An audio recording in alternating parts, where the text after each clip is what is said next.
I give myself a 2-hour window, and yet I still manage to be late, so... Yeah, anyway, did I set... Yeah, so we've got Gigabyte, we've got our ASRock boards, Asus boards... Actually, I don't have these selected right now, do I? So, which manufacturer should we start with? Damn it, the Asus website is as... Why? Like, to be fair, Gigabyte's website doesn't allow you to select multiple chipsets at the same time, but, like, what the fuck is this? Okay, I've broken it. Lovely. Okay, we're just gonna look at... I guess I'm gonna have to make a new tab for everyone. Every chipset.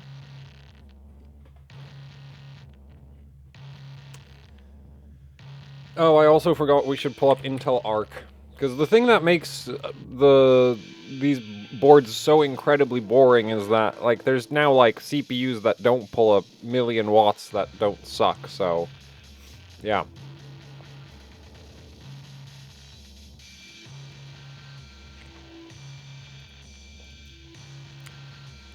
Where's the i3? There's the i3. So... Like, just to prove a point. Alright, so this is the... What is this? This 12100, right? 12100, same TDP as the 12300, so... Yeah, so there's, like, no difference between those two. Either way, they're both 90 watts max, so... Actually, that's not the TDP, is it? This is the TDP. Who cares? Like, this is the real power consumption. That's what we actually care about. Where's the 12600K? And then we just need one... Wait, there's a 126... Oh, no, no, there is a 12600, just a regular 12600. With... Yeah, much lower power draw. So the 12600K is kind of whack in that sense, where it's like, this is actually difficult to deal with, whereas this isn't. Okay, let's pull up the i7s. Am I blind? Where's the regular 12700? Oh, there it is. It's because they have that. Anyway. So this is the K. Yeah. K is 190 watts. Non-K is 180 watts. I don't know why they even bother having two specifications like that when they're basically the same. What else do we've got? And then we've got the 12900K. I guess I wonder what the 12900F is like. Oh, that actually has a sensible power consumption. What about the 12900? Kind of the same thing, yeah.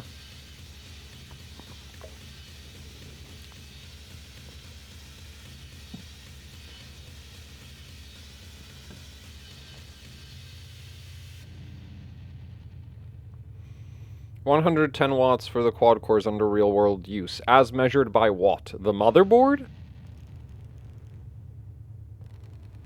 Why do they keep going with K and non-K SKUs? Because money.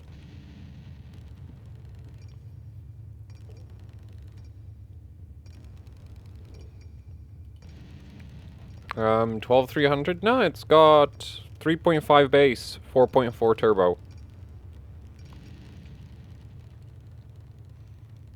He sent total system power draw. Yeah, see, that doesn't it's not useful if you're judging the VRM at all.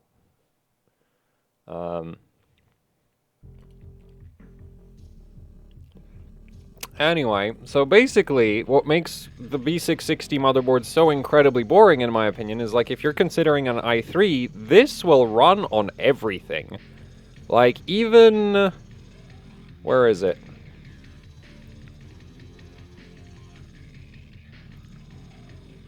Oh, I guess they have some... Okay, so there's this. That's terrible. I know that much. I'm guessing this is also terrible. This looks terrible, yeah. This is probably...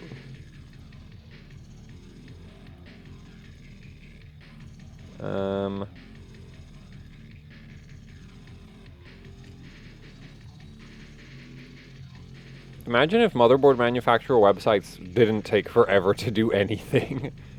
Anyway, so yeah, this, so that's like our VCC in there. 4+1.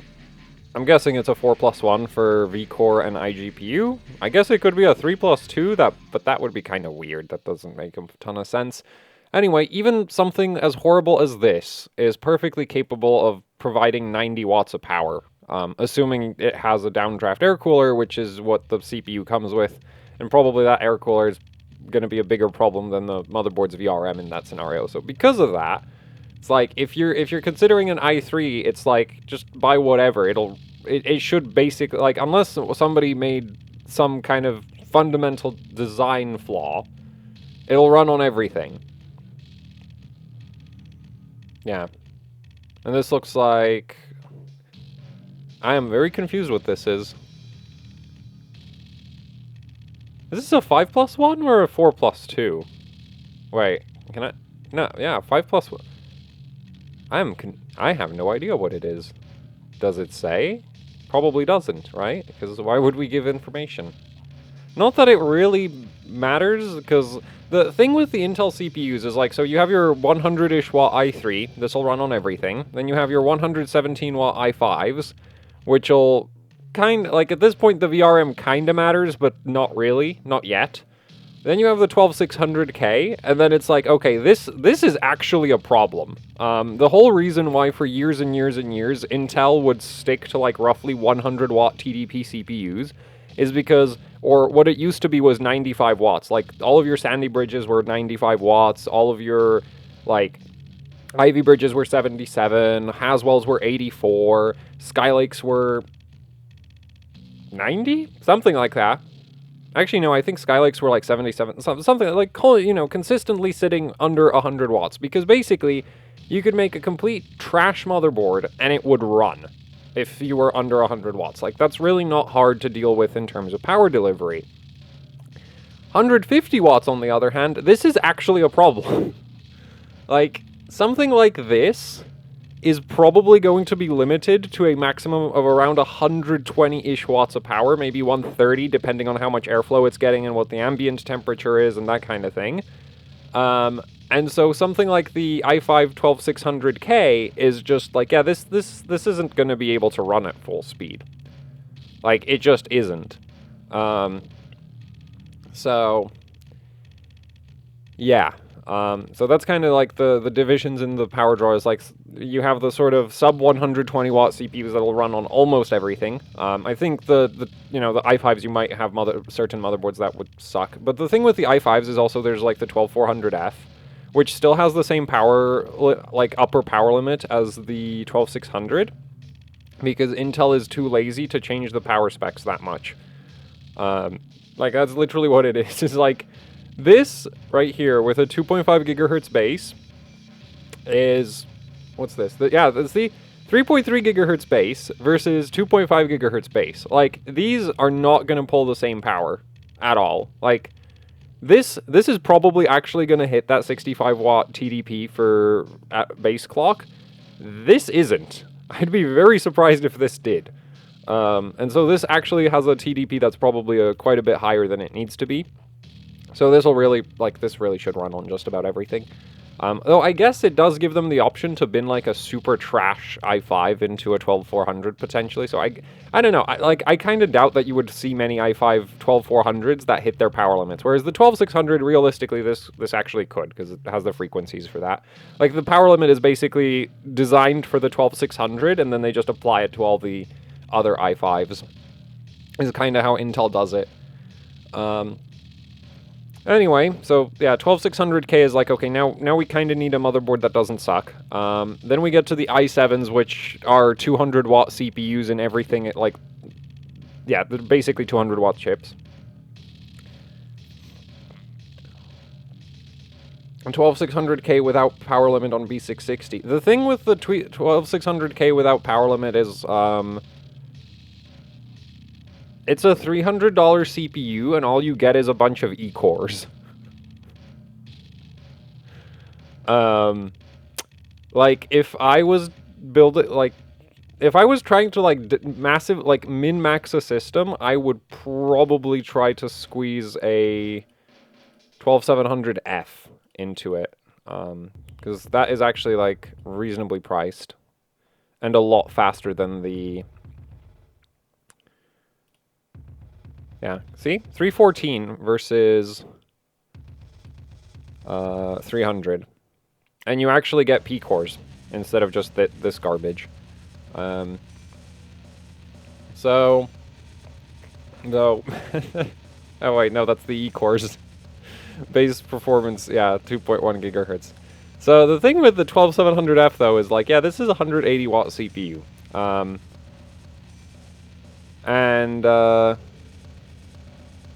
Like the thing is, it's really hard to judge a motherboard that's only going to be able to do exactly 150 watts. Like that's a really awkward, like 200 watts is basically, you need a VRM heatsink and halfway decent MOSFETs, like, and you know, so like, what would run an i7? Like, this will run an i7. This will actually probably run the 200 watt i9s, this right here. Yeah, the i5 is kind of like, it's in this awkward middle ground where it's not quite power, like, it's just 150 watts is awkward. I don't know, I guess it would run on something like this, probably? Also, you don't get a heatsink with the i5. That is worth noting. You don't get a heatsink with the K chips. So if you're going to buy an i5, you're going to have to buy your own heatsink, whereas I think with the i7 you still get one. Right? Where is the i7? There's the 12700. Thermal suspense. No. I'm pretty sure it comes with an air cooler. Intel control. No.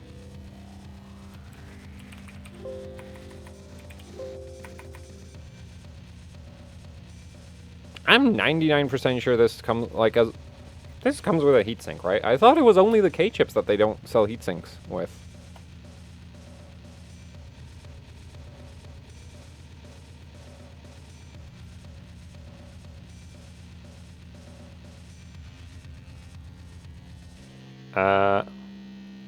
What the hell's this?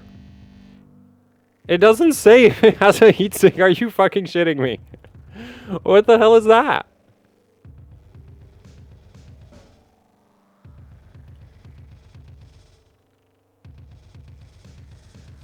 Yeah, it comes with a heatsink.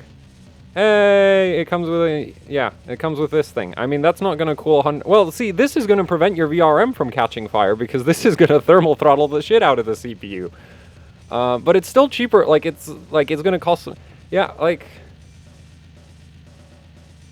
Yeah, I guess technically $10 heatsinks exist.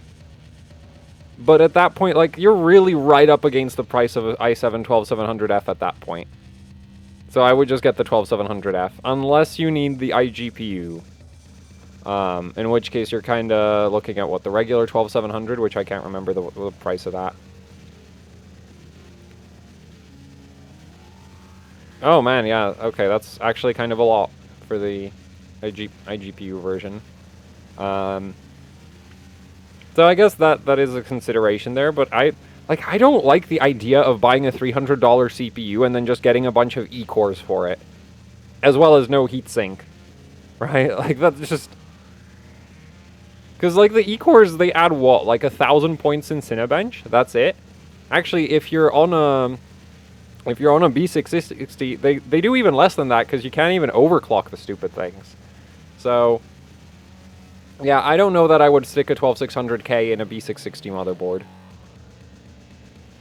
I guess there's also the KF, but even then, like, you still run into the whole, like, it doesn't come with a heatsink, and you just get a bunch of E-cores, and the E-cores kind of suck.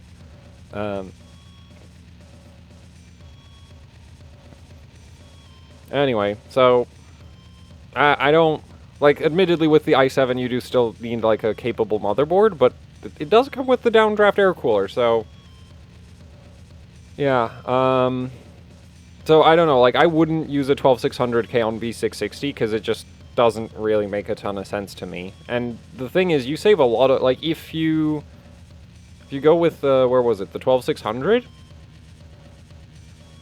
You save a lot of money, I think, right? Because this is $289 to $299, whereas the 12600, yeah, like, you save, like, a lot of money if you just ditch the E-cores.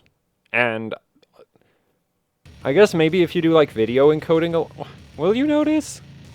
They really don't make that much of a difference in my experience, so...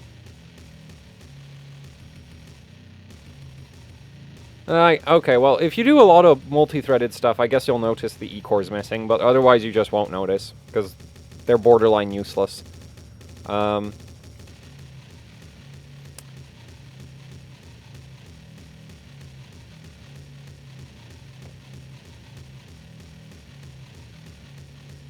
Why would you get a Z690 Riptide for a 12700F? Oh, free motherboard. Okay, yeah, that makes sense. If you were paying for that motherboard, that would be very weird. Anyway.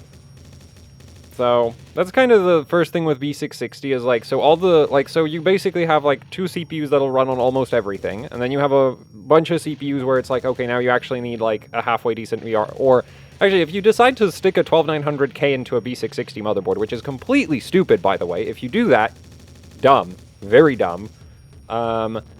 But if you do that, like, you do actually need something like a B660 Tomahawk or something, because this is basically a Z690 motherboard in everything except name. Like, it costs like a B660 motherboard, I mean, Z690 motherboard.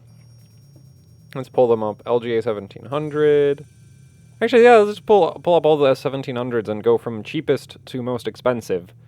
So, yeah. There's your potato ASRock motherboard, and that'll run your i5s and i3s, except the K. Well, I wouldn't put the K on that. That would not go well. What do we have from... Yeah, this is kind of the same situation. And then we get up to... Where's the thing is, I don't think the Tomahawk's listed, which is super annoying. Yeah, there's no freaking Tomahawk prices there.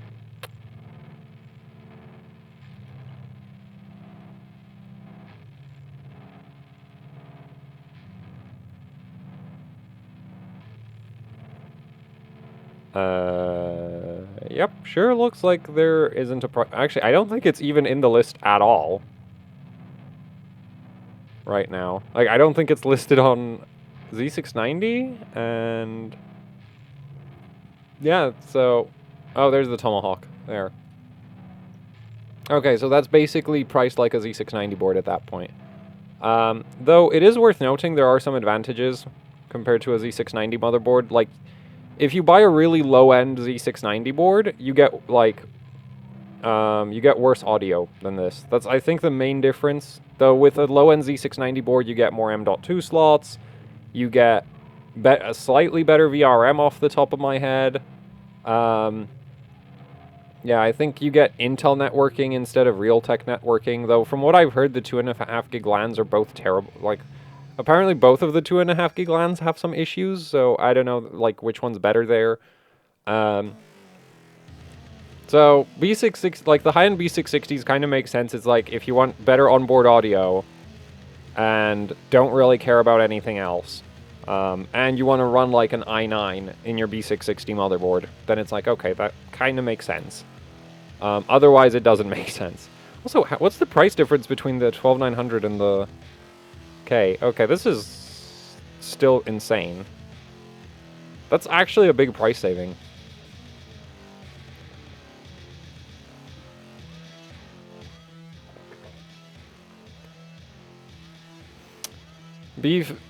So the DDR5 B660 motherboards are sort of frustrating in two ways. One, DDR5 is expensive. Two, DDR5 on 6-star PCBs kinda sucks.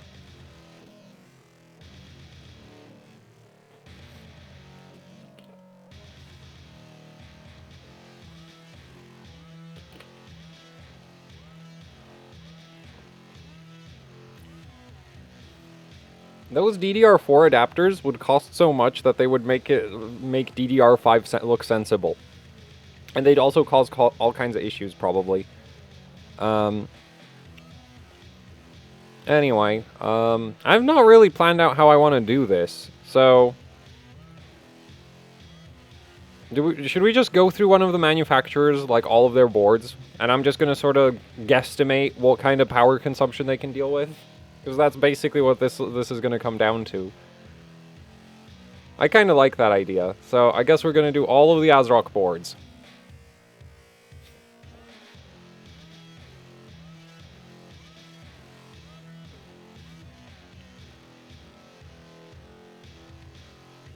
If you get a 12700 KF instead of a 12700F, you need to buy a heatsink.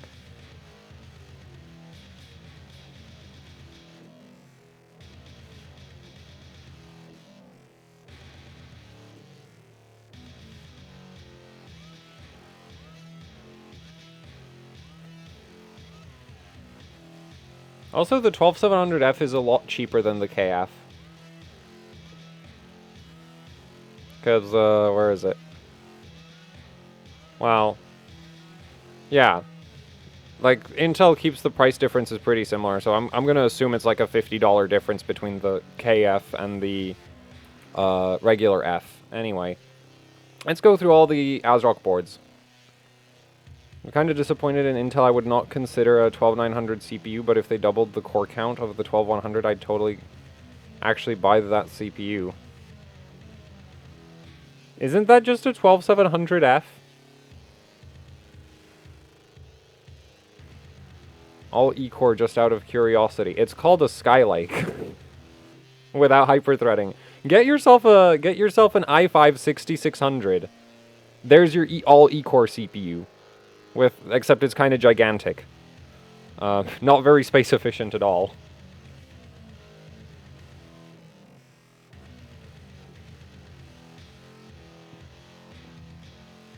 Yeah, but you can just turn the E-cores off. And, like, Intel's not going to sell you 8 P-cores for a reasonable price, because that's the, like, expensive part, with all probability.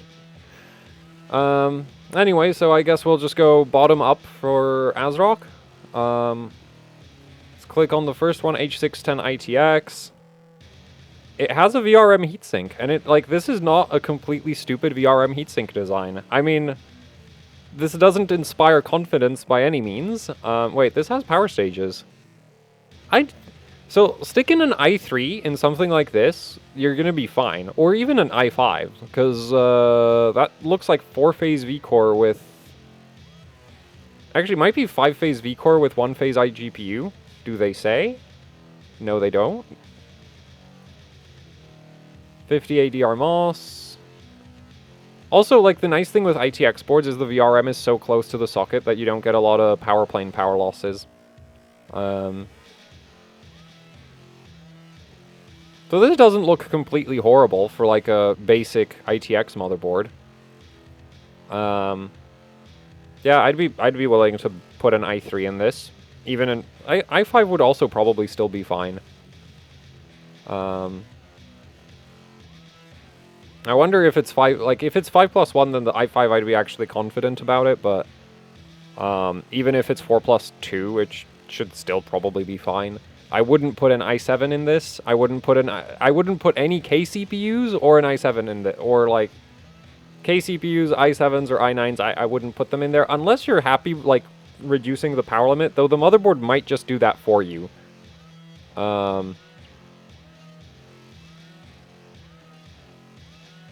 wonder if ASRock makes a differentiation in that.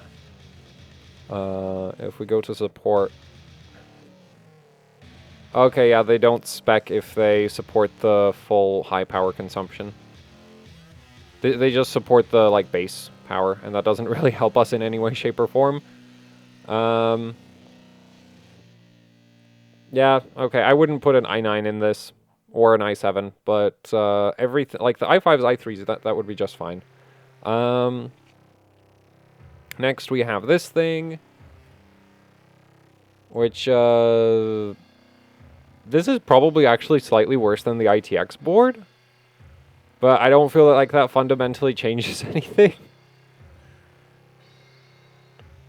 Like, it should still run i5s and i3s just fine. What's the rear I/O like?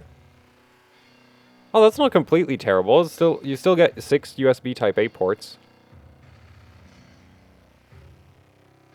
It's like almost ITX.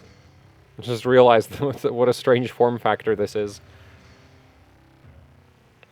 B660 would be great if it didn't cost almost the same as Z690. Yeah, that's... Well, depends which B60s you're looking at.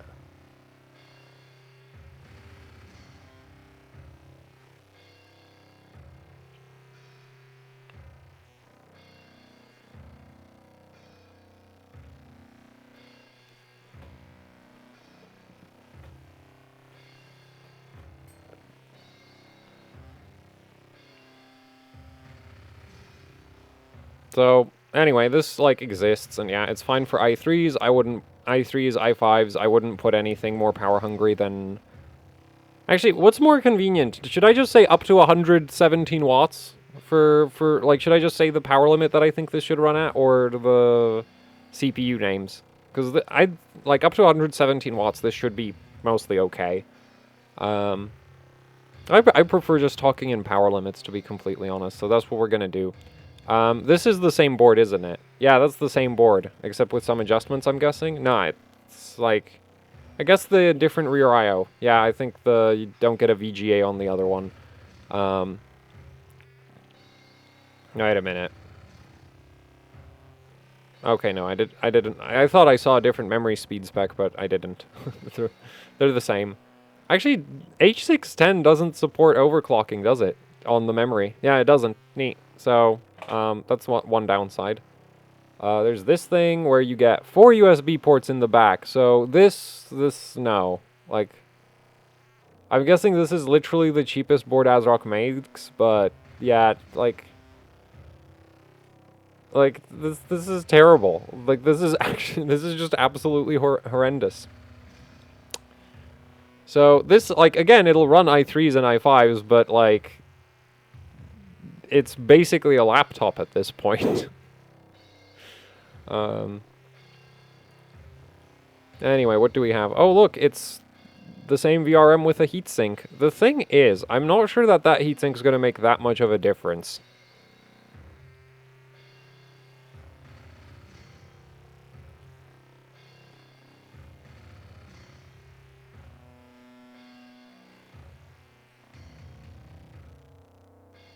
Yeah.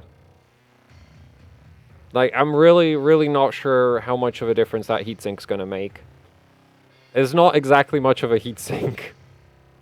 Like, certainly it gives you probably, like, I don't know, 6 or 7 times the surface area of the bare MOSFETs themselves.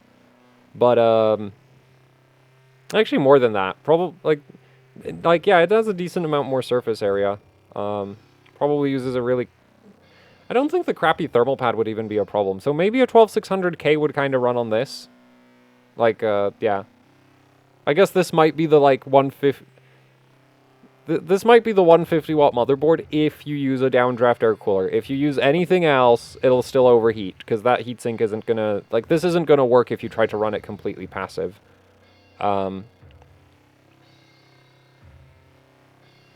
Wait, this is DDR5? Are you... Okay, nope. Actually, wait, no, this is...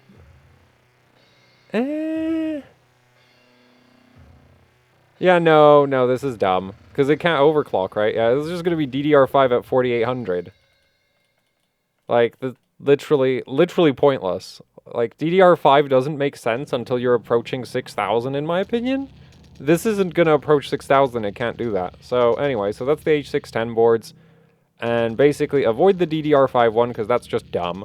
And then the other ones, it's kind of like, just don't stick anything high power consumption into them. Anyway, then we've got the B660s, and we've got an ITX board. Hey, it's actually like the same VRM as that H610 board, but now we have a bigger heatsink.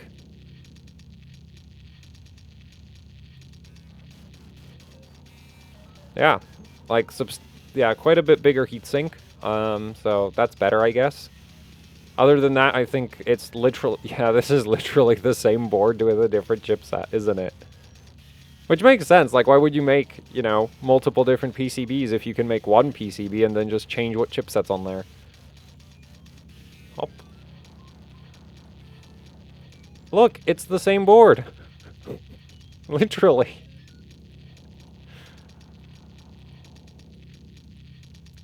somehow the M.2, oh, I guess because it's PCIe Gen 4 M.2 on this one and not on the other one, is it? Yeah, Gen 4x4, whereas this one is Gen 3x4. I still wouldn't put an i5 in this, because, like, the main problem with the, I don't trust this to deal with 150 watts. 120, because the issue with the power consumption is that, you know, going from 90 watts to 120 watts, that's a 30 watt difference. Going from 120 watts to 150 watts is a 30 watt difference. But the problem is that power delivery heat output is non-linear. If you go from 100 amps, like if you go from 80 amps output to 100 amps output, you're not necessarily going to decrease, like the efficiency of the VRM is not going to go down as much, or actually that's not really that useful. The efficiency doesn't really matter. The heat output of the VRM is not necessarily going to increase as much as if you go from 100 watts to 120 watts, and then from like 120 watts to 140 watts, because most of your power losses are I2R based, so they grow quadratically, not linearly. So a 10% increase in current draw very quickly translates into like a 21% increase in heat output. And so going from 90 to 120 watts, not necessarily a big deal. Going from 120 watts to 150 can suddenly be like, oh, something that was previously running at not the best temperatures, but tolerable, is now very much overheating. So that's kind of the issue. And again, like a big part of why for the longest time, Intel didn't make CPUs for that had more than like 100 watt power specifications until the Coffee Lake, basically. Yeah, I think Coffee Lake is when Intel first started making CPUs where the power limit was starting to go north of 100 watts, because basically you had quad core. Because Intel kept doing quad cores, and then it's like, well, you add 50% more cores, what happens to the power consumption? Anyway, so I still wouldn't trust this to run an i5. But everything, like even, I mean, I wouldn't trust this to run the 12600K, but I would trust it to run everything below a 12600K.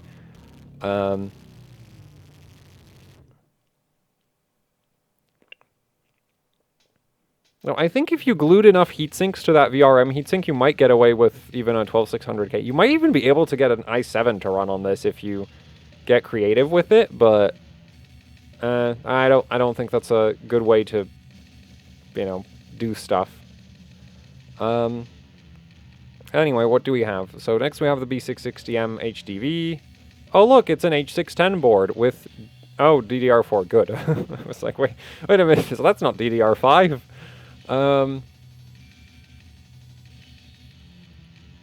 Like, again, it'll run i3s, it'll run i5s, very boring. What else do we have? Okay, we have a heatsink now with DDR5. No. Yeah, no. It's just no. Well, actually, no, this will actually overclock your DDR5.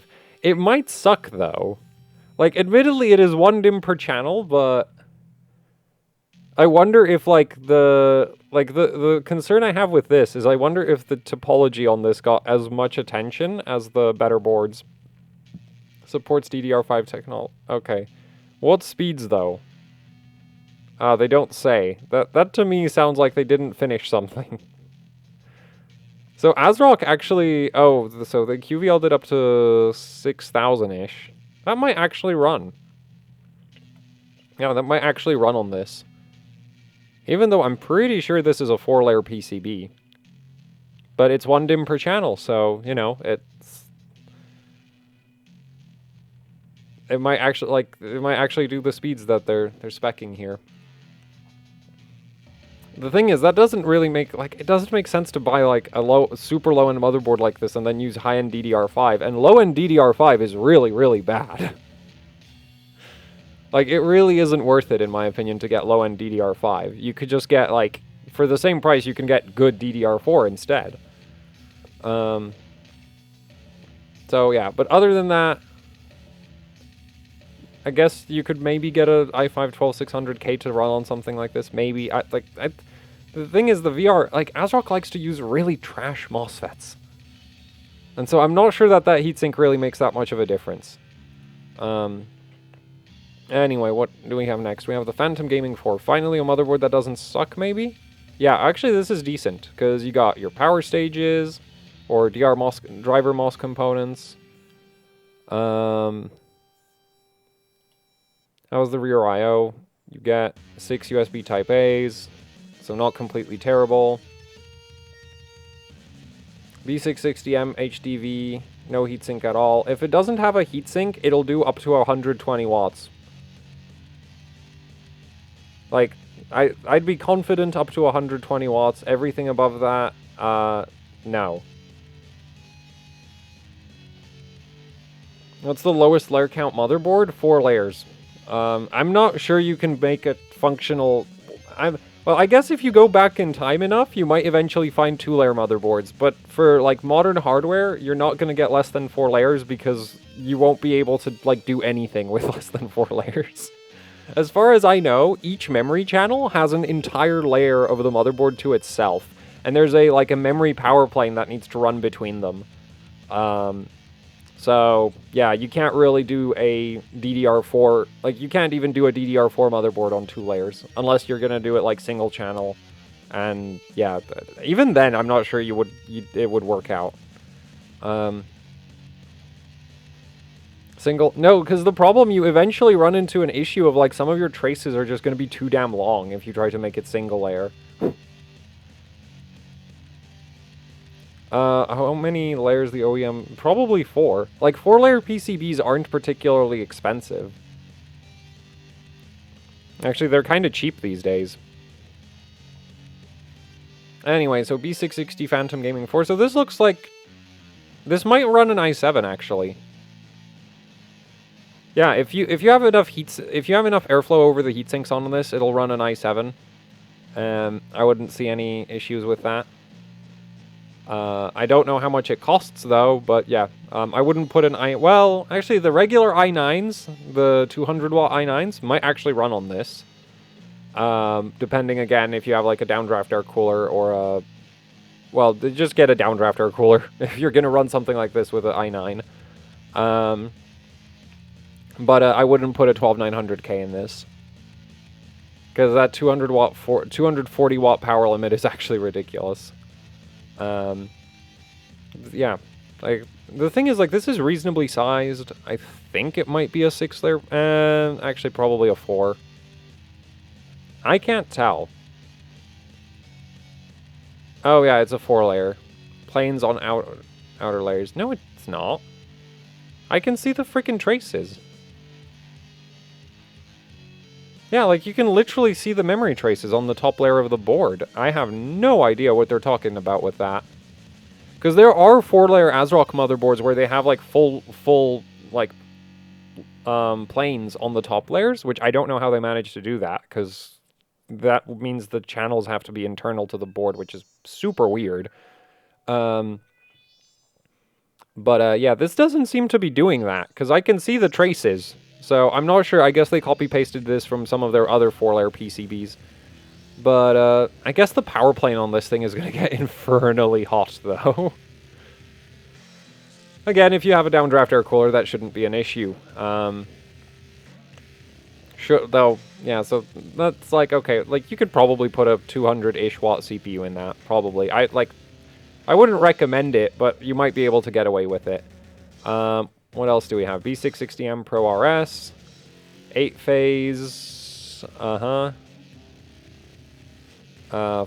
4-layer, doesn't use DRMOS components.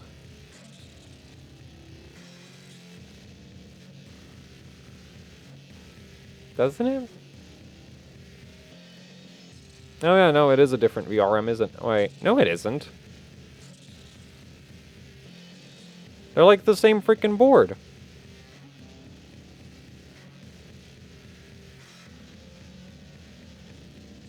But, what? 1, 2, 3, 4, 5, 6, 7, 8, 9. 5, 4, 8. What the fuck?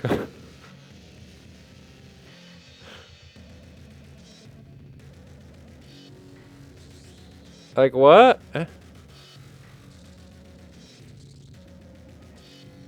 I think this is the same board, isn't it?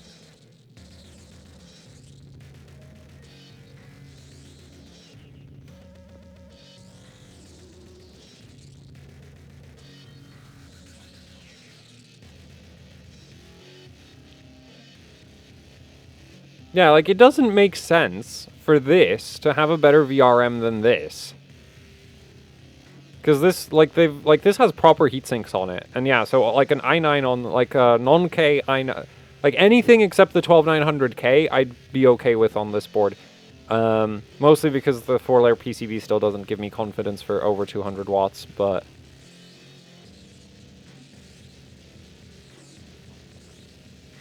Yeah. How's the rear I/O, though? It's not really any different, is it? Actually, it's literally the same because it's the same board. You just get some RGB headers on this. You get troubleshooting LEDs down by the PCIe slot, so you'll never... Well, I guess nobody really uses this PCIe slot, especially not on a motherboard like this, so I guess you'll still see those LEDs, but that's not a great location for them, in my opinion. But you get those LEDs over here as well. So the difference here is just like, okay, one of them has bigger heat sinks than the other.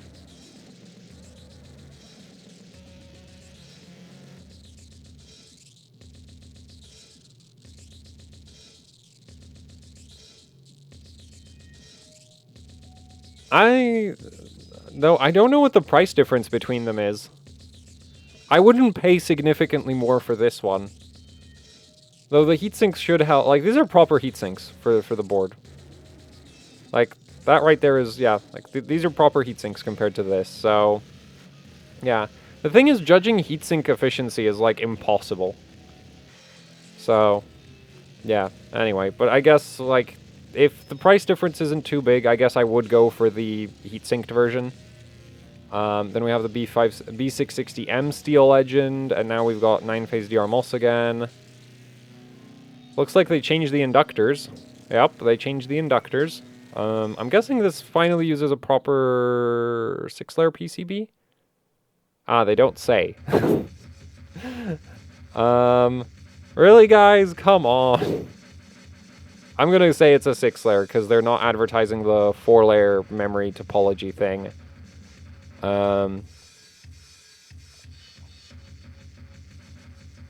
The rear I/O is still trash, but you do get BIOS flashback.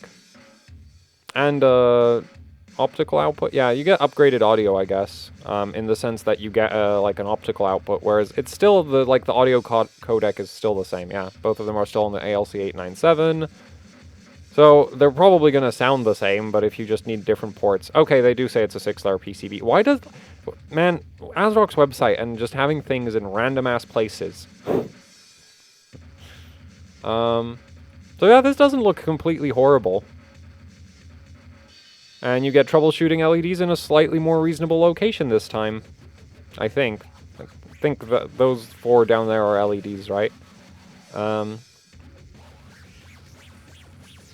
Z690 UniFi X or a ROG STRIX Z690i? UniFi X.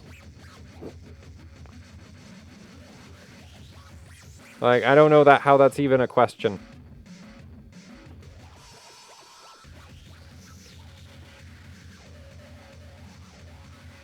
The thing is, I'm not sure that this would necessarily... Well, actually, the power plane would be a lot more substantial, wouldn't it?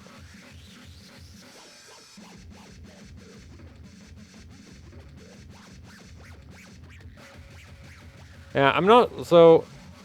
I feel like just slapping this into the 200-watt category as well, but this might actually deal with the i9 12900K. Not that that's particularly useful. I guess you could also take your 12900 and take the power limits off. That would probably be okay on a board like this. What else do we have? B660 Pro RS.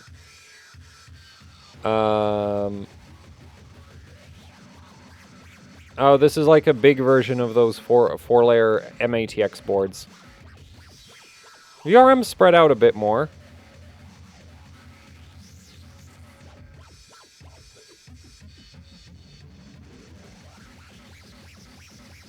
I'm assuming it's a 7+1 for vCore and iGPU. Yeah, 4-layer. So basically what I said about this one. applies here, except the VRM has a little bit more space between the components, so it might... Like, this should run a little bit cooler than this, just because the components aren't so squashed together. Yeah. It has troubleshooting LEDs in a reasonable location. Wait, this has... Okay, 4 SATA ports. Yeah, this doesn't look horrendous. I don't know what it's going to cost, though. So that's kind of the annoying thing, is, like, I just don't know the pricing for a lot of these boards. But that doesn't look completely terrible. And then we got the B660 Steel Legend. And, yeah, you should be able to run the 12900K on this. So actually, I'm going to put that on the MATX version as well. Like, this should run the 12900K. The rear I/O on all of these, though, is just like I guess you get a USB Type-C port. Yay! But yeah, like, you get 6 Type-A's, which is terrible, in my opinion. At least it's not DDR5, is it? Yeah, no, it's DDR4. Very sensible.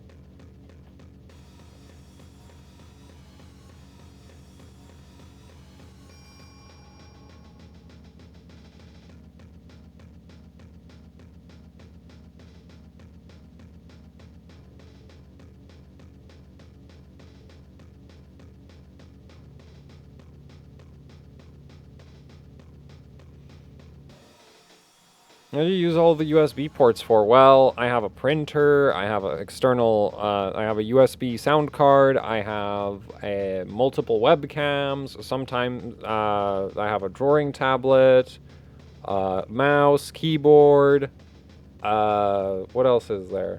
I think a lot of it is the multiple webcams. I also have like a USB extension cord that I use for options at the end of it, because, yeah. So I think... If I'm not mistaken, I use like 8 rear I/O USB ports. Yeah, off the top of my head, I want to say I use 8 because I had a motherboard that had 7, and that was the motherboard where I actually had to go and get something to get more USB ports. Now, the capture card runs... I have a PCIe capture card. But yeah, if you're going to use a USB capture card, then yeah, you need more USB ports again.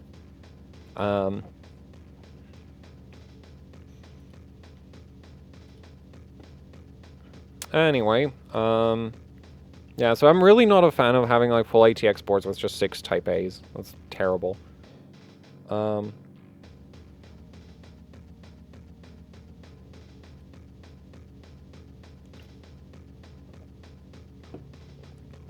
Why don't you use a hub? Because hubs make a mess. Like, there is enough cables running along my desk as is. The last thing I need is all of the USB cables going to some random spot on the desk where the hub lives. And having the hub dangle off the back of the motherboard just seems horrible.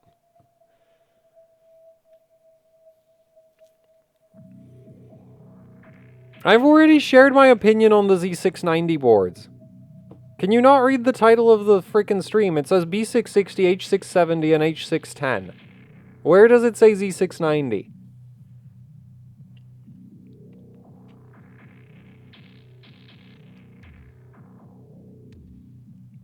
Anyway, we also have H670 ASRock boards, which, interestingly enough, ASRock seems to be the only manufacturer really using the H670 chipset. Like, I think MSI has, like, 1 board with it.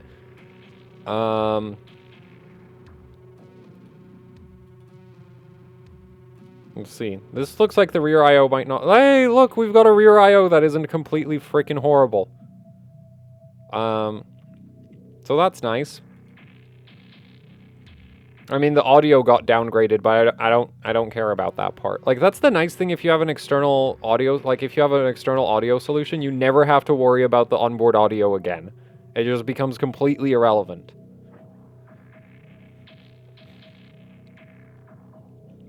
I guess the same is true for a USB hub, but the thing is, getting USB ports on motherboards doesn't tend to cost you very much. It just means you need to avoid ASRock.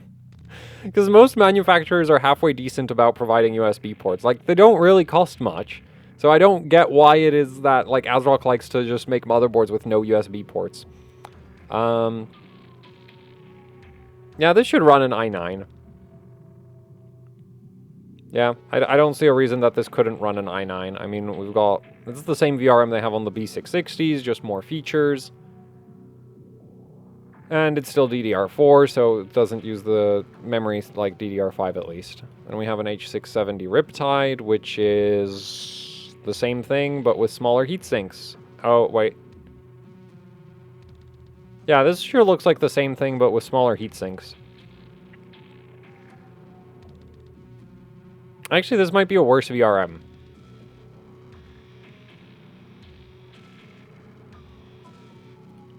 Six-layer PCB still.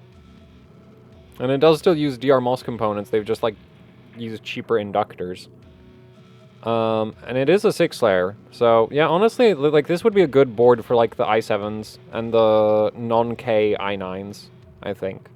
The heatsinks aren't exactly confidence-inspiring, though, are they? If you throw enough airflow at it, I'm sure it'll be fine, and ASRock at least is halfway decent about providing VRM temperature sensors, unlike Asus. Asus VRM temperature sensors exist, like, they have temperature sensors, you just can't access them with any software, ever. And we have the 670m Pro RS. Is it on DRMOS? Hey, this is still on DRMOS components. And bigger heat sinks. They should still do an i7, honestly. Like, this will probably run pretty hot doing that, but I don't think it wouldn't be able to do it.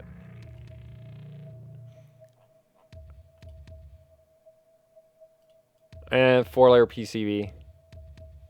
If you have, like, if you have a downdraft air cooler, it should be doable.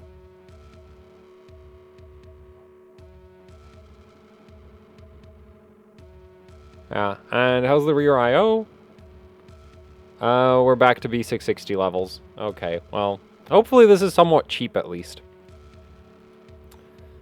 And then we've got the H670 ITX, and... Hey, they upgraded the VRM heatsink again. Actually, they've upgraded the VRM. That's a different VRM than what we've had on the other ITX boards so far. Yeah, so you get a 6 plus 2? 7 plus 1? Maybe, might be 7 plus 1. Because you've got 1, 2, 3, 4 DR mosses over there. Yeah, so this is probably a 7 plus 1. The only issue is, like, half the VRM has no heat sinks, so it'll still run pretty damn hot, but,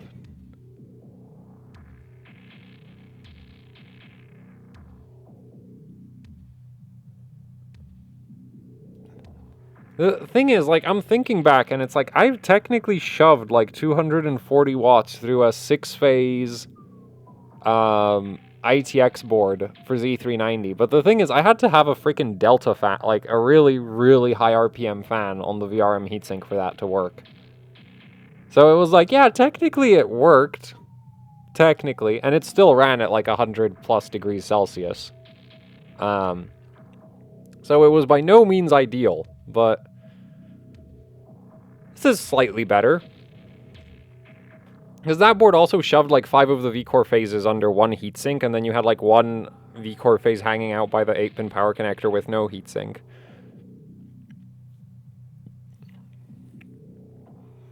So, yeah, I'm not sure how to judge this one. Kind of wish there was other, like, 150 watt... I wish there was 150 watt CPUs that weren't the 12600K, because the 12600K is just terrible as a value CPU.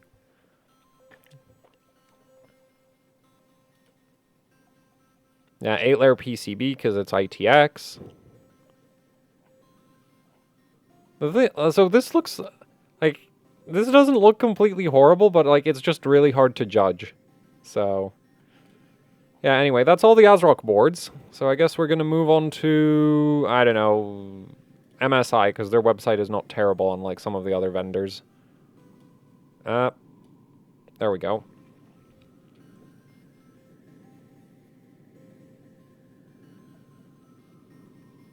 USB port PCIe extensions. Yeah, but then you're spending money to... Oh, yeah, that's the main complaint I had for USB hubs. So, one, they make a mess on the desk. Two, you're spending money to, like, fix missing features on a motherboard. Which, I guess once you have the hub, it's like, okay, you never have to upgrade that again, but... Yeah, I like the thing is, usually at the same price point... Because I complain about USB ports, both MSI and Gigabyte have a tendency to include a lot of USB ports on just, like, all of their motherboards. So basically, if you want USB ports, all it really does is like, okay, well, instead of buying an ASRock motherboard for whatever price, you have to buy the Gigabyte motherboard at that same price point. And then I guess you have to put up with Gigabyte's BIOS, but I don't really consider ASRock's BIOS any better, so to me that's not a problem. Anyway, MSI B660s. I guess let's start with the Bazooka. And so this board's kind of interesting because it's like a whole lot of VRM heatsink with not a lot of under it. Right? Because, yeah, this is a bunch of discrete MOSFETs. And it is a lot of them, and MSI does tend to use somewhat better discrete MOSFETs than some of the other vendors. But yeah, you just get a bunch of discrete MOSFETs under some massive VRM heatsinks. Which is a perfectly reasonable approach. Like, this might actually, if this is, I don't know how many layers this has. If this is on a 6-layer PCB, this would actually probably do a i9 12900K, even.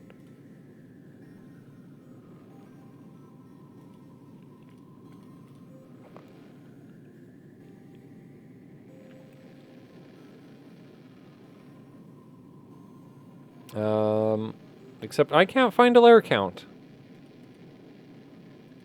This should be a 6, though. Yeah, I think, yeah, that layer count indicator looks a little bit too long to be a 4-layer board, because if you look at a 4-layer MSI, I think this has the layer count indicator still on it. Yeah, you can see the layer count indicator in the audio section is like this super tiny rectangle versus this like long strip over here, so this got to be a 6-layer. Yeah, the I/O on this thing is terrible. But this board should be under $150. And you get your 2 internal M.2 slots and SATA ports, and it's like, okay, if you don't care about USB ports, you get... Like, you get a lot of VRM on a 6-layer PCB, and, you know, so it's like... it's a whole lot of power delivery and not much else, is kind of the way I see this board.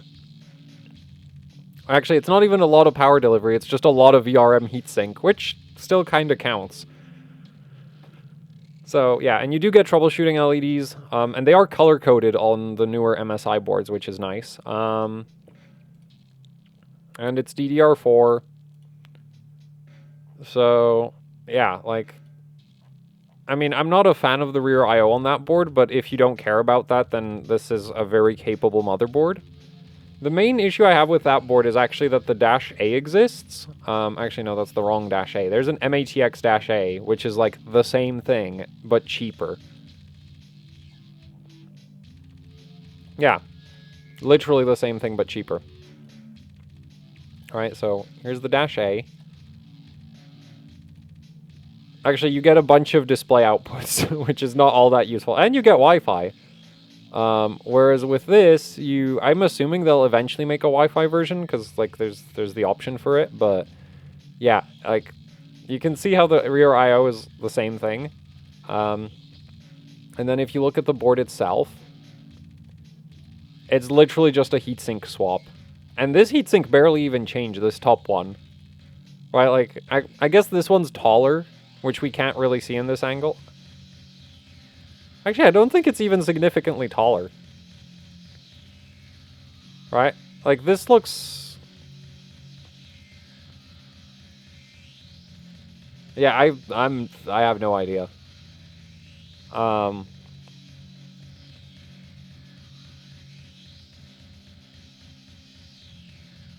This should do 200 watts of power delivery as well, though. Like, if this gets enough airflow, it should still handle 200 watts of power delivery. This will just do it with lower temperatures. So, yeah, so this I think is the better board in this case, because this is just like the same thing, but cheaper.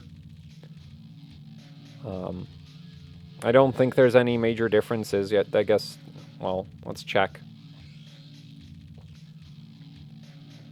Yeah, you got Realtek on both of them, you got ALC897 on both of them, you got... Everything's the same. Like, literally the same. Alright, I'm gonna try align the spec sheets. There. Oh, they added a TPM. Actually, wait, no, that's like an extra thing for this board. Oh, and you get Wi-Fi on this board as well. Yeah, so they're the same. Same board, different color scheme. One of them has a bigger heatsink. So yeah, I don't know that I would really like. I don't think this board makes a ton of sense when this exists.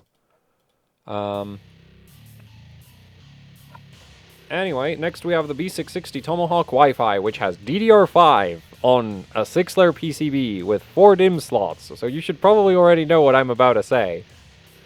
But this will power a 12900K no problem, because this is basically a slightly smaller version of the VRM that MSI has on their Z690-A board. Yeah, so this has, like, this will power everything. This will... Like, honestly, this could overclock if it wasn't a B660. MSI isn't doing non-K overclocking. Then rear IO-wise, like, this is actually decent rear IO, but this board also is, like... Well, it's DDR5. And actually, the easier way to show the DDR5 thing is to go to the memory section and then see... No, wait, there. Max supported speed, 6200. And that's if you're, like, lucky, probably. And if you want to run 4 memory sticks, you're screwed. Because, yeah, 4 DIMM slots of DDR5 are a mistake. It'll probably do 5200, maybe 5400 if you're, like, willing to fiddle with it yourself, but I wouldn't recommend 4 sticks of DDR5. Because even then, it's like, that's just not that fast. But, like, you wouldn't just, like, I'd just get DDR4 instead.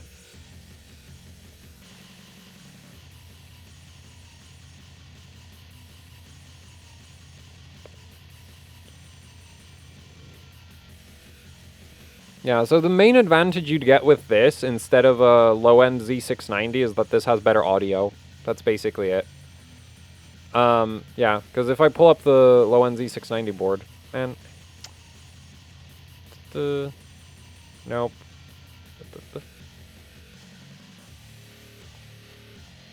Let's pull out the ruler motherboard. Where's the Z690-A?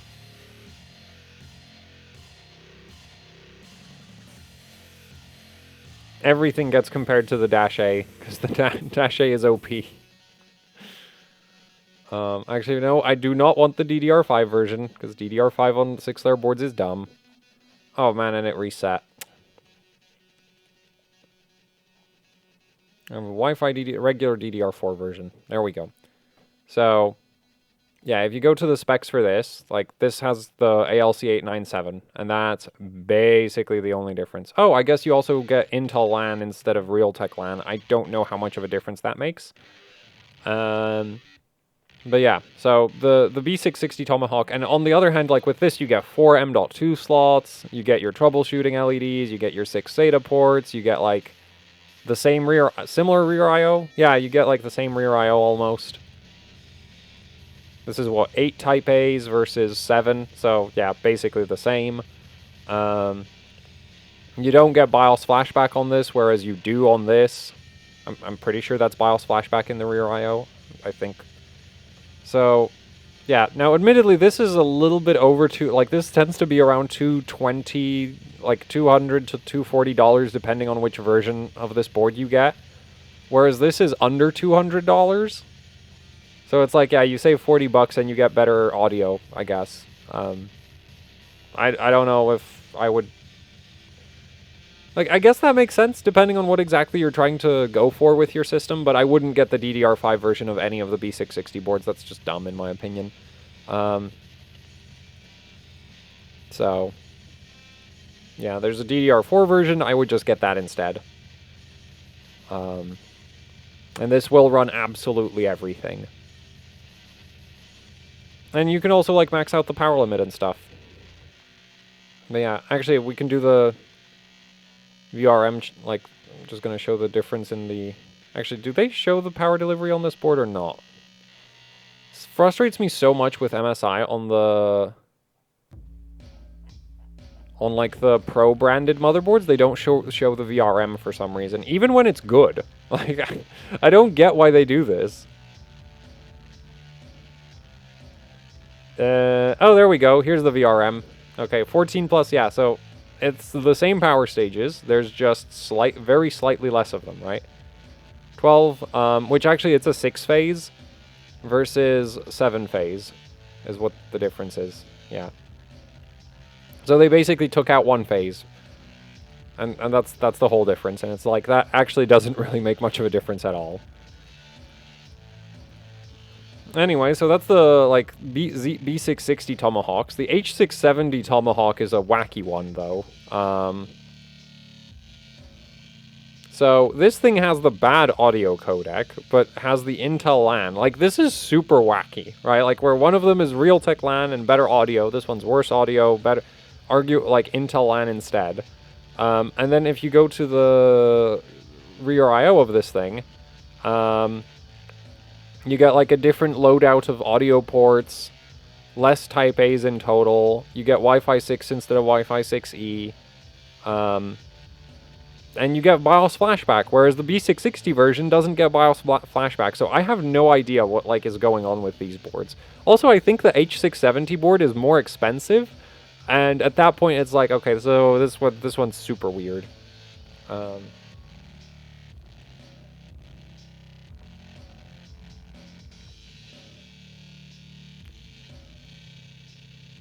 Oh yeah, and this one gets the Z690 like the full Z690 VRM instead of the B660 VRM. Like, this board, like, I don't know what is going on with the Tomahawks. They're just like this weird mishmash of stuff. Especially the H670 one. Like, this one, I have no idea what's going on with it. Because, like, why does it have so much VRM? Like, personally, I would prefer it if it had less VRM and was cheaper instead, but... Yeah, I don't know. I don't know what's going on with this one.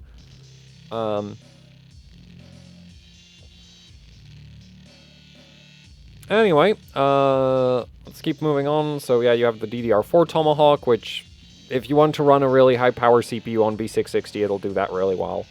Then we have the B660M Mortar, which is pretty much more of the same, because if I'm not mistaken, it's literally the same VRM. Yup, that's the same VRM as you get on the ATX B660 Tomahawk. This is slightly cheaper, though, because it's an MATX board. And other than that, I mean, don't get the DDR5 version of this, get the DDR4 version, of course. No MSI motherboards will do non-K overclocking except like high-end Z690s, so that's not why the VRM is good. It's just kind of like, yeah, it's good because i9 12900K is kind of ridiculous. The rear I/O is not that great on this, I guess, but it's not the worst for like the lower end B6, like for the B6, like for B660 motherboards. And you get an ALC 1200 on this, so yeah, that's kind of that. There's a Wi-Fi version of the Mortar, which is white. Then there's a DDR5 version, which you should avoid. Then we have a B660-A, which, if I'm not mistaken, is the same as the MATX version of the B660. This looks very much like the Z690 board, but it's not. There's very slight differences. It took me quite a while to realize. When I first saw this, I was like, oh, they just took the Z690 and replaced the chipset. No, it's not. It's actually quite different, but yeah.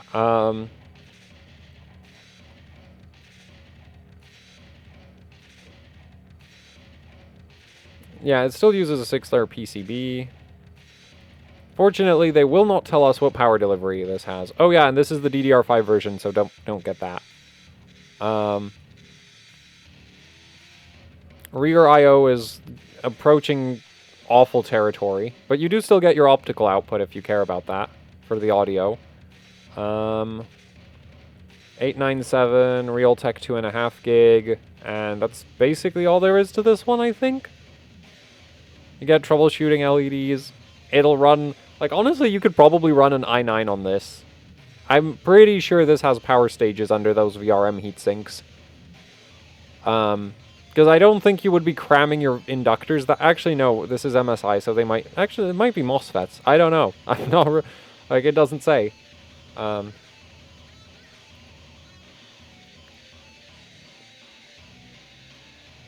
Yeah, and so there's the DDR4 version, which is what you should actually be considering. DDR5 version of the Mortar. Then we've got the B660m-B. Now we get into the super cheaper MSI boards, and these are like only i5s and i3s, non-K, right? Like sub 120 watt CPUs.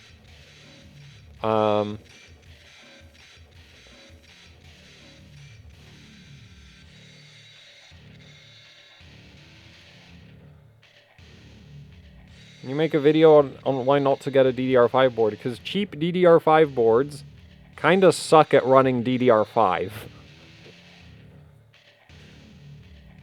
Like, the whole point of DDR5... Like, DDR5 gets good if you can run it at high speeds. Guess what you can't do on cheap motherboards?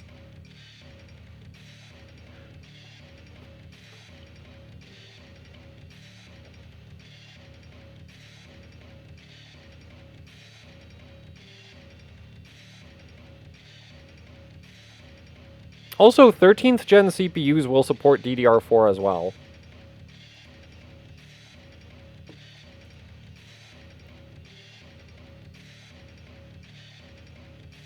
The thing is, like, for me, it's more about the performance thing. Like, you can get, like, good DDR4 for what you get terrible DDR5. And also, yeah, DDR5 is currently so expensive that you could actually just get a K chip and a DDR4 Z690 board. And DDR4.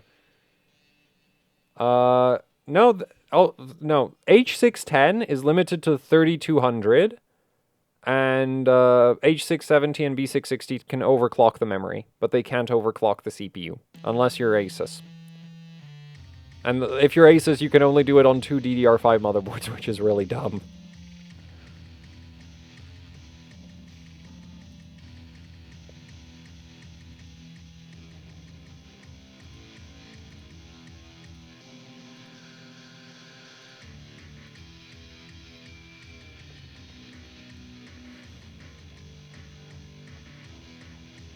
Anyway, so, yeah, this is like a perfectly good motherboard for i5s or i3s, as long as you know, not the i5K chip, because that's 150 watts. And then there's the -G version of that, which is, like, they shuffle the rear I/O on these, is what they do with them. But, yeah, other than that, it's the same board, and again, the same power considerations for the CPU is, like, up to 120 watts. Then we got page 2. We got the B660m-E, which is more of the same, except the -E is, like, super mega cheap. Yeah, you don't even get an M.2 heatsink. Still get the 6 USB Type-A ports in the rear I/O, though. And you still get the same VRM. And this VRM is probably better than the cheapest VRM that ASRock makes. So if you find this board at the same... Well, the thing is, I think the cheapo ASRock boards give you more M.2 slots or something. Because, yeah, I remember when I was trying to make, like, B660 content, the one thing I did notice with the super cheapo MSI boards is, like, they really don't have much in the way of connectors, like, internally. Rear I/O-wise, you always get the 6 Type-A's, which I think ASRock goes as low as 4 Type-A ports. So at least MSI doesn't do that, but... yeah, internally, I think Asus or ASRock has an advantage over MSI. I think even Gigabyte does. in this like super low end motherboard range. H610-B, so now memory overclocking is now gone. You get your 1M.2 slot, you get some SATA ports, your 6 USB Type-A's in the back. It's still the same VRM as the like super cheapo B660s. So again, you can run like a i5 12400 or even 12600 on this just fine. What else do we have? We have the H610. Okay, it's actually getting worse now. Oh, look, wait, no, that's like the same board again. -C. So the wacky thing with MSI is, oh, -C EX is, actually this is for, don't get this. You can see how we have like COM ports and stuff. Like this is really meant for, I don't know. And the PCI slot, like this is meant for like, industrial stuff, I guess. Like like, yeah, I have no idea what this is meant for. Actually, I think it's for point of sale. Something like that. Anyway, so yeah, this, like, don't buy this to build a gaming system unless it's, like, super cheap. Technically, still the same VRM, they've just downgraded the inductors, which might make it run a little bit hotter, but that shouldn't really make a difference with the 120-watt CPUs. What else do we have? Oh yeah, we have the -A M-ATX, which we've gone over. I think this is a cool M-ATX alternative to the Bazooka, because this is cheaper. Then we have the -A DDR4, -A DDR5 with no Wi-Fi, and -A DDR4 with no Wi-Fi. Yeah, so that's MSI's B660 and H610 and boards. So I think the board that stands out for MSI is like this. This looks just like a really, like, I don't know how cheap it is. That's the main issue. Like, if this, but as far as I know, this should be well under $150. And I don't know that you would find, that you'd necessarily find a better M-ATX board in that price range. And then, other than that, like, the rest of MSI's B6, like, well, I don't know, like, this is the thing, is like, I look at boards like the B660 Tomahawk, and it's like, oh, it's got a great VRM, and then it's like, but you can't overclock, so who cares? So that's kind of that, I guess. Yeah, like, if I was doing a B660 system, I would probably just get this, because you get most of the, like, you get a perfectly capable VRM. I mean, the rear I/O sucks, but it doesn't really get much better with MSI unless you spend a lot more money, and then it's like, what's the point of doing that? So yeah, that's the MSI boards. We've done ASRock, we've done MSI. Let's do Asus. Is their website less trash yet?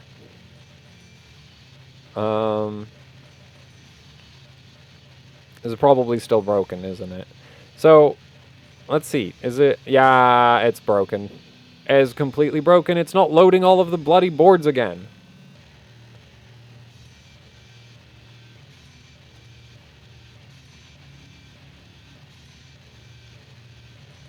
What board is €170?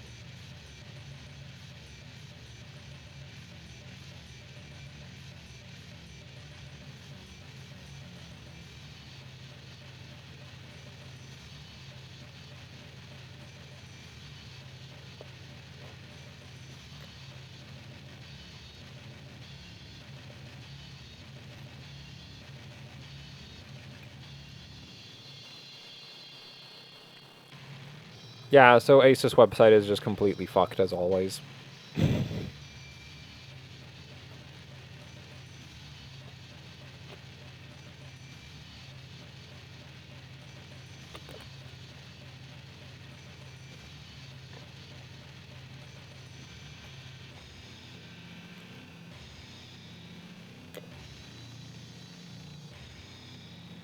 Like, it's literally just not loading all of the motherboards. Like, Asus has a lot more boards than 11, and yet here we are.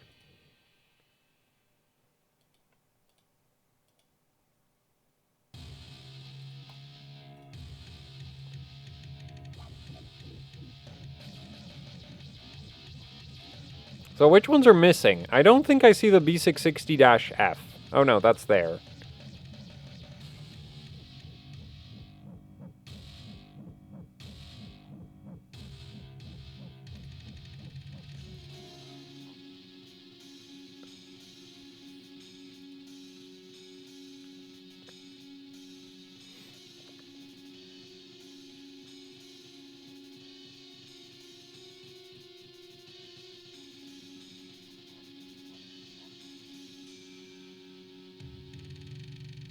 I refuse to believe they only have 11 boards. There's no way in hell Asus has this few boards.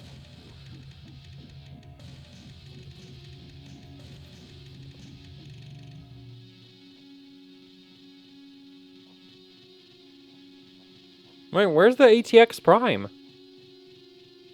Oh, there we go. I finally figured out which one's missing.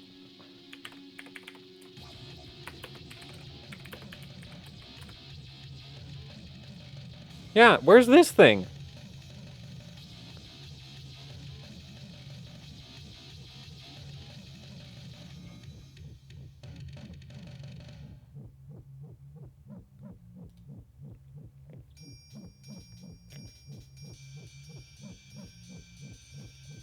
B660m-K. Oh, yeah, I guess that's missing too, isn't it? Yup.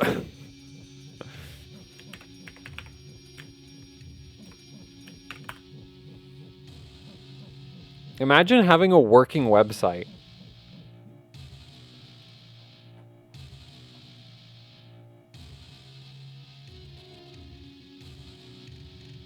Oh, looks horrible. It'll still run your i5s and i3s. Like, that's the thing that just kind of... Like, basically with B660, as long as you're not trying to run the 8P core CPUs, and as long as you avoid as long as you stay below the, like, 120 watts or lower on the CPUs, they'll run on basically everything. With maybe the exception of this. Because this has, like... This, wait, can I get a better picture of there? See this? This right here has one low side MOSFET per phase. And that's like... Well, actually, it might still be okay. It might still be okay. But this is the motherboard where I'm, like, really, really not sure about the VRM temperatures.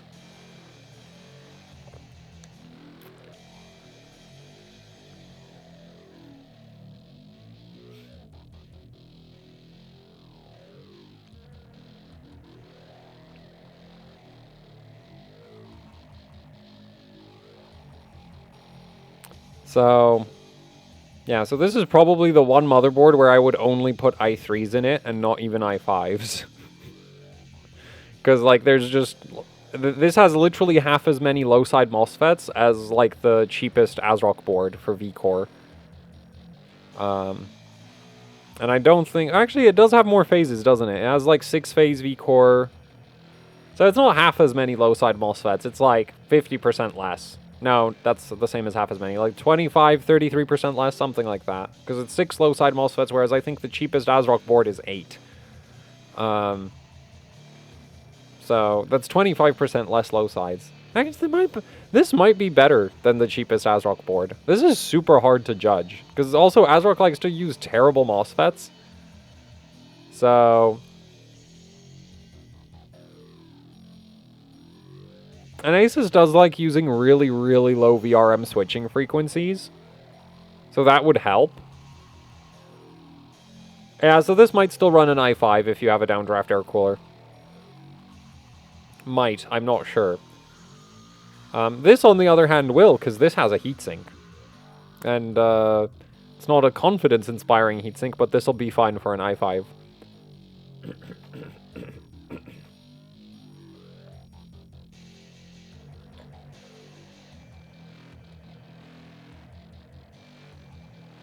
Well, other than that, this is actually the same board. Right? Oops. Man, Asus, why your website so bad? What the hell is this? How am I supposed to use this? No, what the...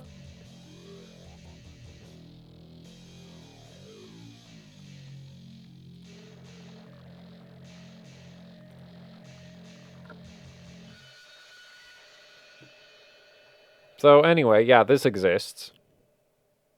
The rear I/O is as terrible as you'd expect it to be for a motherboard in this price range. I'm assuming this is close to $100.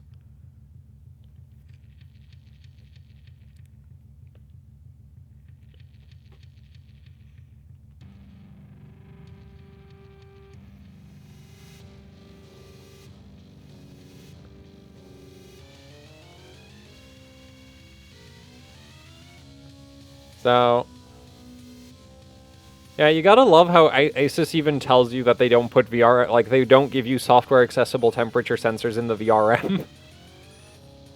It's like, we have a temperature sensor inside the CPU socket because the CPU doesn't have a perfectly functional one built in.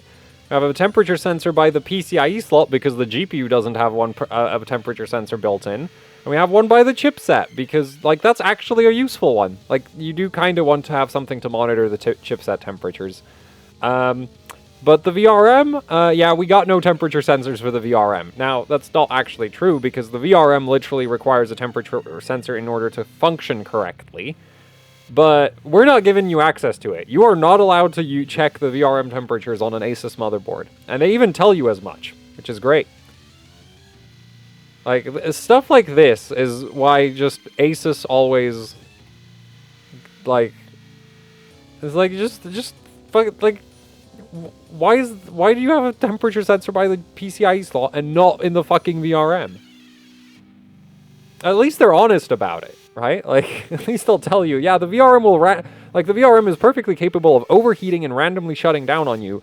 It just won't tell you when that's about to happen. At least, like, Asus does have working over temperature protection, though, whereas ASRock motherboards will quite happily tell you that the VRM is at 150 degrees Celsius. And rising.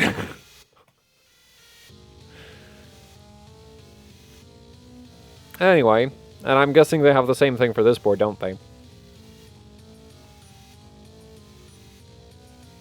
Actually, here they don't even advertise temperature sensors, which makes sense, because as far as I know, this board is meant for, like,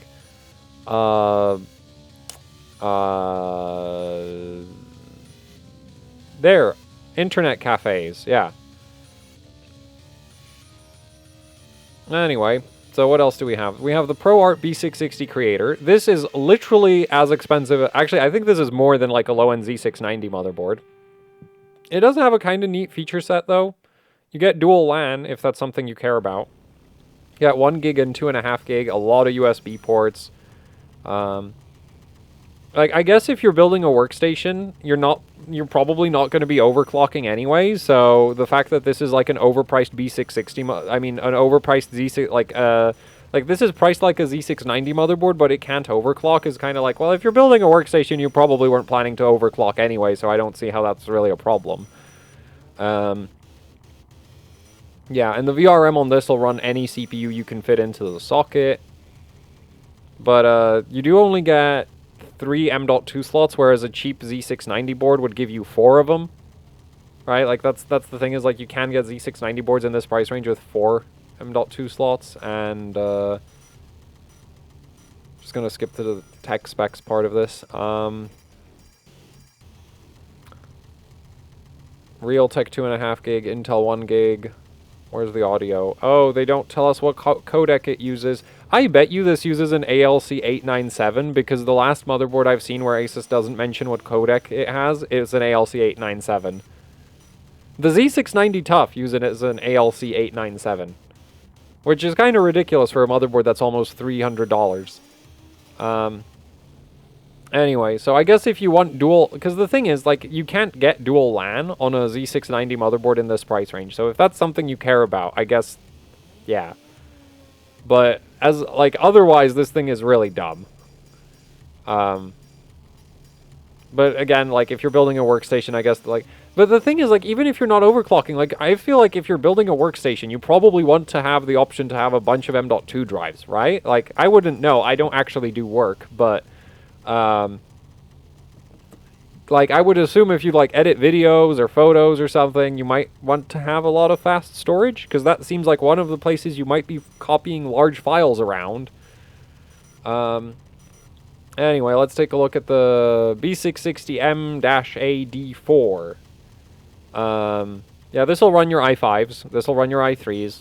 It might even do an i7. Actually, this might run a 12600K. I don't think I'd put an i7 in this, because I get the feeling that the top part of the VRM is going to overheat. The rear I/O is terrible, as expected. What else do we get? Nothing. At least it's not DDR5. You don't get troubleshooting LEDs, which at this price point from MSI or ASRock, you definitely would get troubleshooting LEDs. You get 2 M.2 slots, which is standard for MATX B660, like low-end MATX B660 motherboards, so that's not really anything to write home about. I am guessing we have a, yes, we have a VRM heatsink, and it has a thermal pad. Imagine that. I wonder what the alternative is. Just like have the heatsink and pray that it doesn't short out all the capacitors. Cooler by design. We've got temperature sensors, but again, no temperature sensor for the VRM because you don't need to know what temperature your VRM is at. You really need to know what temperature your M.2 drive is at, which I'm pretty sure M.2 drives have built-in temperature sensors. I think this one's supposed to be by the chipset, but anyway. Or more like it's supposed to be for the chipset. Yeah, so this exists. Like, it's not completely... Like, it's not unusable, but if this isn't literally the cheapest motherboard with this feature set, then I would not be getting this. Right? Like, I don't know how this is priced, but if this is, like, priced the same as, like, the MSI B660 MATX-A from MSI, I'd get the MSI board, not this. If this is priced the same as, like, one of those ASRock boards with proper VRM heatsinks, I'd get one of those, not this. Like, yeah. Because you don't even get troubleshooting LEDs on this, which is a minor thing, but it's like, look, if I'm going to spend the same amount of money, I may as well get more stuff. I guess Asus would have slightly better overclocking support for the memory, though. Like, their BIOS is a little bit less, yeah. Well, actually, I'm not sure. Maybe MSI's finally gotten the terminations set up correctly, but, yeah. Admittedly, the one advantage Asus does have is overclocking DDR4 on their boards is by far the easiest of any of the LGA 1700 motherboards so far. The worst is, well, I've not used ASRock, so I actually don't know how bad it is on ASRock, but on Gigabyte, it's really annoying. On MSI, it's just slightly annoying. Whereas Asus, you don't really have to do anything special. Anyway, we have the MATX TUF board. This is actually... Is it decent? Let's find out. Hey, it's actually decent. It's probably overpriced. Right, because it's an Asus board. That isn't completely horrible. So it probably costs way more than I think it does. Yeah, because this is like the same rear I.O. you would get on a Mortar board from MSI, so I bet this is like $20 more expensive than an MSI Mortar. It does have troubleshooting LEDs, I think, right? Right? Where are they? Oh, there they are. Yeah, you get troubleshooting LEDs. They're color-coded. VRM is very capable. And it's probably $200, so you could buy a Z690 instead. That's usually how the Asus pricing scheme works. Let's see if I'm right about that. Though I bet you we won't find a price for this board, because it does... Yep, we're not going to find a price, are we? Hey, we're not going to get a price. Oh, wait, no. We will. Yeah, I was right. It's $200. Okay, no, it's 180. That's actually not completely insane. But at 180, couldn't you just get a Tomahawk from MSI for that much? I think you can, right? Almost. So, yeah, okay, so this isn't as ridiculously overpriced as I thought it would be. So this isn't actually bad. I should stop ripping on them. Yeah, and you get your 2 M.2 slots, you get heat sinks, you get an internal USB Type-C. I bet the audio still sucks, though. Actually, wait, they didn't cover it up. I bet we can just zoom in on the chip. Wait,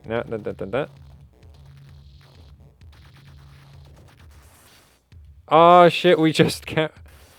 I'm pretty sure that says ALC 897. Right, that part number right there, that doesn't seem long enough to be ALC 1200 on there. Right, like ALC 1200, that, like, because this... Oops, the website finally loaded. No, but I want to go back here. Asus making mistakes by having way too high-res pictures. Yeah, because that's got ALC 897. There's not enough characters there for 1200. So... Whereas at this price point on an MSI board, you get a 1200, as far as I know. So if you care about audio, I guess that's like MSI has the advantage.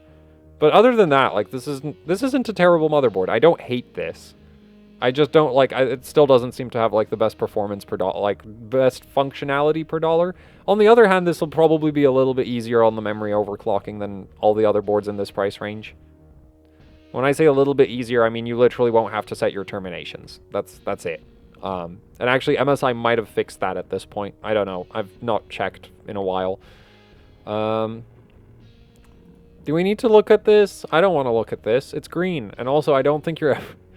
I'm not sure how easily how available this board is going to be. Oh boy. Yeah, this will run an i3 or an i5. It actually has a decent number of M.2 slots. Oh wait, no, this one's for Wi-Fi cards. So you get your two M.2 slots as standard for an MATX board. The rear I/O is... Actually, don't get this. The rear I/O is horrendous. Like, this has got 4 Type A ports. What the hell?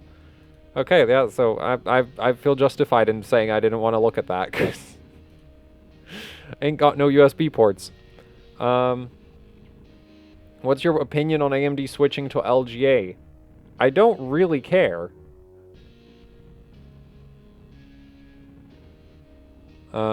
Like, why would I have an opinion on that? It's a connector. I mean, okay, admittedly there are connectors that I absolutely hate, like Molex connectors. Yeah, like, it's a CPU socket. How often do you interact with your CPU socket? Is this going to be uploaded as a YT video? No, it won't. This is probably gonna... How long has it been going? It's been going for an hour and 40 minutes at this point. Yeah, this is probably going to go another 3 hours. Like, this is probably going to hit a three hours. The quality's trash. Like, I don't know. Like, I'm just skimming through these things. So, the Dash G. This thing can overclock your non-K CPU. And it comes with DDR5.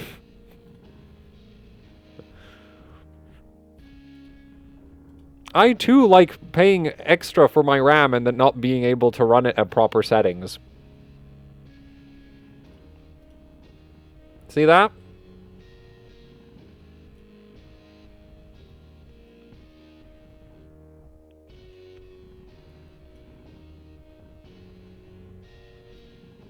Like, I've done over 6,000 megabits per second on DDR4.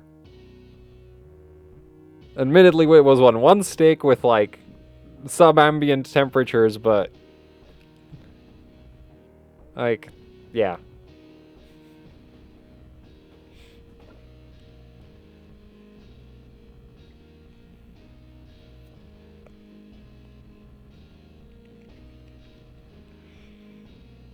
So, this exists.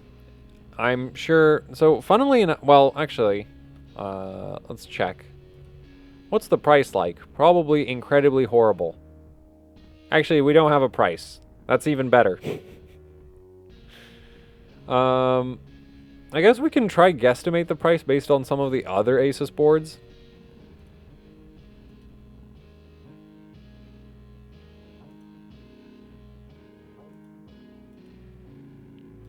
This thing is $239.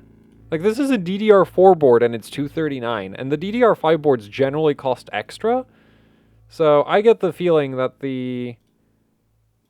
this thing is going to be just, like, this is going to be like $220, maybe, it's going to be over $200. And at that point, you got to ask yourself, couldn't I just buy a Z690-A, get more M.2 slots, actual overclocking support, admittedly not non-K, but the thing is, like, the price difference between DDR4 and DDR5 is so big that you could get a 12600KF with DDR4 by not buying DDR5.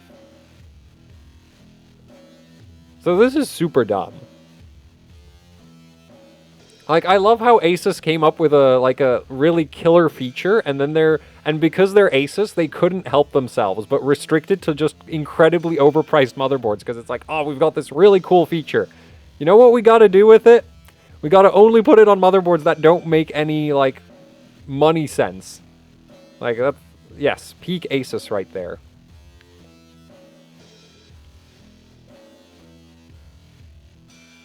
Asus has never heard of the term performance per dollar.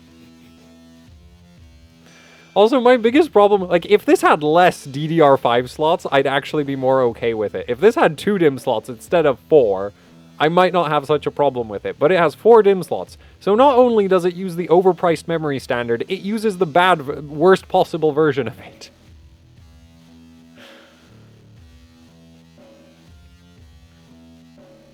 Yeah, so this is like a... This is like a bad Z690 motherboard. Like, this really, like, you can't really count this as a B660. At least it has the proper audio, like, you know, the good audio chip at this point, but... Yeah, like, this is entirely too expensive, and it forces you to buy DDR5, which is just like, I don't know why you'd want to do that.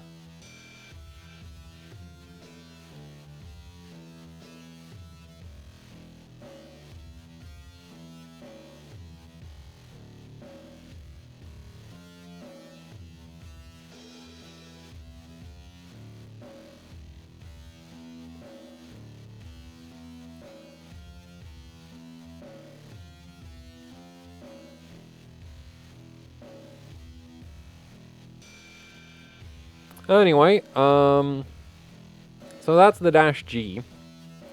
So next we've got the Dash A. Wait, this is DDR5 also, isn't it? Yes, this is DDR5. Why, like... Like, cheap DDR5 boards make no sense. Absolutely no sense.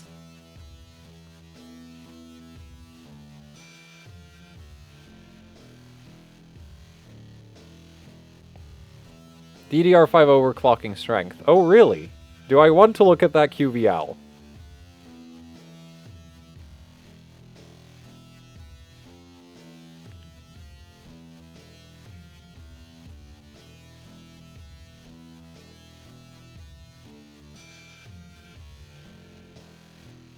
Hello? Asus? I would like to know if, like, I'd like to see an example of memory overclocking strength here.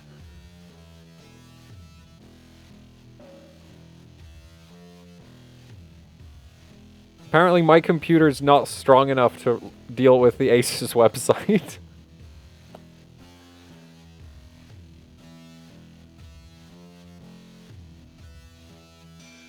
Is it not, like, I don't know if it's not finished or if it's broken.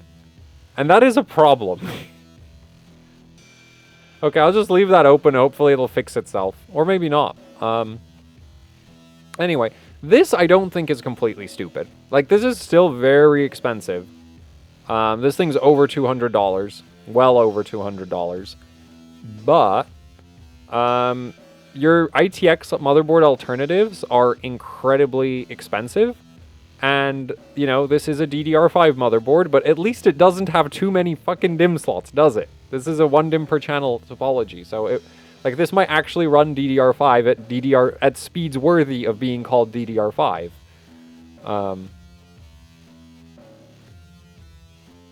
Unfortunately, this doesn't do non-K overclocking, which is incredibly dumb. Yeah, though currently the memory speed support on this thing is also terrible. But I imagine, like, this should be able to support higher speeds eventually. Wait, what? Why is there 4x16 in this QVL? Did this load yet? Okay, I'm gonna go with this being completely broken. I get the feeling that the Asus QVLs are just kind of whatever the hell. Oh well. Anyway, so this is like... Because, yeah, the thing is, like, there's really not a lot of good, like, there's no budget Z690 ITX options. Like, I think the cheapest Z690 ITX board is like $300, and that's a Gigabyte DDR4 board. And then everything is like north of 400. And then, yeah, everything else is like north of 400, with maybe the exception of some like cheapo crappy ASRock board. And so if you want what, like, I would consider a mid-range ITX, this kind of does that. And it's not like you're going to be overclocking a 12th gen in an ITX system, probably. Well, I get... Now, admittedly, some people manage to cram water cooling into their ITX builds. See, this is the motherboard where if they put the clock gen on this thing, I think that would be really cool. Even if it was $240, I still think it would be really cool if this had a clock gen. Because you could get like a 12900, right? Save a bunch of money by not getting a 12900K, stick that in this board, and then BCLK overclock the crap out of it. But instead, Asus put the non-K overclocking functionality on motherboards with entirely too many DDR5 slots. So yeah, that's great.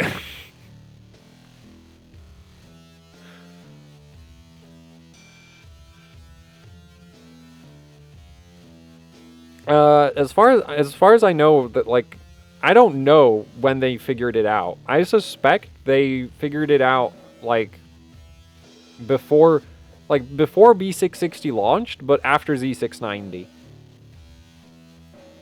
Cheapest best board for non-KOC. Literally this. Yeah. DDR5, too many DIMM slots. Also, over $200. Like, this is so expensive, you could just get a Z690 and a 12600K and a DDR4 instead. Why is 4 DDR5 DIMM slots a bad thing? Because it overclocks like trash. Like, DDR5 is good once you push it past 6,000 megabits per second. Or, like, it starts getting good once you start pushing it past 6,000 megabits per second. If your motherboard has 4 DIMM slots and 6 PCB layers, like the vast majority of B6... Actually, I don't think there's a single 8-layer B660 except for the ITX boards. So, basically, you're going to be stuck at, like, DDR5 6000-ish. And that's if you buy, like, high-end DDR5. And so your performance is going to suck.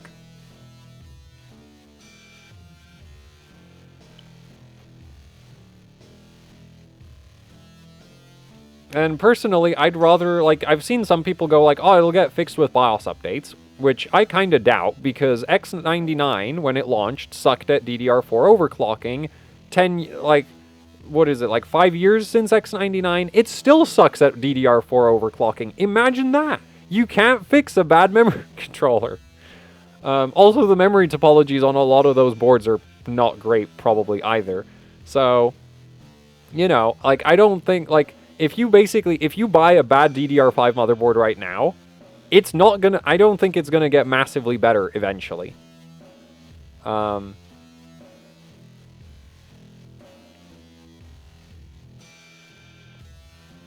I've seen some people go like, oh, I'm gonna, like, upgrade to a 13th gen, which probably is dumb anyway, because we don't know that 13th gen is gonna be that much faster regardless. And 13th gen will support DDR4 anyway. So, yeah. Well, whatever. And then 14th gen won't fit into your LGA 1700 motherboard anyway, because it's Intel and they switch chipset. They switch sockets every 2 generations.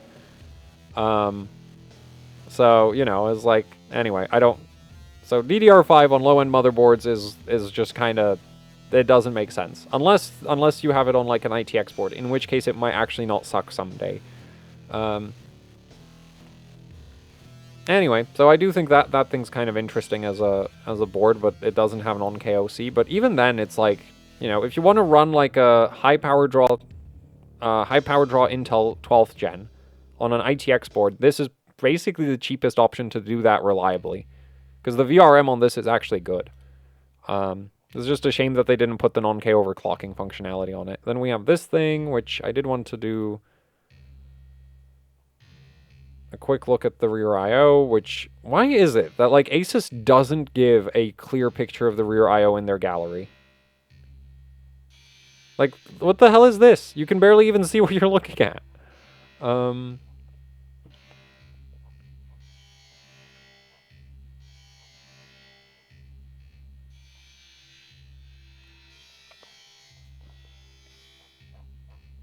Okay, so we're just not going to get a proper picture of the rear I/O, I guess. So that's great. Anyway, so... And that thing is probably not really reasonably priced either, and it's DDR5. Anyway, there is a DDR4 version of that board, The thing is, I think this is probably 200 bucks, and at that point you could get like a DDR4 Tomahawk instead. Well,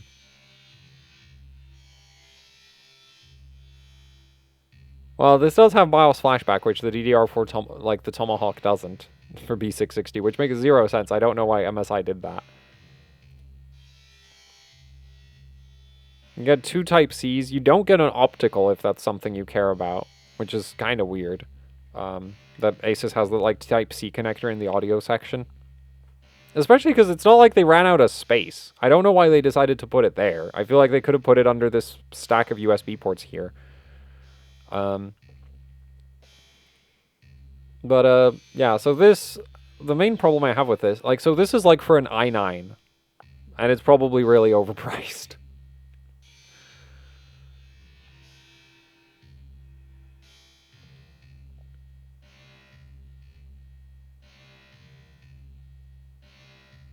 We can use cache as a RAM disk. What? Like L3 cache? Like, if the L3 cache is that big, it's going to be kind of slow.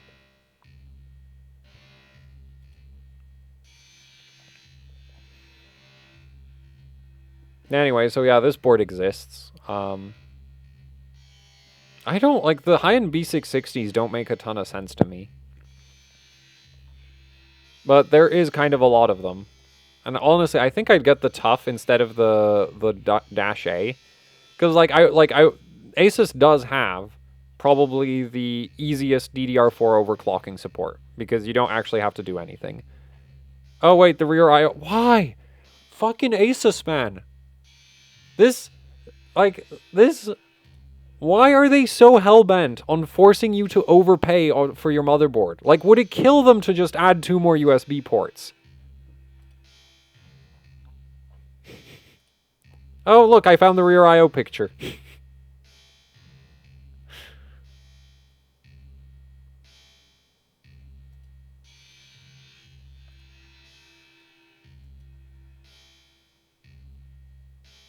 Like, it's the same, like, because it's the same board.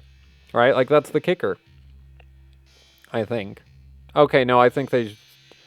The rear I/O layout looks the same, right? Like, you can see that gap for the... There's the gap for the BIOS flashback button. This port stack isn't quite as tall as it is on the other board. That's it. That's all the difference there is. It's like, oh, you thought you would get, like, a good motherboard with... You know, a rear, like, proper rear I/O? Well, no, you won't, unless you buy this one.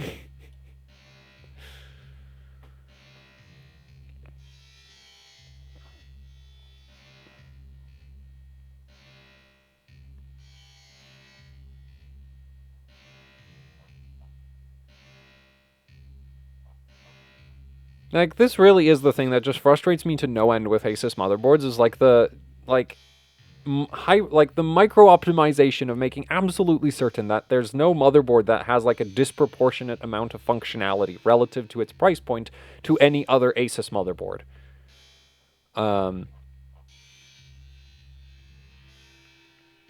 Why do, like, I can understand removing the BIOS flashback. Why do the USB ports have to go?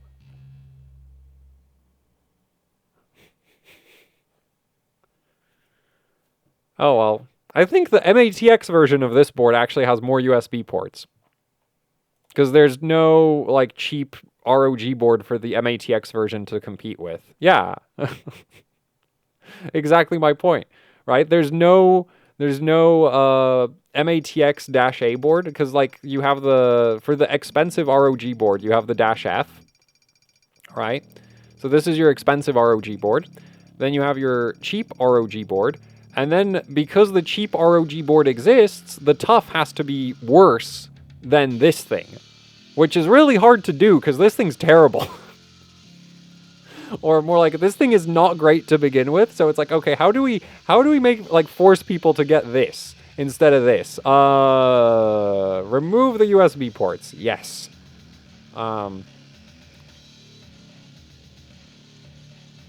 Peak Asus. Absolutely peak Asus. Oh yeah, and then there's the Dash F. So this has non-K overclocking as well. It's entirely, like, it costs entirely too much. Funnily enough, Asus has offered to let me, like, test this board, but, like, I don't get the point. It's like it's a Z690 motherboard with a B660 chipset. Also, it has DDR5, which is just, like, and way too much VRM. Like, there's nothing wrong with that. It's just like, I don't want to pay for that. Why would I want to pay for a 16+1 power stage VRM on a B660 board? Admittedly, yes, this can do non-K overclocking, but it's like, I'd rather pay less. Because you don't need freaking 16 power stages to power even an i9. 12 power stages will do it fine, especially if you've got heat sinks like this.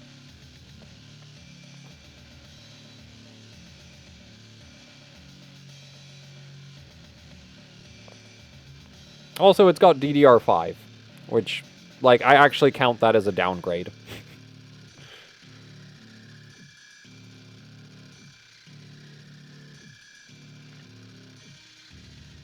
So, that's kind of the Asus B660s, and I think the ITX is cool, and then the rest of this, and also the MATX TUF is cool.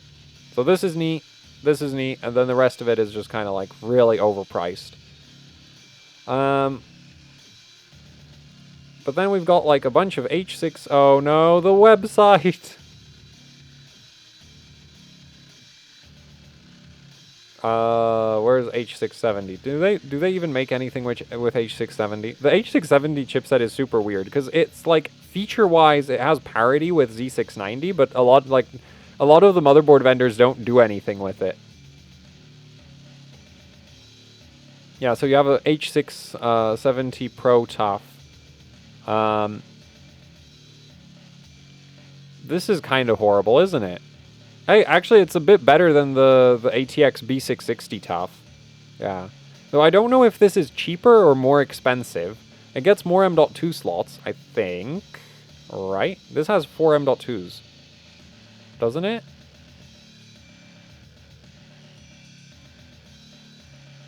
One, two... Wait, no, that's 1, 2, 3, 4. Yes, so this has 4 M.2s. It gets you 6 Type A's and a Type C. Whereas the B660, so B660 can't have as many M.2 slots as H670 because the chipset is weaker. Like the H670 chipset actually has the same level of functionality as Z690, except it can't do overclocking. For your CPU. It can still do memory overclocking. So this is probably... Oh, I guess that's why the B660 TUF is so bad, is because this exists. And also because the ROG B660 cheapo board, it's not actually cheap, but the not completely insanely overpriced ROG B660 board exists. So the thing is, I don't know how much this costs, and I'm kind of scared. Like, it is Asus, so I wouldn't put it past them to have this cost entirely too much. I wish there was a non-Wi-Fi version of it as well. See if I can find it. Yeah, that's entirely too much, isn't it? That's literally a Z690 board. They've got to be fucking kidding me. Yep, literally a Z690 motherboard. Asus hates selling motherboards. Oh my god. What the... How is this 260 quid? What does this even do that this costs... Like, this is... The fucking beast...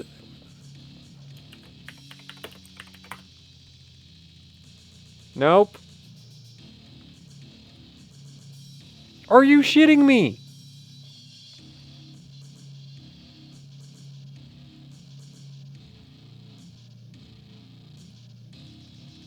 Oh, like, it's the same rear I/O on both of them. Oh, I guess... Okay. Yeah, I guess what happened is they took the Z690 board, replaced the Z690 chipset with the H670 chipset, which... I suspect that's what's going on here. Okay, you know what? We're gonna... There we go. Got it proper sized. Let's pull up that TUF board. Like, all of the resolution. Oh my god, way too big.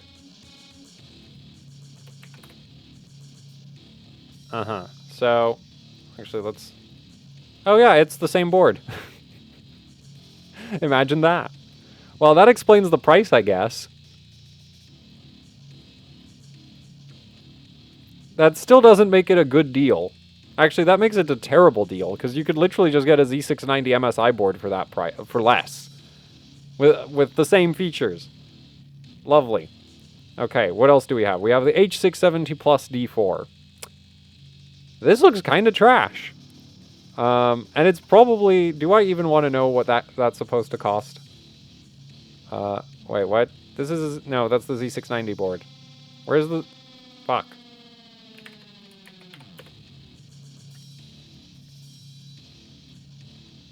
No, oh my god, the website is pure suffering.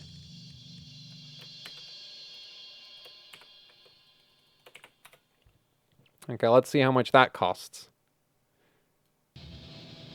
Yeah, no. Nope, nope, nope, nope, nope, nope, nope, nope, nope.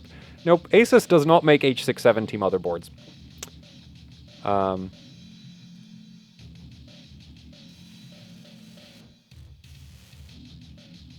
H610, right? That's a thing. Where's H610? Am I blind? There it is!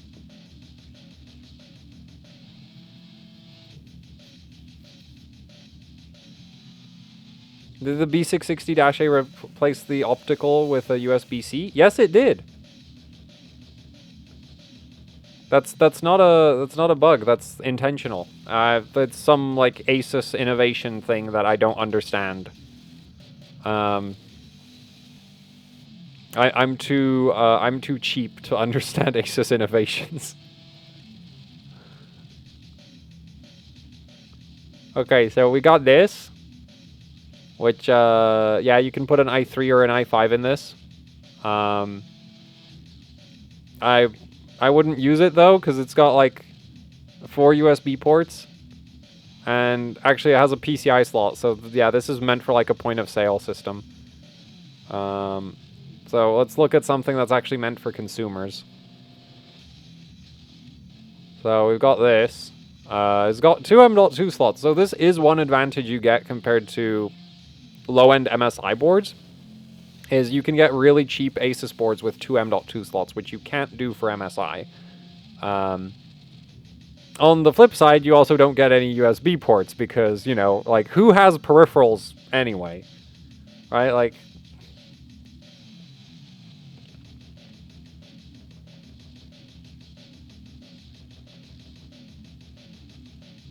So, yeah. But this will run an i3 or an i5. Like, yeah, it should run those. And this should be well under $100. And when I say i5, I don't include the 12600K, because that's a 150-watt CPU. Okay, then we've got the H610-A D4 CSM. Which, now you get a VRM heatsink. So this might actually run the 12600K, thanks to that VRM heatsink. You get your 2 M.2 slots again, and you finally get a decent number of USB ports. Hopefully, this doesn't cost more than, like, much more than $100, but this is Asus, so you never know. You never know. What else do we have? Dash E, that I can already see that only has 4 USB ports. This only has 4 USB ports. Actually, no, this has 6, I think.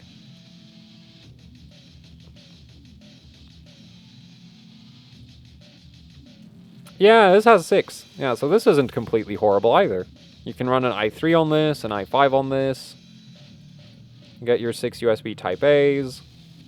Do you get 2 M.2 slots or just 1? You just get 1 M.2 slot. So, honestly, if you... So, the thing is, like, MSI's super cheapo motherboards, the one downside to them, like, those will... I think the VRM that MSI has on their super cheap boards is better than what Asus has on their super cheap boards. And at the very least, the MSI boards have a VRM temperature sensor that you can check with hardware info, which isn't true of low-end Asus motherboards. Actually, isn't true of any Asus motherboards, because Asus doesn't like showing VRM temperature sensors, because imagine knowing what temperature your VRM runs at. Can't have that, can we?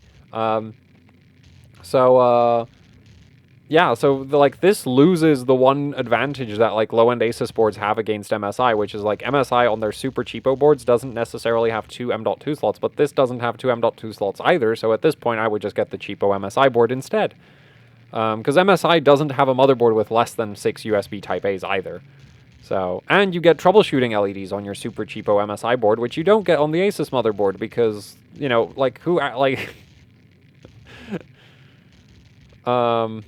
yeah.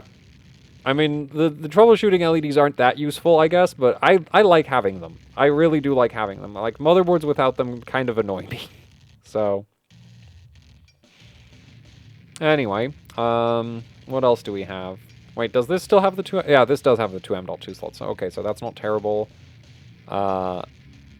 This is, though, dash A. This looks kind of decent.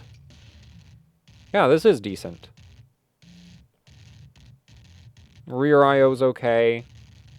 You get your two M.2 slots. You get a VRM heatsink. You still don't get any troubleshooting LEDs. So basically, if this is...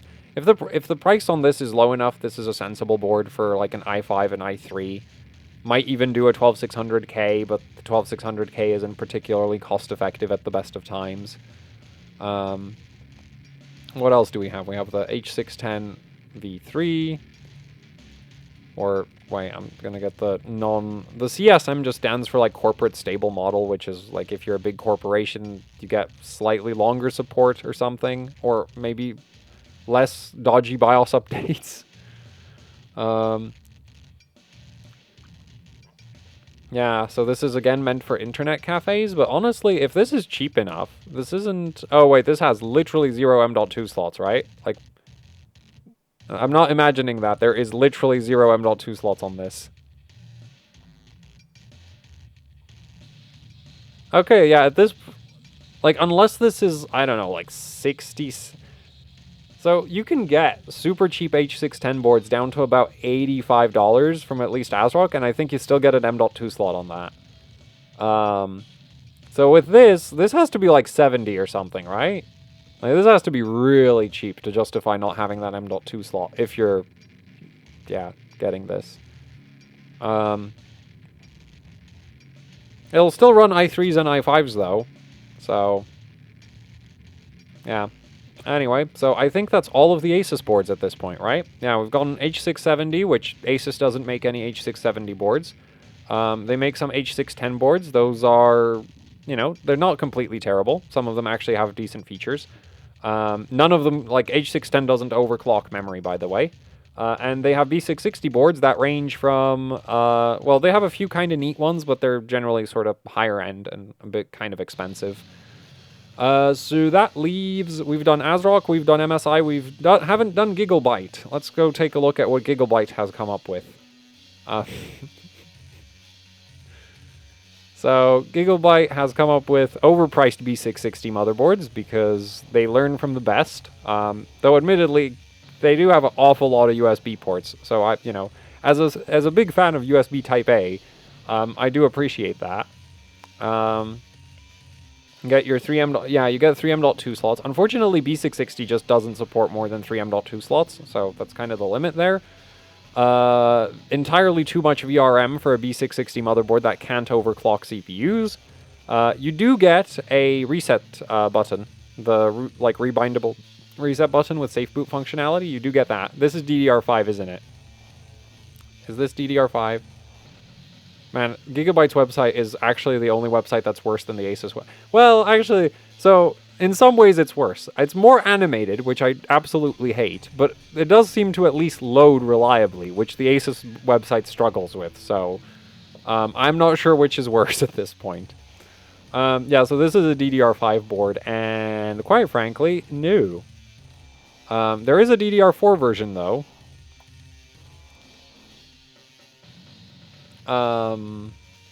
Which is the same thing, but with DDR4.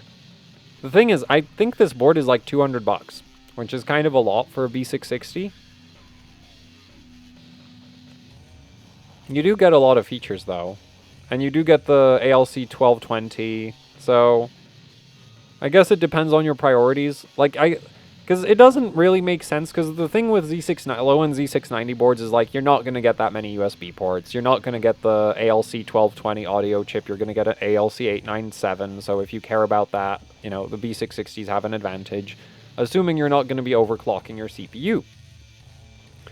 At the same time, I wouldn't put, like, an i5-12 whatever in this, because this, like, you don't need this much VRM for your i5-12 whatever, right?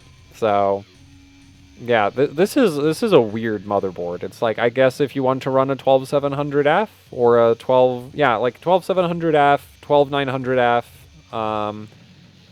12900, 12700 is kind of the CPU that you'd want to use with this board.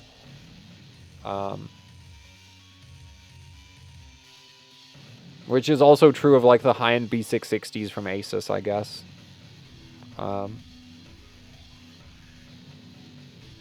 Anyway, we have the B660m Aorus Pro AX. Oops, I closed it.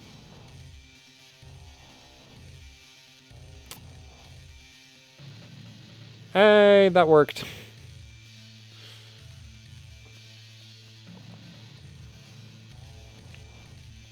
The B660m Aorus Pro AX, and, well, you get some substantial VRM heatsinks, a 6-layer PCB.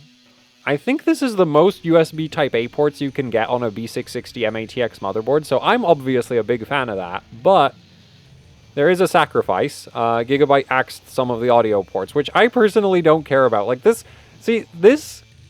adjustment that Gigabyte has made to their rear I/O on the, like, LGA 1700 motherboards, I feel like this is entirely my fault, because I've made it very clear I couldn't care less about onboard audio. And, but I do like Type-A USB ports, and so that's what you get. So if you like having audio ports, I apologize to you, because I've ruined Gigabyte motherboards for you. Because, yeah, no more audio ports, just USB. All of the USB.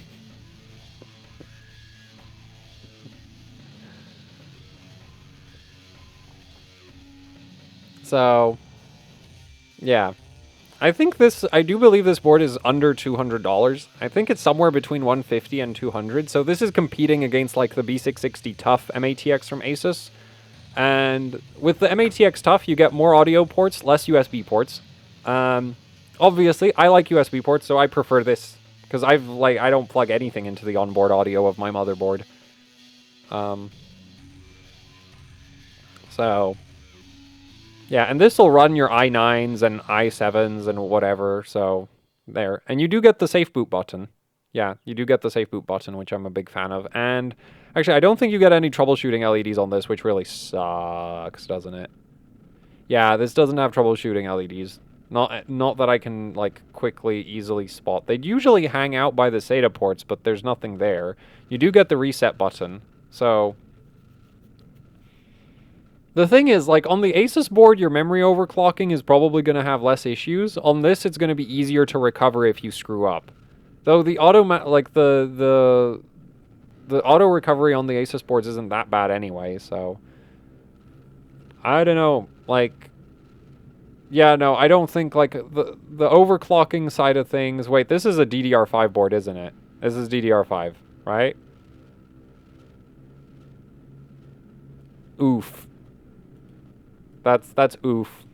It's like, oh, look, we're approaching DDR4 speeds. So actually, you know what? Like, Gigabyte's DDR5 overclocking support is actually not terrible, except it's not terrible on their high-end boards. This is not a high-end board. So, yeah, no. There is a DDR4 version, though, so just get that instead. Like, if you like the rear I/O of this, then yeah, get it, and, you know, get it for the DDR... Like, get the DDR4 version. Because DDR5 on a motherboard... Like, DDR5 is good once you can go over 6,000. If you can't go over 6,000, don't even bother. Yeah, but this doesn't have troubleshooting LEDs, which is annoying. But you do get the reset button over there, which is neat. Actually, wait, this is labeled wrong. They labeled... If you look at the silk screen, that's the reset button, and that's the Q flash.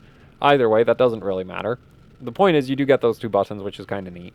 And you don't get those on, like, many. Actually, you don't get those on like any of the non-ROG Asus boards, if I remember correctly. I don't think even all of the ROG boards get a BIOS flashback button. Anyway, yeah. So I like the rear I/O. I like the fact that this includes the rebindable reset button. But memory overclocking wise, Asus is going to give you an easier time. And CPU overclocking wise, well, you can't overclock the CPU, so yeah, because it's B660. Anyway, what else do we have? We have the Aorus Pro non-Wi-Fi, yeah. Oh, Gigabyte copied the MSI thing of having the Wi-Fi board in white and the non-Wi-Fi board in black and gray. So, yeah, same board, just no more Wi-Fi. So this will be quite a bit cheaper. And if you don't care about the Wi-Fi, then this gives you an awful lot of USB ports. This is, yeah, I think like, without the Wi-Fi, this is probably going to be, like, maximum USB ports per dollar on B660.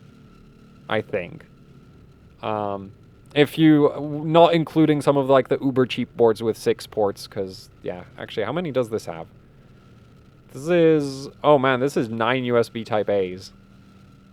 Actually, this is probably rivaling some of the super cheap boards with 6 Type A's for USB ports per dollar. I do actually care about that to some extent. There's an Aorus Pro DDR4. Wait, what? Oh, there's a this is the DDR5 version. Yeah, don't get the DDR5 version. But yeah. So I think this is a kind of cool board just for the, like, just sheer number of USB ports you get. And then for other things, it's kind of, like, interchangeable with a lot of the other motherboards in this price range. Like, that's kind of the thing that I find so annoying with why I haven't made a B660 video already. Because it's like, to me, this is like, none of the boards can overclock with the exception of 2 Asus boards. So if you're choosing a B660 motherboard, you're going to be choosing your motherboard based on how many USB ports does it have? What audio does it have? What networking does it have? How, I guess to some extent you might care about how good it is at memory overclocking, but mostly, like, so Gigabyte is capable of hitting the same level of performance as Asus or MSI. It's just more difficult to do so, and you can't do high memory voltages. So Gigabyte boards are totally not usable for, like, benching, but for, like, daily, they're fine. Anyway, oh, there's an ITX DDR4 board from Gigabyte. So I guess this is like your alternative to the ITX DDR5 board from Asus. If you want a DDR4 board, ITX, then this exists. Because ASRock has some DDR4 ITX boards, but they're all super low end, whereas this will actually run an i9 just fine. Because this literally has the Z69. Actually, I think this is slightly smaller version of the VRM they have on the Z690 boards. Yeah, though this is not a cheap B660, off the top of my head. This actually might be more expensive than the Asus one. Let's see. Oh, no, it isn't. It's Gigabyte. It's very hard to cost more than Asus. Yeah, it's 200 quid. Instead of, like, I think the Asus board is, like, 240. Okay, yeah, that's quite the difference, isn't it? So, yeah, like, this is your sort of very capable budget ITX board. Though the memory overclocking, well, it's going to be Gigabyte memory overclocking. The like, up to 3600 XMP now works. I've not tested more than that. The thing is, my memory collection is really awkward in terms of XMP profiles. Like, I have XMP profile, like, I have a bunch of, like, 3600 or lower, and then I have a lot of, like, 4400 and higher, and not really much in between. Right? And for Gear 1, with a lot of, actually with my 12600K, I could test Gear 1 4000. Yeah, I could do that.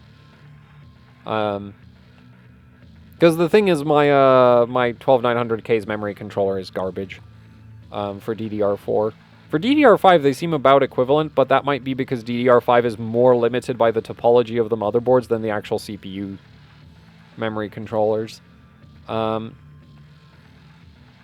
Anyway, B660 Gaming X. So this one has a kind of a wacky VRM, because it's like a really low phase count, but it's power stages.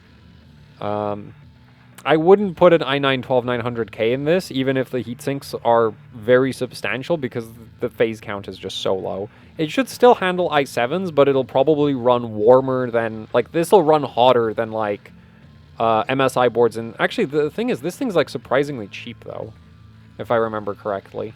Like, I did do a bunch of B660 research, and then I just didn't do anything with it, because like, I have such a hard... Yeah, like, this is actually surprisingly cheap. Like, this is approaching... Holy crap. Yeah, like, this is under 150 quid. Does Scan have it? Because I'm, like... Yeah, Scan has it. Yeah, damn. Like, it's cheap. Like, it's properly freaking cheap.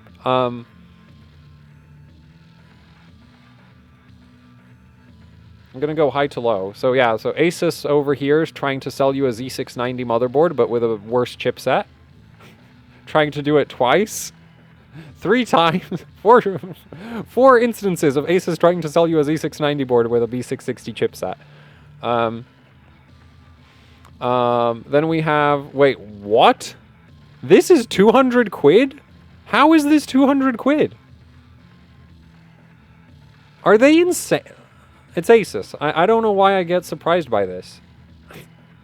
Like, you could literally get a Tomahawk for the same fucking price.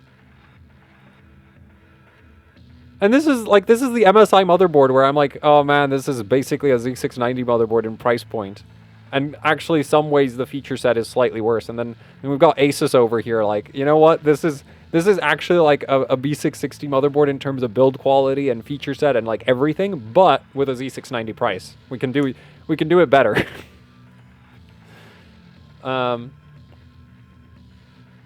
Like that, there's no way that's like it can't actually be I refuse to believe that. Like that's insanity. 200 quid for that.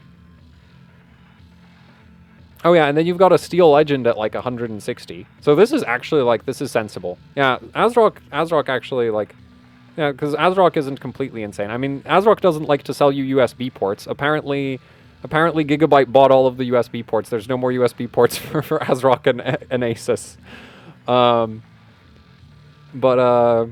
Yeah, but you can get the Gaming X for even less than that. And man, I do like my USB ports. You don't get any Type-C, I guess, if you care about that. You do get an internal Type-C, right? So if you have like a front panel Type-C, then you still get that functionality. You just don't get it in the rear I/O. So yeah, the Gaming X is kind of weird because the VRM is like kind of not great. Like I wouldn't want to put an i9 on this, but at the same time, the board is actually, you know, like the price is nice in my opinion. You get troubleshooting LEDs, you get the reset button, Gigabyte's DDR4 overclock. Like, you're going to be, like, basically the way to look at the reset button is, like, you're probably going to be actually using that button quite a bit compared to other motherboards. And without a postcode, this is actually going to be kind of painful. But at least you do still get the troubleshooting LEDs, so not the end of the world. I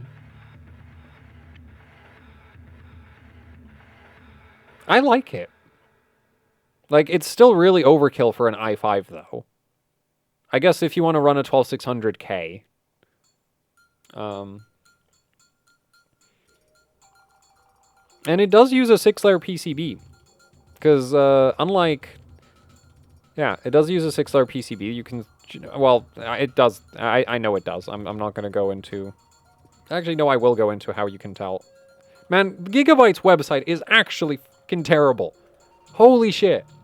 I have a 1080p monitor. This is a totally reasonable resolution. How the fuck is this coming off of my screen? Who designed this? No fuck. Oh.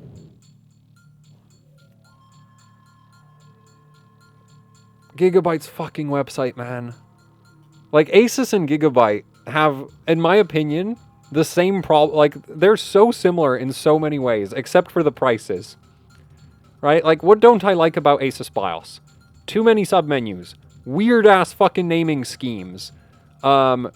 Weird, like, certain options have weird interactions with each other. What don't I like about Gigabyte's BIOS? Too many submenus. Weird-ass naming schemes. Weird-ass interactions between certain settings. What don't I like about Asus website? It's fucking broken. What don't I like about Gigabyte website? It's fucking broken. And then the only difference is, like, Asus is way more expensive. But this is way more annoying. Like, Asus website just doesn't load shit. This is just fucking infuriating. Anyway. Yeah, so this has a 6-layer PCB because you've got a layer count indicator over here. And basically this has 3 squares. If you've got 2 squares, it's a 4-layer PCB. If you have 3 squares, it's a 6-layer PCB. If you've got 4 squares, it's an 8-layer PCB. And if you've got 5 squares, it's a 10-layer PCB. And I've never seen a Gigabyte motherboard with a 12-layer, but I would assume that would have 6 squares. Anyway, you get your reset switch, LEDs.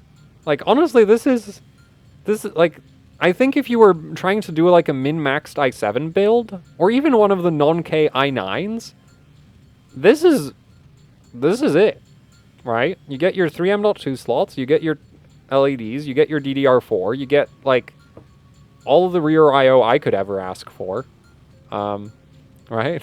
Because yeah, so I rather like this. You still get your 2.5 gig LAN, which I think on this board it's Realtek, which, yeah, they don't say, so it's probably Realtek. I've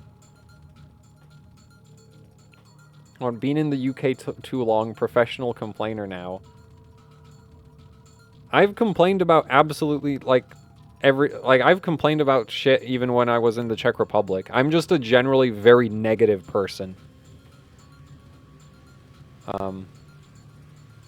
Also, we should have been looking at the DDR4 version. This is the DDR5 version. I made a mistake. I've misled you. I am very sorry. Please do not get the DDR5 version. Like, I have a really, really dumb idea. So I've already tried this once, and it didn't work. But I'm like, well, what if we did it with a 6-layer board? Would it work then? And of course, I'm talking about removing the... So... The thing with DDR5 is, like, the really, really bad memory channel is channel A. So on DDR4, the difference between channel A and channel B is, like, there's a very clear difference. On DDR5, on some motherboards, like, channel B, last slot, does, like, DDR5 7000. Channel A, last slot, does 6400. So channel A is completely fucked on DDR5. And so what I've tried is on the Z690 Master, I actually tried desoldering the secondary channel A slot to see if that wouldn't help the main channel A slot suck less. And the results are indecisive. On one hand, it's the only 8-layer daisy chain Gigabyte board where I've booted 6700 on 2 sticks at the same time. On the other hand, I've booted 6666 on all the other ones. So, you know, that's like a 33 megabits per second improvement in data rate, and that's, like, not really noteworthy in my opinion. Like, that's not enough to say that removing the secondary DIMM slot actually achieved anything. Then again, those boards are 8-layer PCBs, and I did accidentally rip off 2 pads in the process. So I'm kind of toying with the idea of, like, once I'm done with all the Gigabyte motherboards for Z690 that I'm still not finished with, of maybe asking for one of these, and then just pulling the DIMM slot, like, pulling off the innermost DIMM slot to see if it fixes channel A. Because channel B probably, like, I actually have a version of this topology, but I have it on the Aorus Pro, and I only have one of that board. So I'd like to have, like, 2 boards with the same topology so I can go back and forth between them to compare. Though for some reason, this is spec'd lower than the Z690 board. Than, like, the 6-layer Z690s. So I'm not sure what's up with that.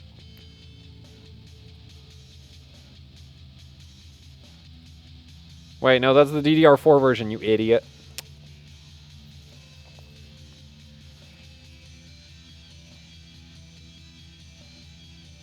It's the same memory topology, though. I'm pretty sure it is.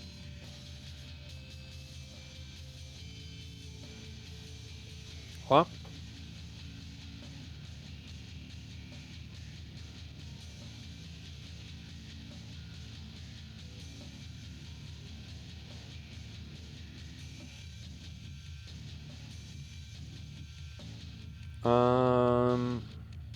What did I want? Memory support list.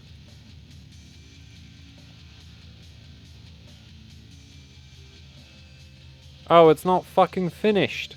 God damn it.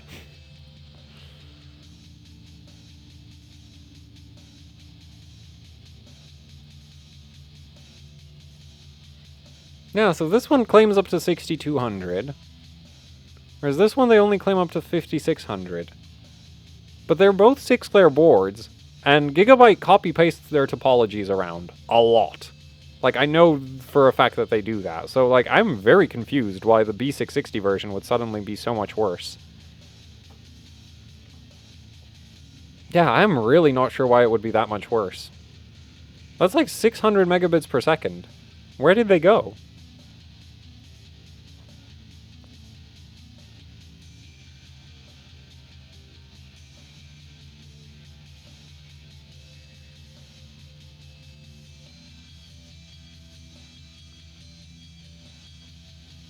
So, well, either way, don't get the DDR5 version of this.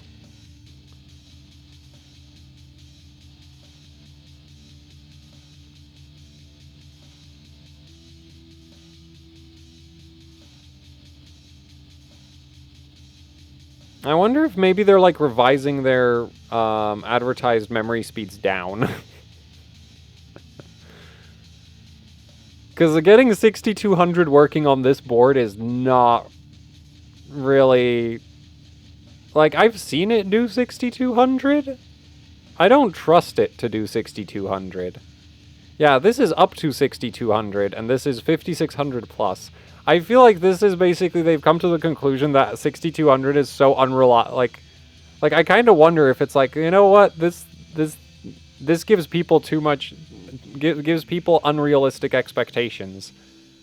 It's like, yeah, up to. Evidently people skip over the up to part and then get surprised. Oh wait, no, this is up to 5600 as well. But then 5600 plus. Oh wait, 6200 plus. So I guess it really is worse. I wonder about that. Either way, you shouldn't be buying a low-end DDR5 motherboard anyway. Because low-end DDR5 is bad.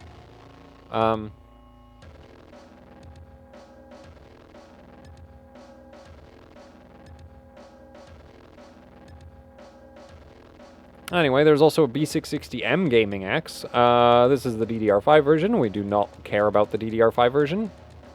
What the hell is this? Why... Anyway, is there a DDR4 version? Why can't... there we go, there's a DDR4 version. There's also a Wi-Fi DDR4 version. Yep, plenty of USB ports, as expected. The audio section now really sucks, right? Yeah, this actually had like a full set of audio ports, but this being an MATX board, they ditched some of them. I'm kind of, like... I think it kind of sucks that there's no optical on the audio section of the Gaming X boards. Whatever. Like, the thing is, you lose the optical output pretty quickly on most motherboards, so I don't think I'm not sure that in this price range you would be able to find a board with optical anyway.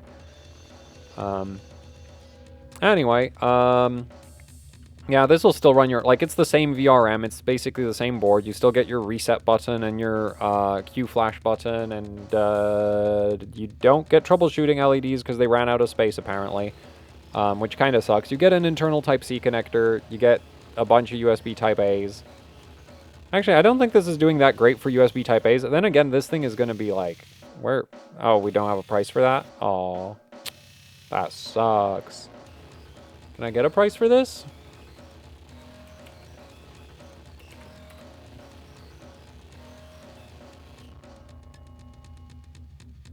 Oh, okay, this looks like it might be a little bit cheaper.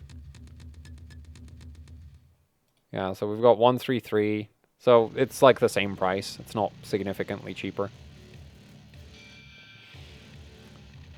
So, yeah. I wonder what their memory support is like, though. Up to 4400. That is low. Oh, and this is not finished again. Wait, was the ATX version just as bad?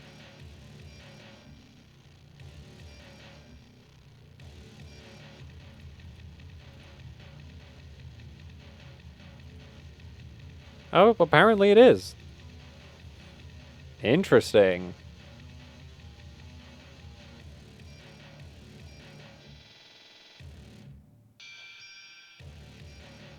I feel like, I'm not sure if they're sandbagging their own memory support or if, or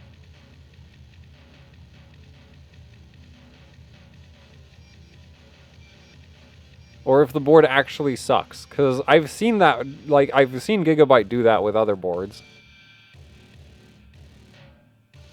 Because if you go by Gigabyte's QVL for Z690, right? Go by the Gigabyte QVL for Z690. Or more like just by the spec. So, the Extreme, 6600. The Master, 6400. These two boards use the exact same memory topology. Exactly the same. And for me, they both clock exactly the same. Like, I have both of these boards. I can't tell a difference in the memory overclocking. So I wouldn't be too surprised if Gigabyte just, like, copy-pasted the memory topology of the...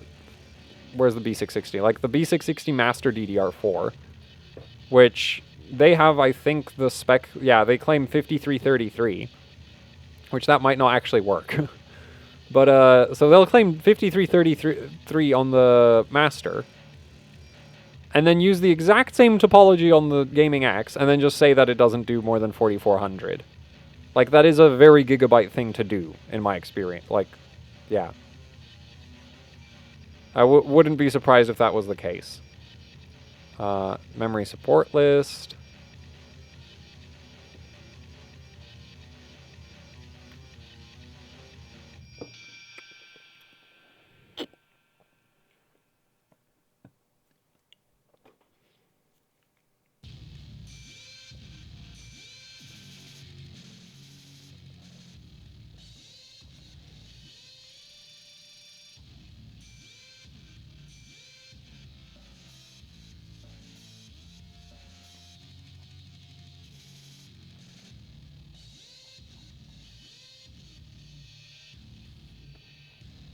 Yeah, I wonder if they're just sandbagging the QVL. Because I have a really hard time believing it's actually that bad. Like, DDR4 4400 is, for a 6-layer daisy chain, is terrible. So I have a really hard time believing that it's actually that bad. Then again, maybe that topology is ever so slightly different and terrible. So, I don't know. But I'd assume they just copy-pasted it, and then it should be the same.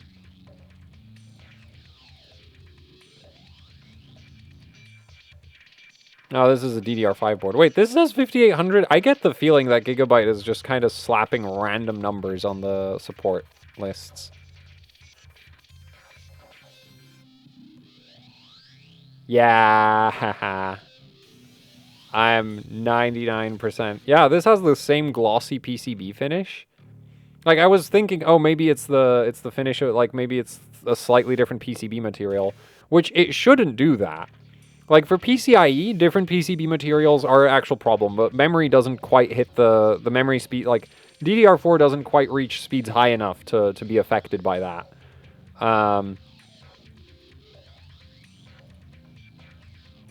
So I get the feeling that they're just straight up trying to make the Gaming X look worse.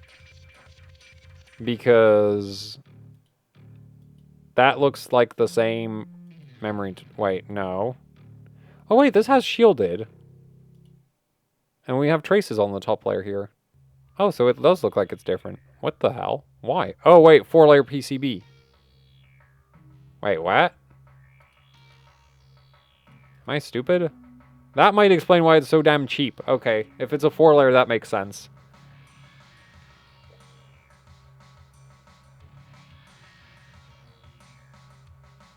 Which board did I count the 6-layer PCB on then?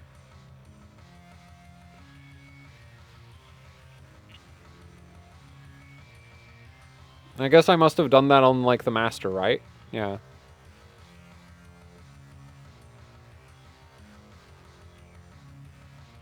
Wait, there's a 4-layer DDR5 board? How?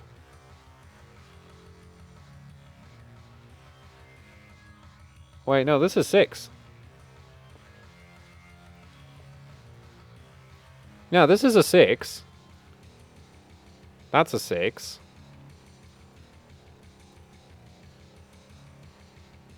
That... No, that almost... I can't tell. But we can see the traces. Which they wouldn't... Like, you wouldn't be able... Like, I don't think they would make a 6-layer and then put the fucking memory traces on the top layer. That's a very... That's like Asus does that, but like that... Gigabyte doesn't. So... That is super weird.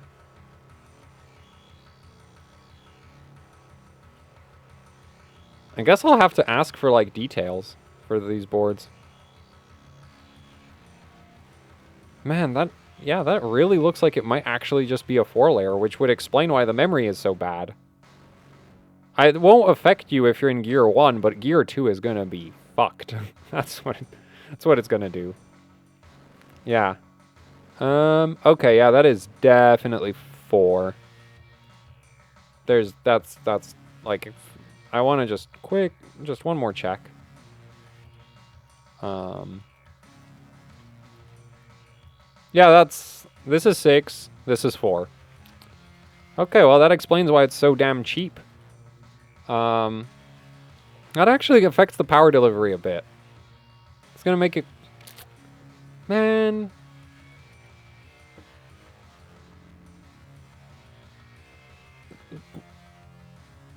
The thing, a 4-layer PCB should still be able to do 200 watts, though.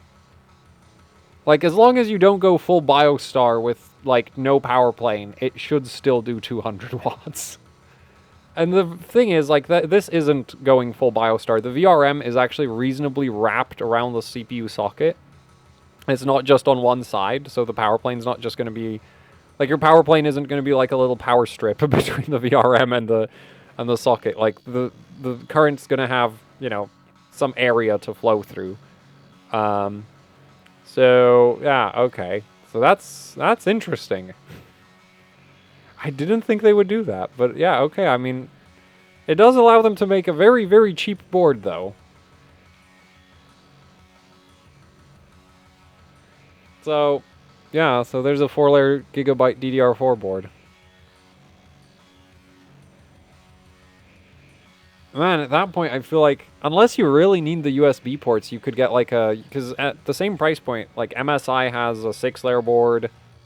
No power stages, but a lot of MOSFETs.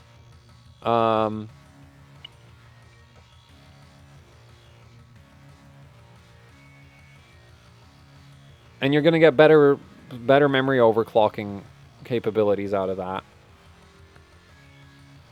So yeah, it depends what your priorities are then, I guess. It's like, do you want USB ports or do you want memory overclocking? You want memory overclocking, you're going to want to get an MSI board. If you want USB ports, you Gigabyte.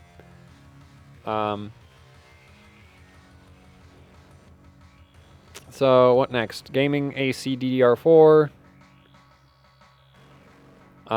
Yeah, this will run an i3 or an i5. I don't think I'd put an i7 in this.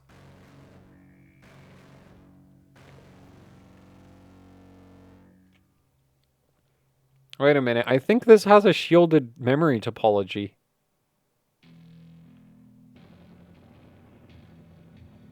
I think this is a 6-layer. Are you Gigabyte? Where's the indicator? Damn, I can't see it. The thing is, I can't see memory traces either, so I would assume it's a 6.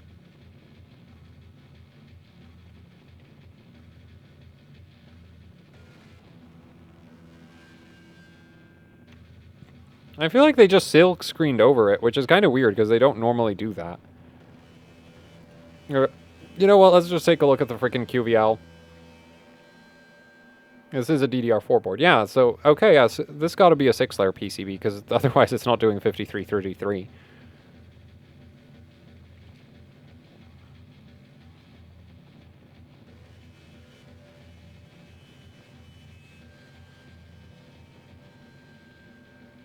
You get 2 M.2 slots. You don't get much in the way of USB ports. You do get a Type-C, though. And you get Wi-Fi. And 4 SATA ports, okay. Like, I don't know how cheap this is, but if this is cheap enough, then this is actually kind of neat. Because I don't think a lot of the other motherboards in this, like, the motherboards that are, like, 1 DIMM per channel, I don't think a lot of them use 6-layer PCBs. I think a lot of them are 4-layer PCBs. Though, I think a 4-layer 1 DIMM per channel is actually not that bad on DDR4. Like, those are actually those are actually pretty decent. So that might not really make much of a difference. You do still get the reset button, and I think it's still rebindable. I can't see any troubleshooting LEDs, so that's annoying. And the VRM only has heat sinks on less than half of the V-core, which is... yeah, that's a unique approach to that, isn't it? Because you've got your 3 V-core phases under the VRM heatsink, and then you've got the other 4 V-core phases, and those are kind of just left to fend. Actually, no, you've got 3 V-core and then 2 iGPU. Why does it have 2 iGPU phases? Oh, well, yeah, so this, like, i5s, i3s, I don't think I'd go above that on this, though. Like, it does technically have a VRM heatsink, but I have my doubts about the top half of the VRM not getting very hot. If you get, like, if you put, like, an i7 12700 in this, I think the top half of the VRM would get very, very hot. And while Gigabyte does give you VRM temperature sensors, they don't always put them in the most reasonable locations. Also, where is it? Also, never use EasyTune. EasyTune is a pile of trash. Absolutely, like, horrible software.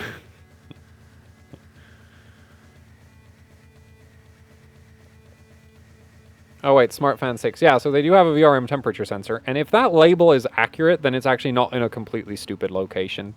But I've seen Gigabyte VRMs where they have the temperature sensor, and, like for V-core temperature sensor, the sensor would be, like, there. And it's just like, guys... Yes, that is a place where you can put the sensor, but that is not the right place to put the fucking sensor. That's the B550 Vision does that. The temperature sensor is just in a completely, like, pointless, like the problem with it there is that the temperature sensor is actually used for compensating the current measuring system of the VRM. And so as the VRM heats up, the current sensing gets less and less accurate because the temperature sensor is way off of the, like, hottest, like, way off from the hottest temperature of the VRM. So yeah, but this doesn't seem to have the temperature sensor in a completely stupid location, so assuming that, like, the photo probably isn't that accurate. Actually, I wonder if we could just zoom in on it, because...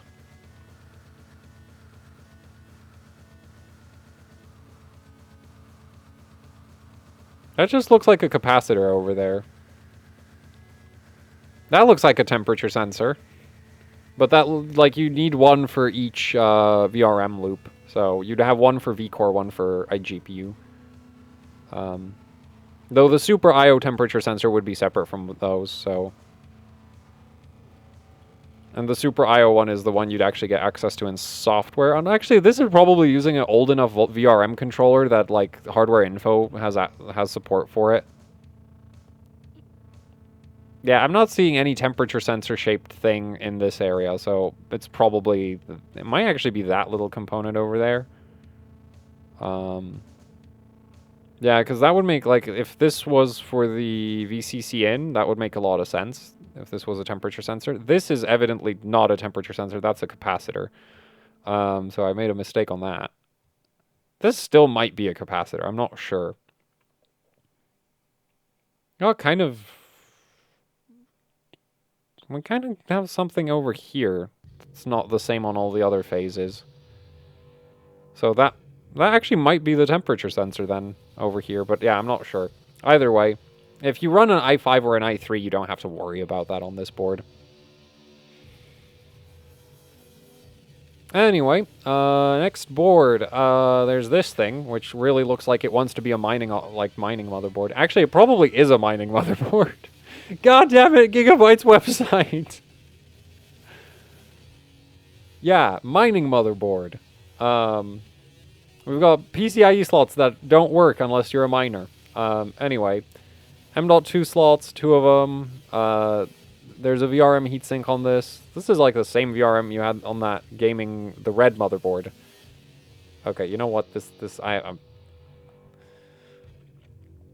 Now, does this have troubleshooting LEDs? Hey, it's got troubleshooting LEDs. And a shielded memory topology, so it'll actually clock memory properly, though. I think this is DDR5. Yeah, this is a DDR5. There's a DDR4 version as well. Hopefully the DDR4 version is also... Like, hopefully I can't see traces on that one. Yeah, I can't. Okay. Yeah, 6R PCB. You can see that from the layer count indicator. How's the rear I/O on these? Probably terrible. Yep, very terrible. Just 5 USB Type-A's and a Type-C. Though these are probably really cheap, and you get an awful lot of PCIe slots. So I guess if you want to add any functionality, it's just like, go ahead, alright?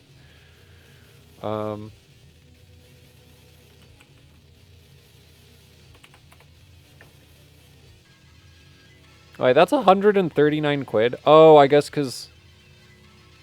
Wait, that's the Wi-Fi version. Let's get rid of the Wi-Fi part. 130. Okay, yeah, so I guess that's what's going on with that, is this has a 6-layer PCB, whereas the Gaming X has a 4-layer PCB. So the Gaming X, you get a better VRM, worse memory overclocking, and less PCIe slots. This, you pay almost the same amount of money. You get worse rear I/O, worse VRM, better PCB, more PCIe slots. So that's fun. So that explains why they're both at like similar prices. I'd probably get the Gaming X. Not one of these, but depends what you want in terms of feature set, I guess. And then we have the DS3H boards, which are basically the same as the, what is it, the gaming, yeah, the just gaming motherboards. Except this has too many DIMM slots. Actually, no, it doesn't. Oh, look, this is a 6R PCB as well. Man, the Gaming X DDR4 now kind of annoys me. Still don't get a ton of US, yeah, you get 5 Type-A's, 1 Type-C. You get some Wi-Fi if you can get Wi-Fi AX. There's probably a bunch of other cheaper versions as well. No troubleshooting LEDs. You get your reset button and your Q flash button. 2 M.2 slots. This isn't terrible. It's just like I would probably go for the 1 DIMM per channel version. Yeah, especially since you do still get your 2 M.2 slots anyway. And your rear I/O is the same thing. I wonder what the price is like.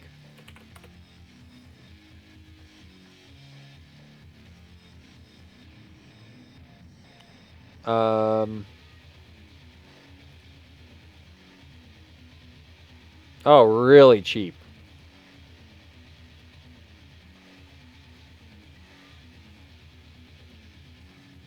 That's... No, like, if you're building with an i5, this is great. Other than, like, the rear I/O, but I don't know. Like, a lot of people, like, I do have a abnormally high use of USB ports. So... Yeah, I wonder what the 4DIMM version costs then. Because the thing is, the 4DIMM version, you get a bigger PCB.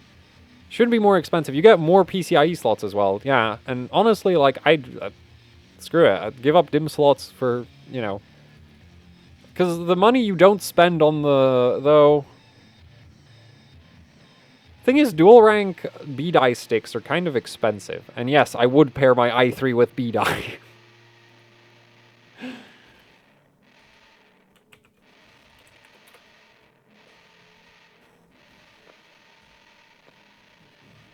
Oh, that's the Wi-Fi version. That's the Wi-Fi version. That's the non-Wi-Fi version. That's still... It's not really much of a price difference, is it? And you're probably going to have an easier time finding 4 sticks of memory than, like, 4... Like, 4x8 might end up being cheaper than 2x16. But on the other... Like, the thing with... If you take two 2x8 kits and put them together, and it doesn't work, that's your fault.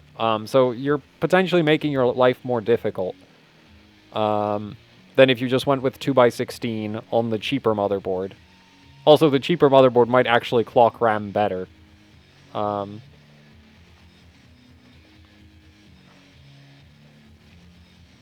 Yeah, so I don't know. I don't know which one.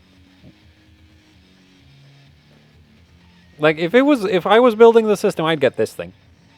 16 gig DIMMs. Like, also, if you just don't try to get B-die, then you can get 16 gig DIMMs reasonably cheap. What else do we have? So we have more DS3Hs. Did I miss anything noteworthy? Wait. What's this? This has a different VRM heatsink. D3H.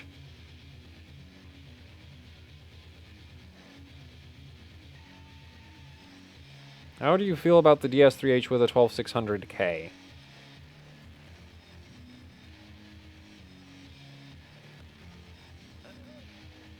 What kind of cooler are you getting for that 12600K? Because I have a sneaking suspicion the top half of the VRM is going to run really hot.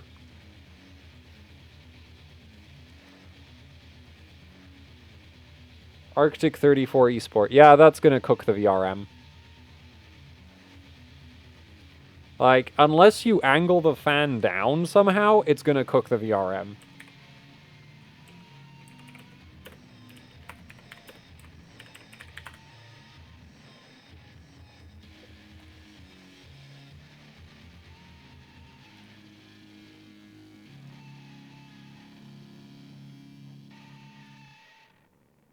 Because your VRM heatsink, like, reaches to maybe about the height of where that heatsink... Like, do we have a better picture? Yeah, so you can kind of see how, like, there's your fan, there's your VRM heatsink. Do you see the disconnect between those two?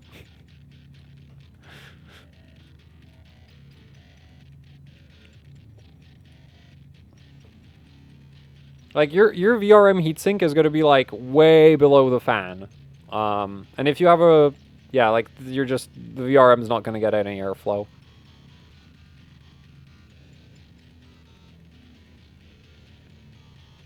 Also, the rear exhaust fan doesn't do anything for VRM temperatures because it's entirely way too high up.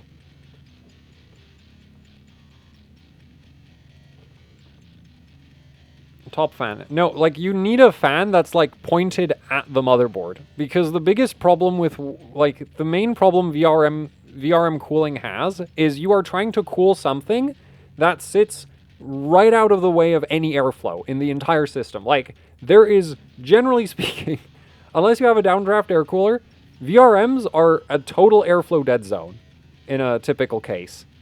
Like, they are about as far away from any source of airflow as is physically possible while being right next to a bunch of fans.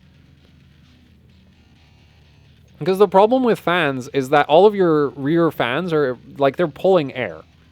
And even if they were pushing air in, like, I should just pull up paint for this.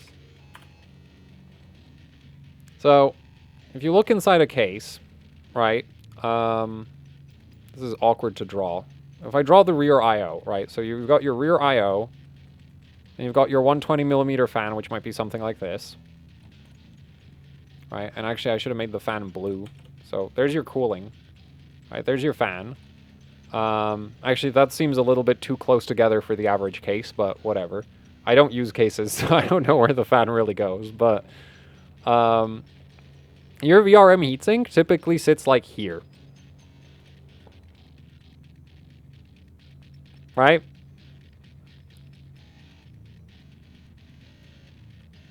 Like, I'm pretty sure if the VRM heatsink is less tall than the USB ports, it's not getting airflow. This is just nothing's going to reach it, which this pretty much is. Right? Because all of your cooling stuff is like as above the height of the USB ports. Oh, and then this top section of the VRM, that doesn't even have a heatsink at all, and the memory sticks right here block any airflow that is coming in from the front. So, you know, if you have your motherboard, and then you have your memory sticks right here, or memory stick, right, and then you have your intake fans, and then you have like your, actually I should just do all the fans in blue, so then you have your intake fans. And then you have like your VRM over here. And you have your VRM over here. And then you'll have like your air cooler, which typically sits something like this. So over the VRM heat sinks. And then you have your exhaust fan, which sits over here, but above, again, like significantly above the VRM components. So your airflow basically goes, and then it like goes over that. And then it gets pulled out the fan. And this might get some cooling. This doesn't. And if you add a fan over here, like, basically the problem you'd run into is you would need the fan to sit something like relative to the motherboard. Like, if you have a top exhaust fan, you would need the motherboard to sit like this, basically, relative to the fan. Whereas in most cases, this fan sits something like this. So, like, it just doesn't do anything. Now, you do have temperature sensors, so you can always check if it's overheating. But I think it's probably going to run really, really hot, if not even, like, thermal throttling. Especially since you have a tower cooler. Like, tower coolers are absolutely atrocious at cooling the motherboard. Though, what you could do, maybe, I don't know how good the mounting hardware is for it, if you drop the fan way down, like push the fan, like, yeah, if you basically lower the fan into like the dim slots, then you can maybe get some airflow over the actual board itself. Or if you somehow lifted the bottom edge of the fan so that it points down at like, I don't know, a 30-degree angle or something instead of straight through the fin stack. But then you're like gonna probably make your CPU cooling worse for the sake of VRM cooling. Like, motherboard VRMs are just, like, they're in the wrong place on a motherboard. Like, they are in completely the wrong place.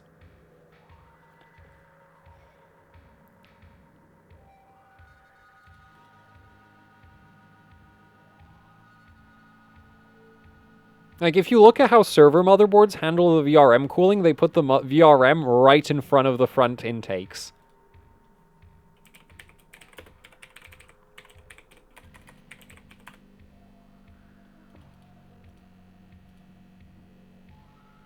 Right?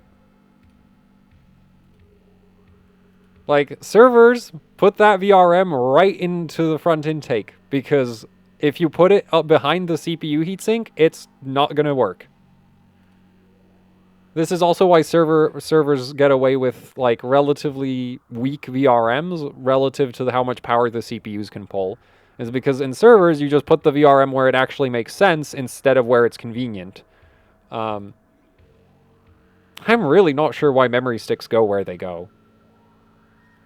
Well, actually, no, I do know, because, like, the alternative is that, like, basically, ideal VRM cooling would be to put like, a reverse version of the like, a flipped version of what the dark does. Because the dark still has most of the VRM in the wrong place. It just doesn't matter because the VRM on the dark is completely overkill. But basically, you would want your like, optimal airflow pattern would be, I'll have to pull up Paint again, on a motherboard would be if you did your motherboard like this, you put your VRM over here, and then you put your memory sticks like that. Because the thing is, the VRM doesn't really produce a lot of heat, so it's not going to affect the temperature of everything behind it significantly, because That's kind of the thing. The VRM is capable of getting extremely hot because it doesn't get any freaking cooling, right? That's why it runs so damn hot. It's not because it produces a ton of heat. It's just because there's no cooling for it. Whereas your memory sticks, which also don't produce a ton of heat, those get to sit like right in the most direct airflow in the entire case. And then, you know, your memory sticks get to block airflow into your CPU cooler. Now, this orientation obviously makes it awkward with tower coolers, because your tower cooler would probably end up something like this, which... Because otherwise you have this problem, right? Where it's like, well, my tower cooler now hits the memory sticks, which that's awkward. But yeah, basically ATX motherboard form factor just screws over the VRM, because it like that's because here's the thing, with low power CPUs it doesn't matter, like the VRM is going to be fine, it's not going to produce a, you know, like it's not going to get hot enough. But yeah, if you have a high power CPU, then the VRM is just completely in the wrong place.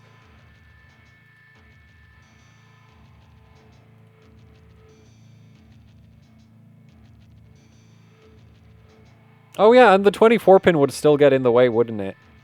Yeah, the server boards really put the 24 pin right at, like, yeah. Like, I hate the 24 pin power connector. It's a terrible connector. It's a pain to plug in. It's a pain to unplug. It's like, it is actually like big enough to be restrictive to airflow.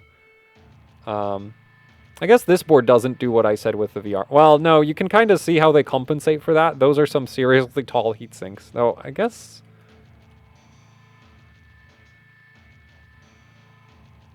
This kind of does that, doesn't it? I wish we had a similar angle on this board as on that server board. Yeah. I don't think that's as tall. Yeah, so here they just make the heatsink taller to compensate for the fact that the VRM's in kind of the wrong place. And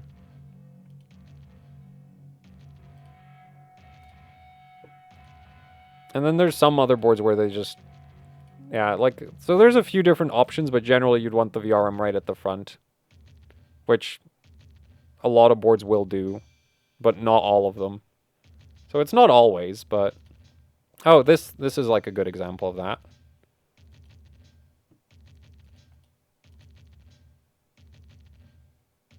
Yeah, so if they put the VRM in the back, they give it a really tall heatsink, and if they put it up front... well, not always, like this one doesn't have any heatsinks at all. The thing is, you also in servers have like very controlled airflow, which in most consumer applications you just don't.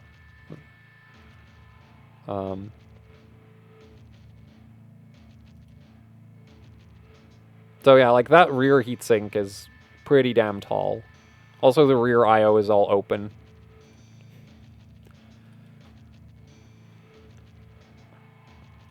Especially relative, yeah, like the front heatsink is barely taller than the inductors, and the rear heatsink is maybe 2 or 3 times taller than the inductors in front of it. But anyway, so I like the thing is, if you're just playing games on it, it'll be fine. If you're doing like video encoding, you'll have a problem potentially. Which kind of again is like, if you're just playing games, you don't need E-cores. And if you're doing video encoding, well, then you're screwed. So,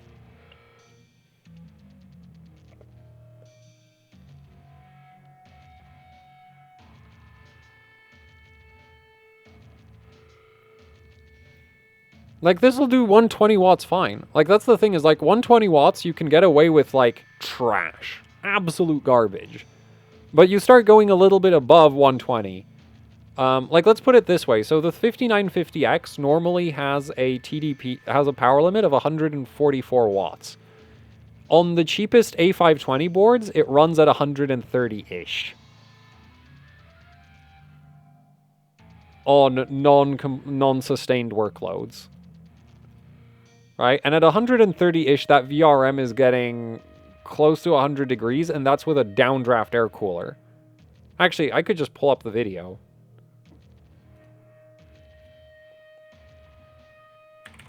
Let's see what horrible crap YouTube wants to recommend to me today.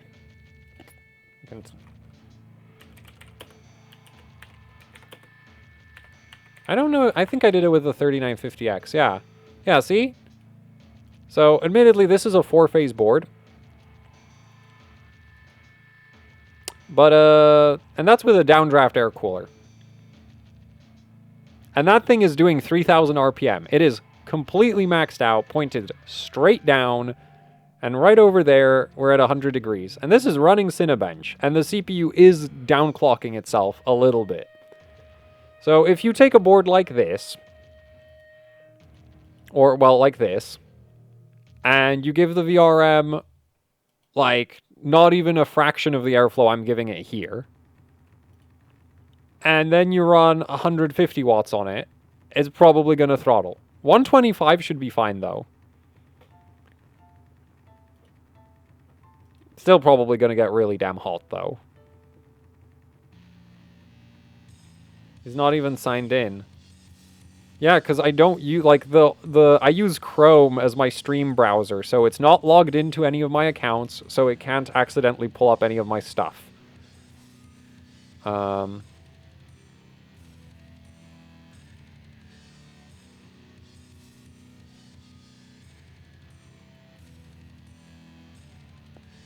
Yeah, so, like, actually, I think in this video I show how the VRM temperature, like...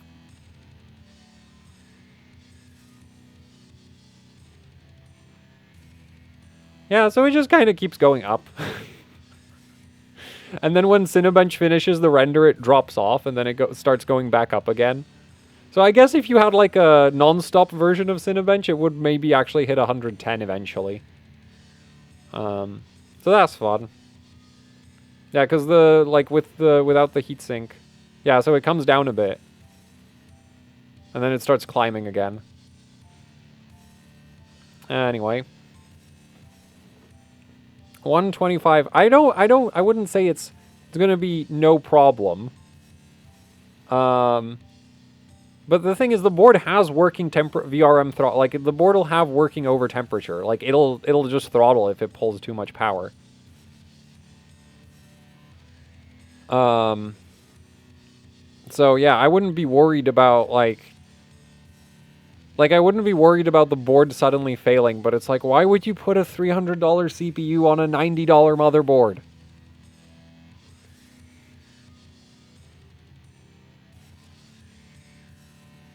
Also, should it be substituted for a B660m Gaming X? No, because that's the same board. Like, it's literally the same VRM.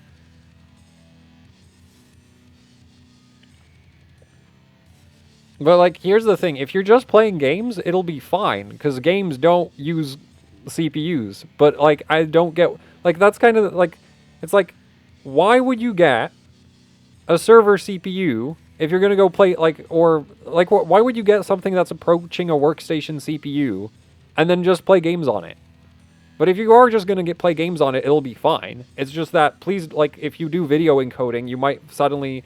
Like, if you start a video encode, what'll probably happen is it'll go pretty quickly, and then it'll suddenly slow down to a crawl.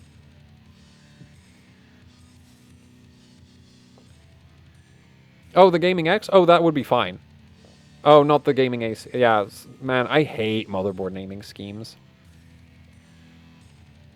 Yeah, because this is literally just gaming. What a terrible name. Please do not call your motherboard gaming. Yeah, Gaming X would be completely fine.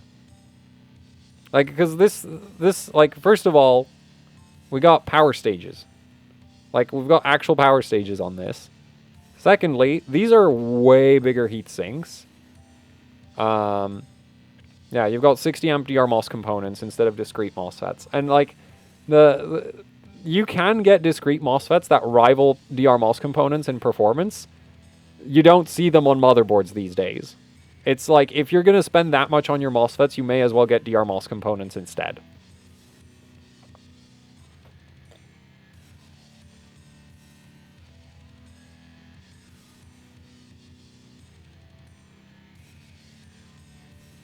So, anyway, is that all of the B660 Gigabyte boards? I think so. There's the DS2. Oh, wait, I didn't do the... No, that's the 3. D3H. Yeah, okay, we didn't take a look at this yet.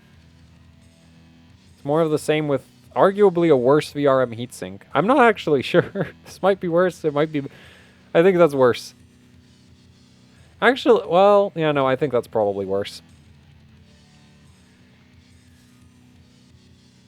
Oh yeah, so the one thing you can do on like AMD systems is you can slide the fan on your heatsink way down. But you can't do that on Intel because the mounting hardware is like over here and over here. And did he just say Gigabyte? Yes, I did say Gigabyte.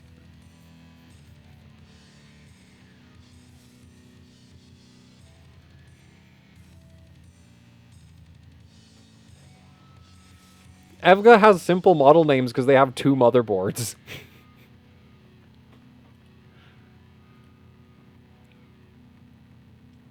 Anyway, and then we've got the Power DDR4.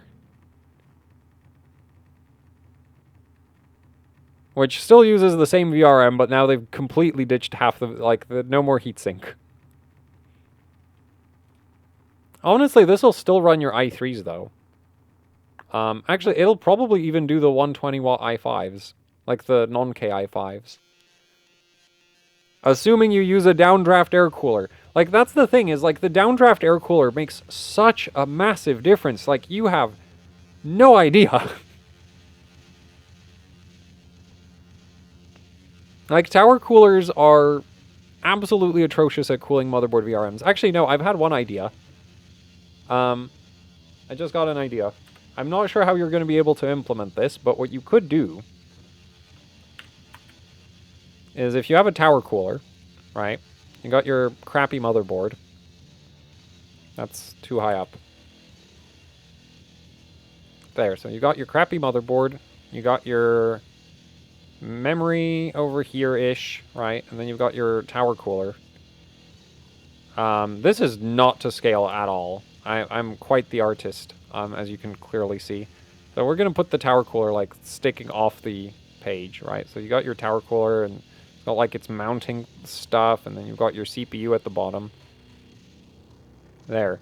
And you got your VRM stuff, like, over in this area. As well as in, like, the background there somewhere.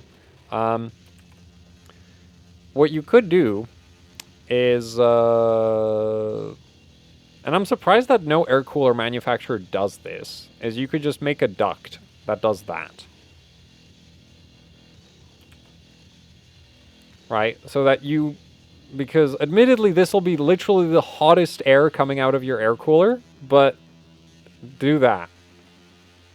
And that'll help. And then you just, like, ideally you'd want it to wash into the, like, top section of the motherboard. It probably won't. I guess if you made it straight down like that, so that it would just, because if you slam the air into the board at like a 90-degree angle, it'll sort of wash out in all directions. You'll have some recirculation issues probably in this area, but yeah. Also, this is probably going to increase the noise output of your cooling system, and it's going to make it less efficient for the CPU, but it'll definitely drastically improve the VRM temperatures.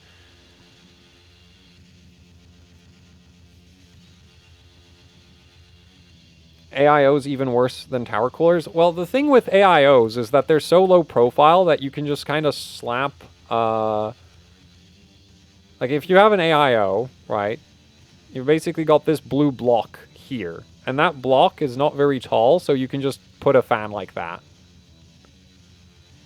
Right, you can you can just zip tie a fan on top of it, whereas if you have a tower cooler, you're kind of screwed. Like, where are you? I guess you could zip tie a fan, like, to the heat pipes at the bottom of the air cooler. That'll work. If you have a small fan, you can just kind of, yeah, jam that between the, like, attach that to the heat pipe, basically.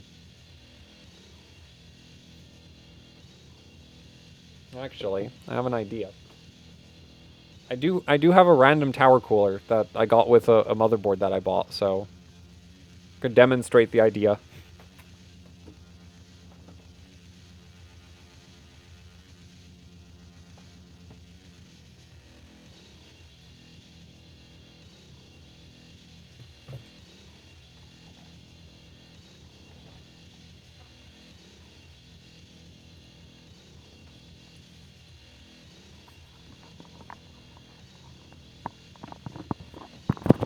So, there's our tower cooler, right? And And actually, I'm probably gonna... Wait, how's this? Is this actually... Oh, it's... Yeah, okay, I've screwed this all together. But...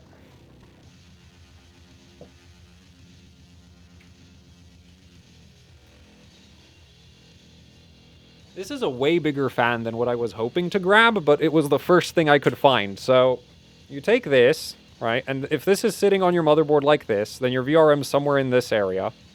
I don't know what it will be. There, let's say this is our VRM heatsink, right? Get a fan, like, somehow like this. And you're good. Yeah, this is way too zoomed in. There. Yeah, so you basically want to do something like that. Obviously, if you have a thinner tower cooler, this is going to be easier. Probably don't do anything like this. If you did a reverse airflow setup in your case, you could just have a fan like this. And then, like, rear fan as intake. Then have a fan sort of sitting here to pull air onto the board. And then you'd run your front fan as, like, pull. Which is not super efficient. Like, fans suck at pulling. Literally. They are, like, fans are way better at pushing air than they are at pulling it. So in any situation, like, you want to be pushing air for, like, yeah, you'd prefer to be pushing air, but rather than pulling it. But if you're trying to cool the VRM, like, that's the whole reason the VRM runs hot in the first place, is because you've basically got, like, you've got air coming out of here, and then it just gets pulled out of the system before it, like, you'd probably get better VRM temperatures if you didn't have a rear exhaust at all. Because the air coming through the air cooler would just slam into the back of the case, wash off the back of the case onto the motherboard, and then if you had a rear exhaust at the side, that would actually sort of, you know, pull the air out, but now your CPU cooling is a lot less efficient. I should do, like, a bunch of weird thermal testing like that. I don't think anybody would watch it because it would just be a giant spreadsheet with maybe some photos. But yeah, like, that's the kind of thing that you might want to consider when it comes to VRM cooling. Like, VRMs are just in a terrible location. Like, that's literally the whole issue. Like, the nearest fan is an exhaust.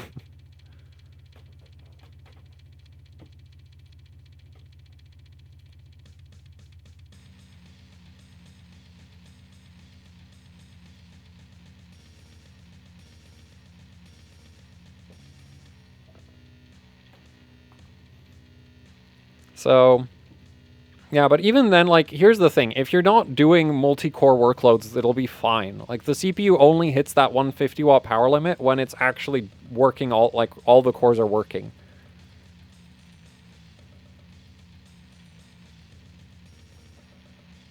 Or you could just get a Gaming X motherboard and not worry about any of this stuff.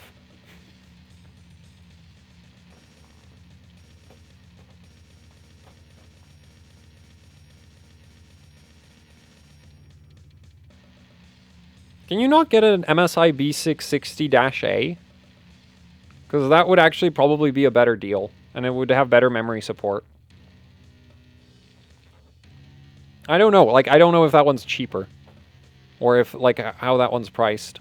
So anyway, at this point, you know, I've said everything I wanted to say about all the different boards, so now we're taking questions.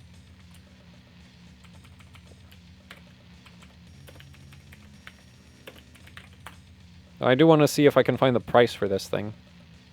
Oh yeah, like, this is the same price as the Gaming X, so I'd just get this instead.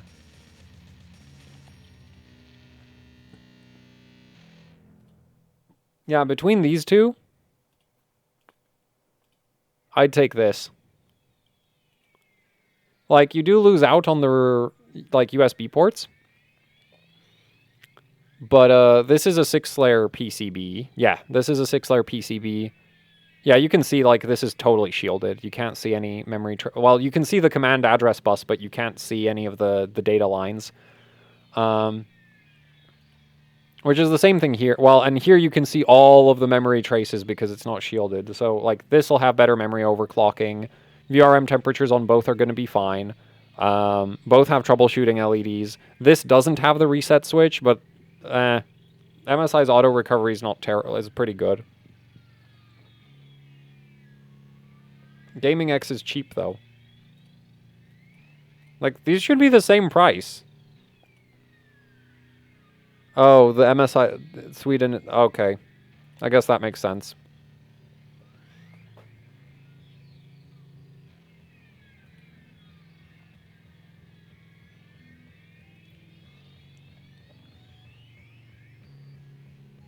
I wonder what other options there are for micro ATX B660. Let's go low. There's the crappy ASRock board. There's the crappy Gigabyte boards. Oh man, that MSI board is not cheap. Wait, there's the ASRock Pro RS. Is this cheap? This has proper heat sinks as well. Yeah, this will do a 12600K. Or at least should.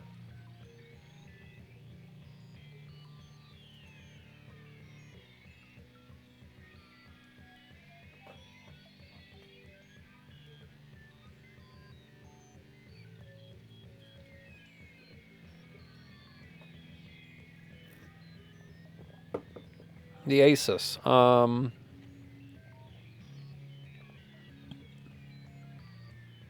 Wait, that's the one which has, like... That's this one, right? Oh, man, why the hell is it so expensive? At least here in the... Okay, I think that this has to be incorrect. Yeah, this should actually deal with the i5 a lot better.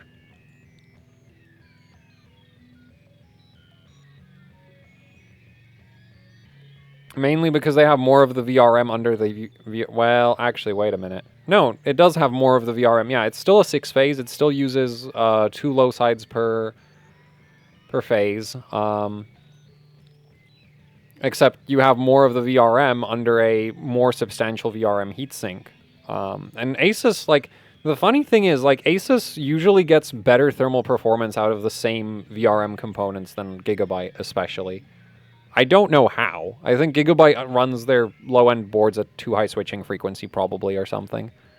So yeah, if this is cheaper than the Gaming X, then yeah, I'd totally get this instead.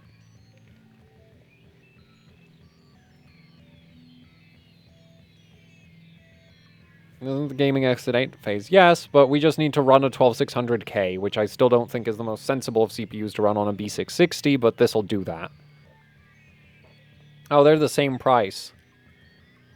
Man, that is hard. That's a really hard one, because it's like, okay, so... Better overclocking, worse rear I/O. So actually, better memory overclocking, somewhat worse VRM, better rear I/O. Then we have this thing, which, I don't know how it clocks memory, it's probably terrible. This, on the other hand, lots of VRM, kind of good, I like the rear I/O, but the memory overclocking is probably going to be pretty weak. So yeah, pick your poison, I guess.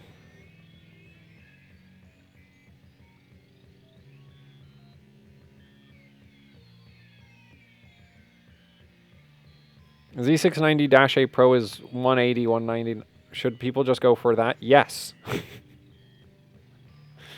Like, there's a bunch of B660s that are basically at Z690 prices. I don't, like...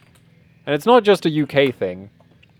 And I know there's been the whole controversy with Newegg, but Newegg, at least, as far as I know, they tend to have the most accurate pricing for motherboards. So anyway, we're going to go by lowest price. Okay, so... Like, this will run i3s, and yeah, it should still do, it'll do the up to, so basically, this should do up to 120 watts, this should do up to 120 watts, this should do up to 120 watts. I don't think it would quite reach 150. Man, if, like, this'll maybe do 150 if you get a downdraft heatsink. I wouldn't bet on it, though. And this is so hard to judge, though. Like, this is actually really annoying, because it's like, oh, it's got half a VRM heatsink. If it was a full VRM heatsink, I wouldn't have so many issues with it, but it's like one half of the VRM is actually properly cooled, and the other isn't, and it's like, I wonder what's going to happen to the other half. This'll do i5s. This will do, yeah, this should do 150 watts just fine. This is overpriced. This is... I'd just get this instead. In that, like this, I don't know why this is 140 when this is like this has more VRM heatsink than this does. This has more. This is more motherboard than this is, and somehow they're the same price. I mean, wait, let me guess. This doesn't have any USB ports, right? This is a... I don't know. It even doesn't. It's not even completely lacking in USB ports. Yeah. So this is like this is not a bad value, I would say. It's not great, but it's not terrible. This is overpriced, though. Unless you really need Wi-Fi AX. Newegg website is apparently terrible, too. We have the Dash A, which is like, yeah, that's viable. The Pro RS, I don't know how good ASRock's BIOS is for Z690, for DDR4. But this isn't completely horrible. Actually, this might be better than the Asus board at this price.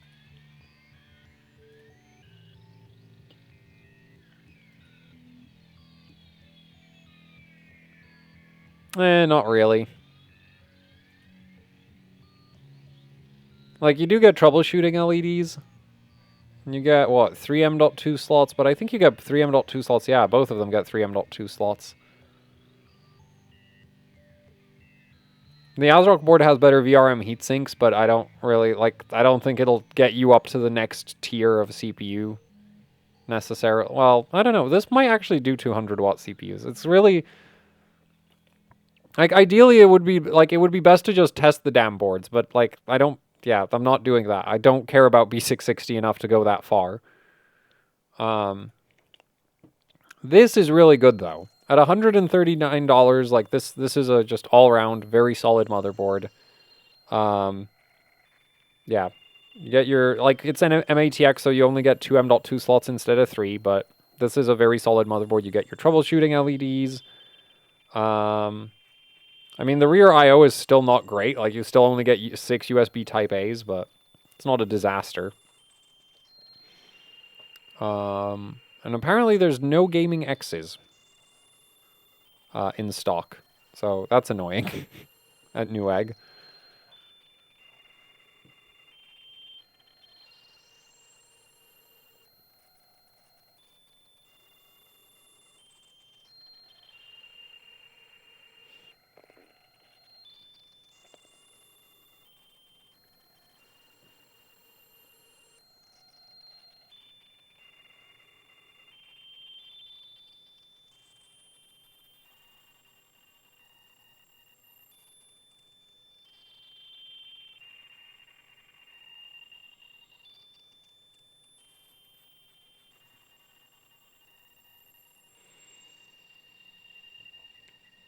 So, then we get, oh my god, this is 150? Why is this 150?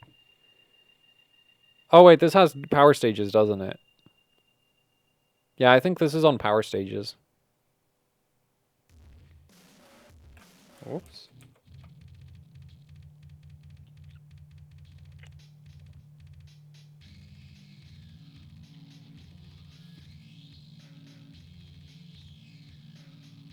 There's a problem. The thing is, the 12600K, like, here's the... Why? I don't get why you would want to put a 12600K in a B660. It's like, you don't get a heatsink with it. It's $300 freaking dollars. Like... the B660M-A, yeah, it'll be fun. Like, it's viable.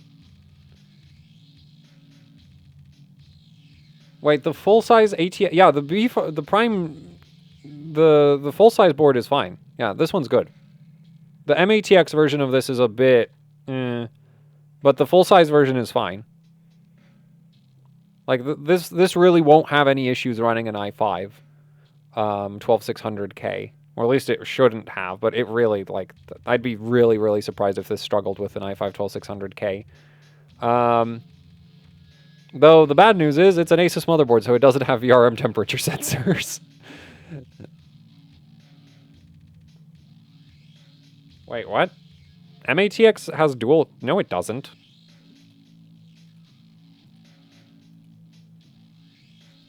No, that's not a VRM heatsink. That's for your freaking M.2 drive.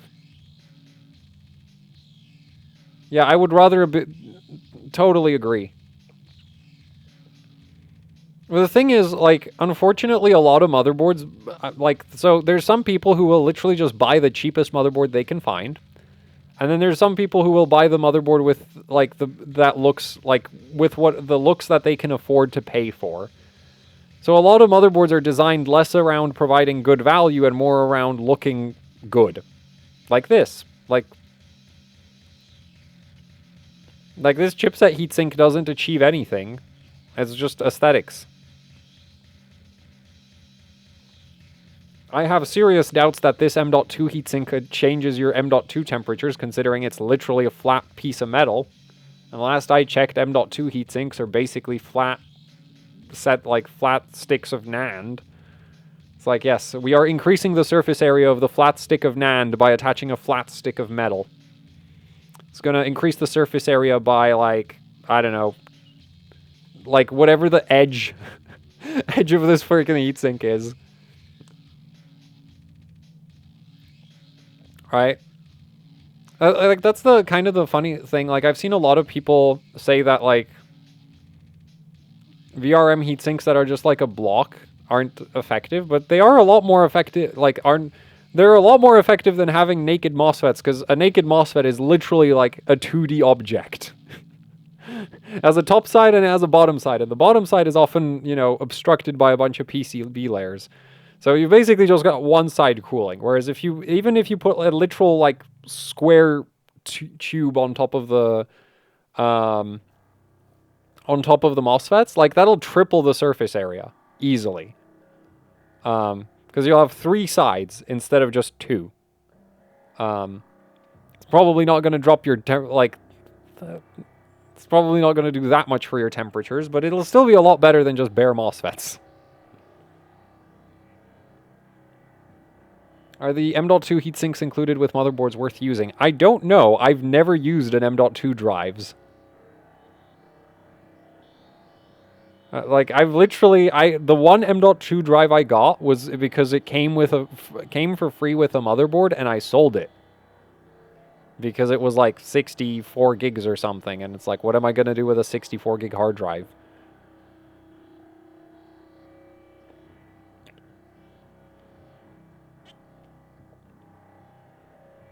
The thing is, if you're, like, here's the thing I'm questioning, though, is if you have a heatsink that literally has the same amount of surface area as the object, like, so if you cover up one side of the NAND chips on your M.2 drive with something that has the same surface area as the freaking NAND chips you just covered up, how did you increase the surface area?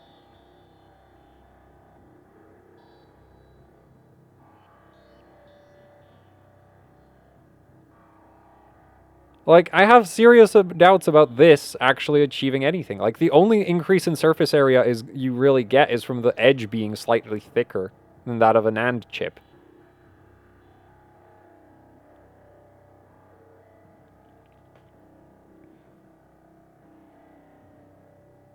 I guess it's also a bit longer than the M.2 SSD that's under it. Yeah, so it'll slightly reduce the temperature. Then again, like, I don't test M.2 drives. I've just always found it kind of silly. It's like it's a flat plate. How much cooling can it possibly add?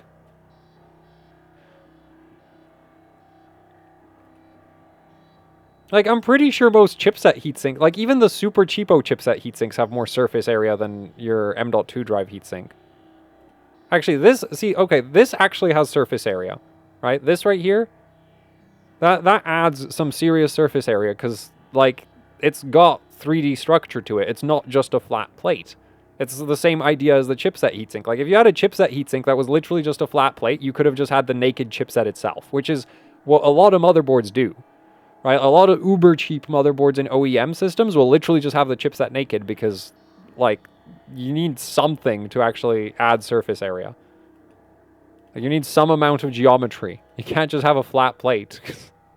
Yes, we have covered up the hot surface with another with a different surface. It's like, it's not going to do anything.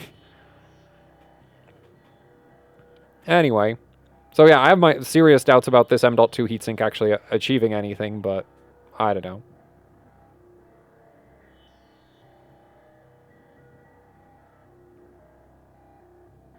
It'll delay, yeah, it'll delay the temperature ramp. It'll definitely do that, because it'll just give you more thermal mass.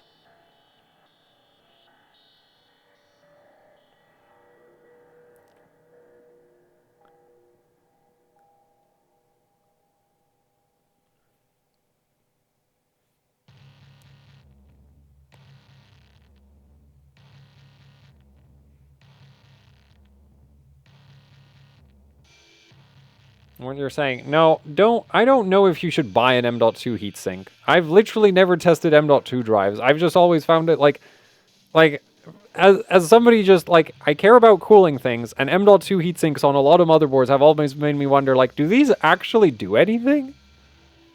Like, this does something, right? Like, because here's the thing, like, you might say, oh, this is basically a flat plate. No.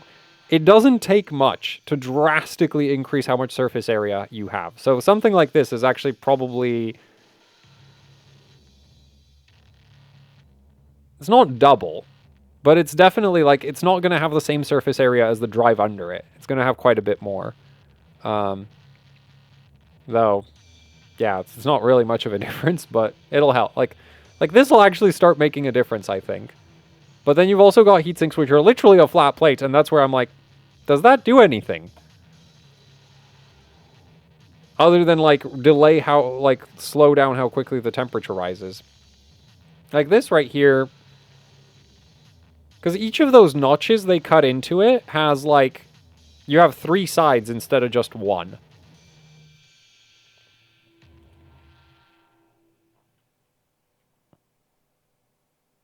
So if you cut, like, a... I'm not going to do the math on that. It's way too fiddly.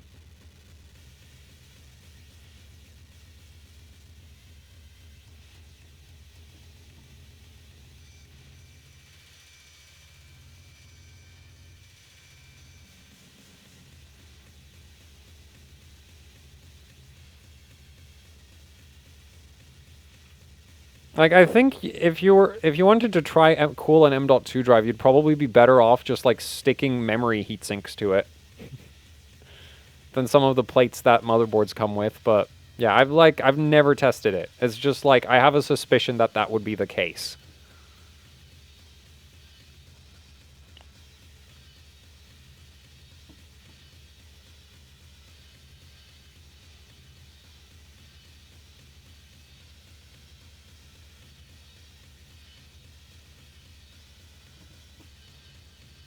So, this just got posted in chat. Yeah, see, this looks like an actual heatsink that's going to do something. Actually, this isn't too bad. This doesn't. Right? Because, like, the thing with this is it doesn't it doesn't obstruct the bare surface area of the NAND chips. And it just adds surface area on top of the, I'm guessing, controller.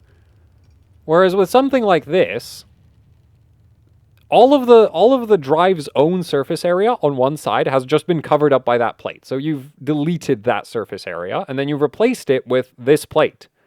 And that plate doesn't really seem to have a lot more surface area than what you've just removed by using that plate. So, yeah. Again, I might be completely wrong about that.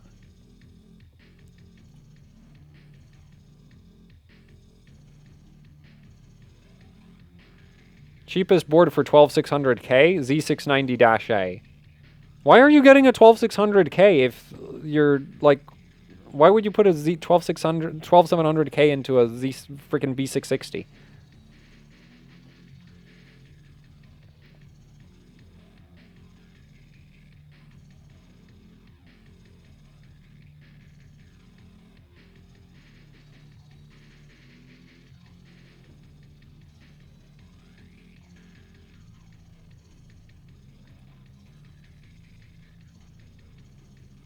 Set and forget. But why a 12700K then? Just get a 12700. You'll get a heatsink with it too. And spend a lot less money. Like, seriously, 12700K, is like 400 bucks. A 12700.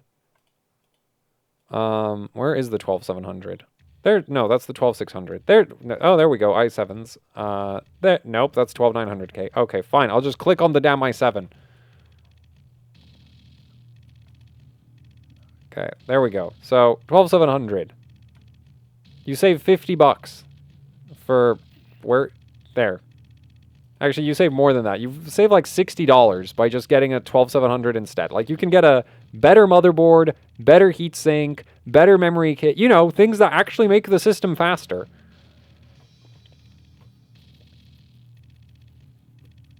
Right? Because this is 180 watt. Like, if you put this into a good enough motherboard, this is going to run at like the same power draw as a 12700K. And basically the same frequencies. Maximum E-core per...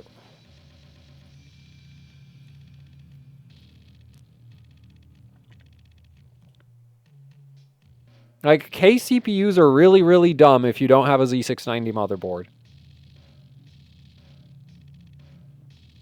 12700 comes with a tall stock cooler. I think it comes with a terrible stock cooler, even if it's tall.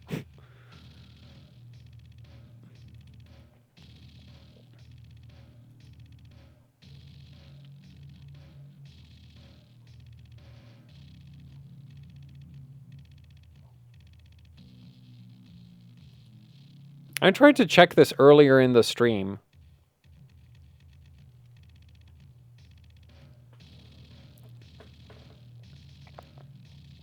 And I'm pretty sure it comes with the... it comes with a heatsink. It's still going to be terrible, though. Like, that heatsink is never going to do 180 watts.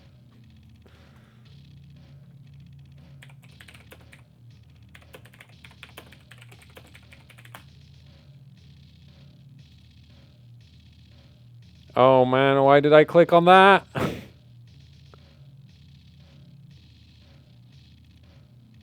Yeah, so it comes with this. This is not gonna cool a 180 watt CPU unless you put like way too much airflow through it. Yeah. This is designed for that 65 watt base power limit.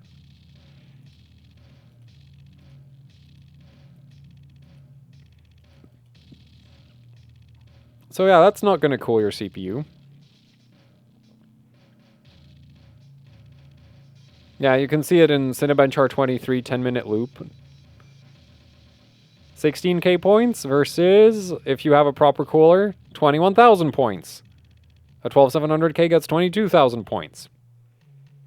So, for the money you save by not buying a 12700K, you can get a proper heatsink for the 12700 so that it doesn't run like trash.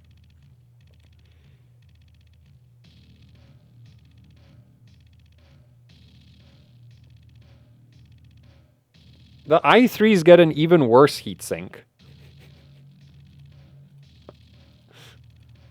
i3 12100.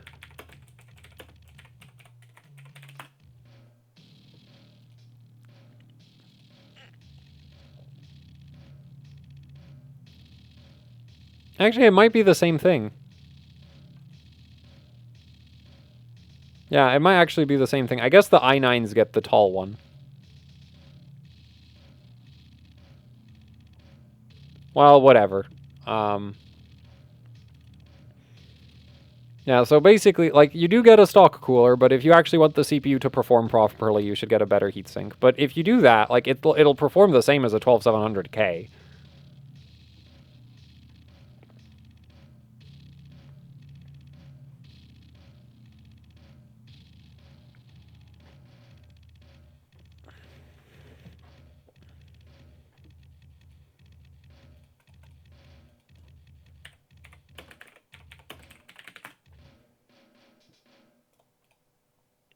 I have a Tom's Hardware.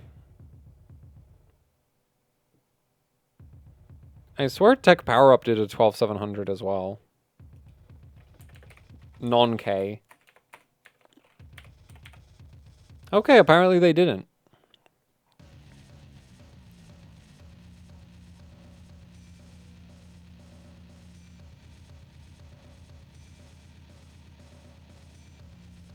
Oh, I guess it gets 19,000 points on the stock cooler. It's in a benchmark 20. Wait, what? 10-minute loop, not max score.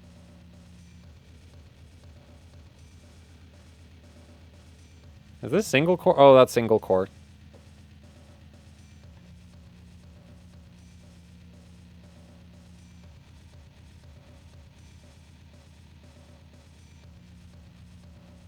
No, so the RM1 isn't completely terrible.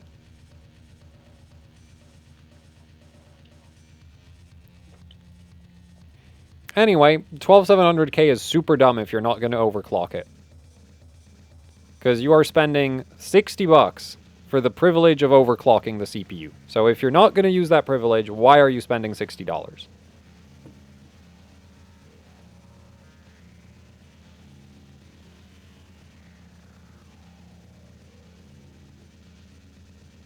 Oh, it's one of those motherboards that doesn't exist on Asus website. Lovely. Who? Yeah, this exists. Yeah, okay, this is good. This is actually a good board. It's just a real shame that if you go to the Asus motherboard website, you can't fucking find it because Asus can't get their goddamn site to work. See, if I click B660... Where is it? Where the hell is that board, Asus?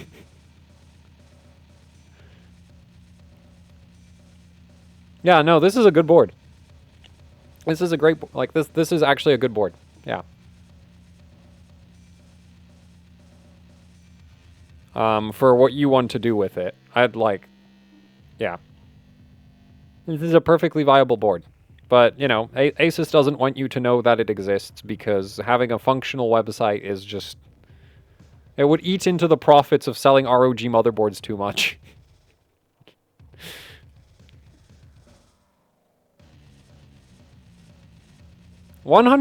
Okay, so I want to show you a little trick for predicting CPU performance differences if the CPUs use the same core architecture. You take the frequency of one CPU. God damn it, get off my screen. Actually, wait, what do I have behind this? Nothing. Good. We're going to put this like that. Going to get our 12700K, right? So this has a 5 gigahertz boost. We're going to take that 5 gigahertz, we're going to put it in our calculator. And we're going to go to our, no, that's the, god damn it, I went, there we go, it's 12700, 4.9, right? We're going to divide our 5 by 4.9 gigahertz. And that right there is the performance difference in percent. The 12700K is 2% faster in single-threaded workloads. 0.048 blah blah blah blah blah blah blah.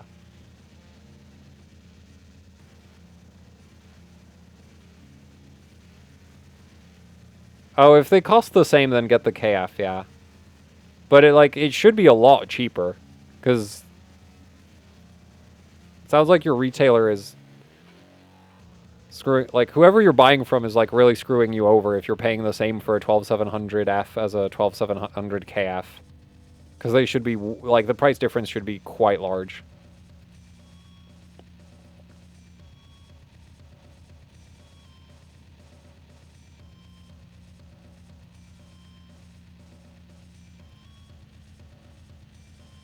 Do any MATX have 2?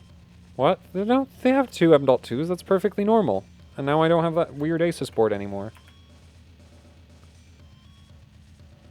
This has 2 M.2 slots, mate. 1? What's this? 2. It's pretty much standard for low-end, well, for B660 MATX boards, it's pretty much the norm to have 2 M.2 slots. Also, is it just me, or does this look suspiciously like a clock gen that went missing?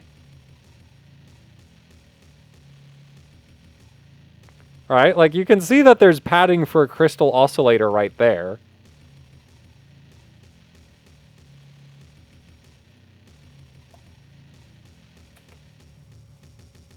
Enhance. Okay, that did not work. It's not enhanced. Yeah, this sure looks like they... Oh. I'm pretty sure that there's a clock crystal is supposed to be right there. And then the rest of this looks suspiciously like it could have been a clock gen. I wish I had good enough Asus contacts to ask about that. I don't. If I try to ask about something like this, they're not going to tell me.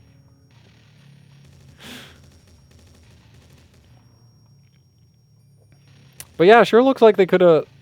And man, now I really wish there was good PCB pictures of the frickin' B550F and the... How are there no PCB pictures of those boards?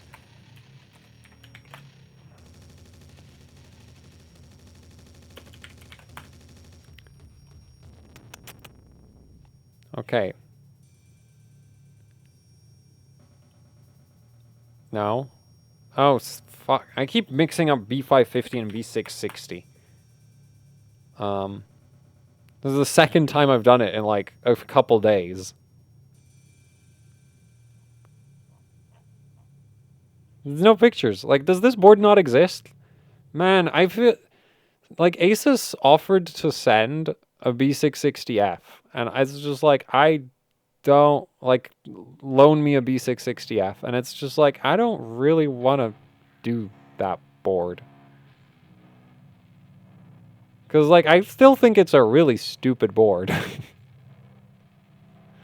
And I don't think having it in hand is going to change my mind about that. Oh, no, we can... I think I see the clock gen. It's probably right there.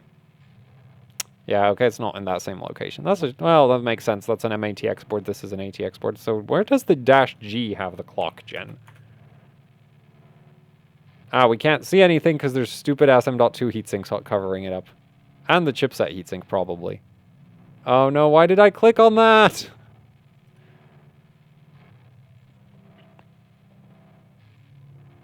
If I just go to the Asus page for this board, is that gonna... Okay. We have the giant photos. We don't. What a shame.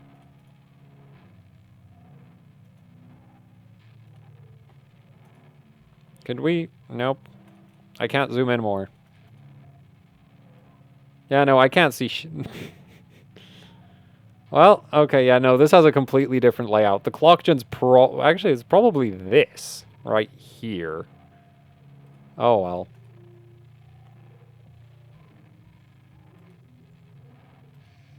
This really does look like at some point in time there was supposed to be a clock gen in this area. I'm surprised that it's all the way down here by the chipset. Because on 12th gen, the chipset doesn't handle BCLK, it's handled by the CPU. Anyway.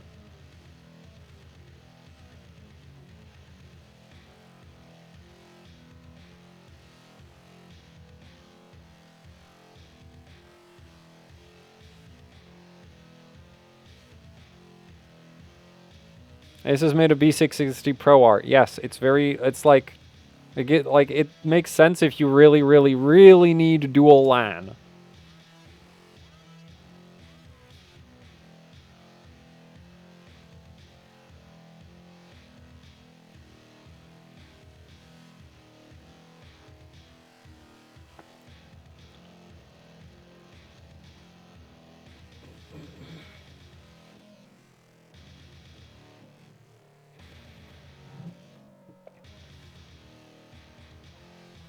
Anyway, anybody got any motherboard requests that I can complain about? Unrelated is getting a broken STRIX 1080 Ti for 150. Dumb idea. The owner says he keeps getting driver crashes even while idling on desktop. It sounds like you're gonna have to be replacing a memory chip, or actually just crashing. I have no idea, man. I don't like cards that half work. Those are always, like, the most annoying to troubleshoot, as far as I'm aware.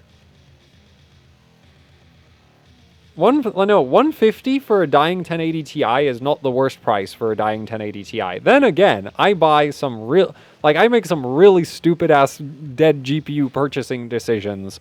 So, taking my advice on whether or not $150 for a dying 1080 Ti is a dumb idea is Probably not the best, not, you know, a good idea. How bad is the cheap ASRock ITX board? By cheap ASRock ITX board, are we referring to this? Because you can totally put an i3 in this. Honestly, even an i5 should be fine. It's got power stages. Like 120 watt i5. I should clarify. I would not put a 12600K anywhere near this. Unless you like your 2600K running at 120 watts. You're going to do a video on BCLK on clock gen? Well, like BCLK overclocking non-K CPUs? Or what? The H670 one. There's a H670 ITX? Am I blind? Oh, there is. Yeah, so this one I'm not sure, because like half of the VRM doesn't have a heatsink. And so on one hand, we do have enough power, like technically there's enough power stages here that it should do up to 200 watts. The main problem I see is like, how's that, like, is that top half of the VRM gonna like just cook? Because it might.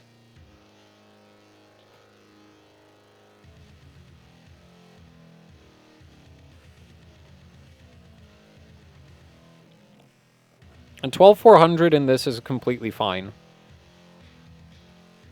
Like 12400F on this is completely fine. Actually, 12600K on this thing is totally fine as well. It's the i7s where it's like, I am really not sure about the top 3 V-core phases. I'm assuming there are 3 V-core phases up there. I don't know. Does ASRock say? No, they don't. Could be 6 plus 2, it could be 7 plus 1. Who knows?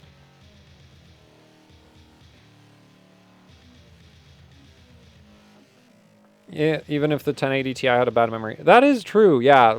Getting replacement GDDR5X chips really, really sucks.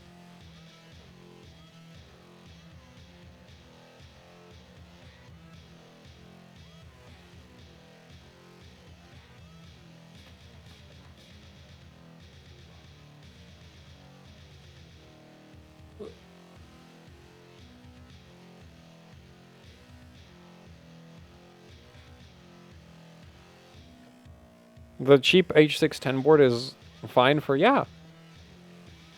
Like, it is. Because, like, you've got a little VRM heatsink. You've got power stages. Like, it's on actual power stages. It's not just on crappy little MOSFETs. It's got an 8-layer PCB. Like, ITX boards are often disproportionately good relative to their price point. Because they have, like... Because basically, when you want to make something small and, like, not completely terrible, like, you don't really have a choice. Like, ITX basically goes one of two ways. It's either so bad that you'd never want to touch it with a 10-foot pole, or it's pretty good. You never get, like, a mediocre ITX board.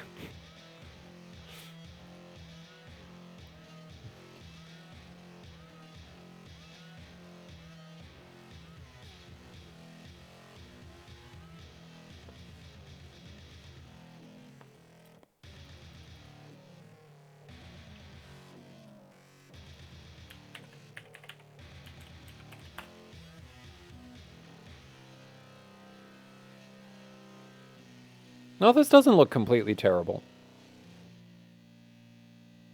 And since you can't overclock on B660, you're not going to be screwed.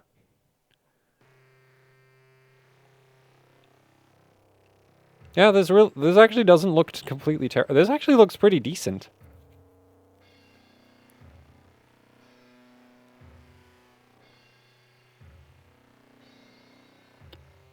How much is this supposed to cost?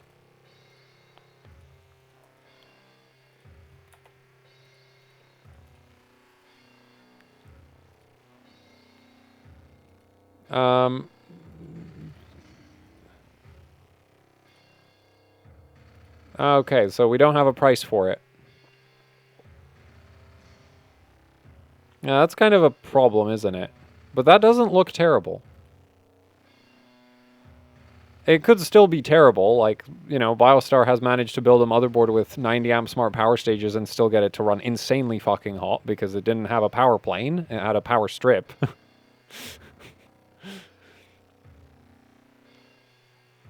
Also, the like everything was too small. Like everything other than the power stages was too small. You had the heatsink was fine. You had tiny inductors, no power plane, and it's like, yeah, everything after the power stages is on fire.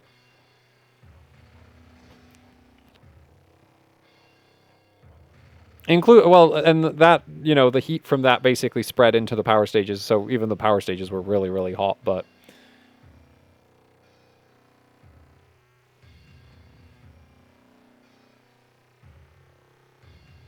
I guess we could go through BioStar's boards as well, because I kind of forget that they exist.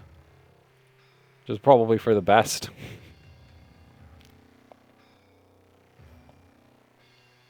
I have a B660 GTN, GTQ, GTA. I have a Dash Ace B660M Silver.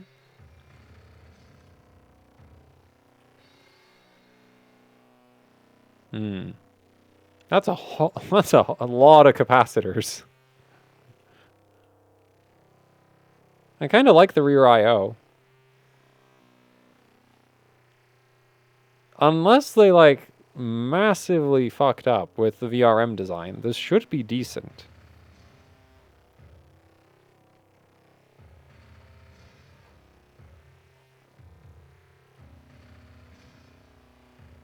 The memory support might be kind of terrible, but honestly, like, that's not the... I don't think that's the end of the world.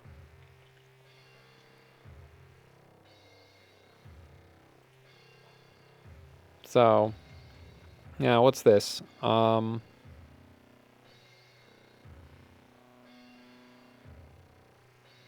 This also looks okay. Okay, that's not helpful.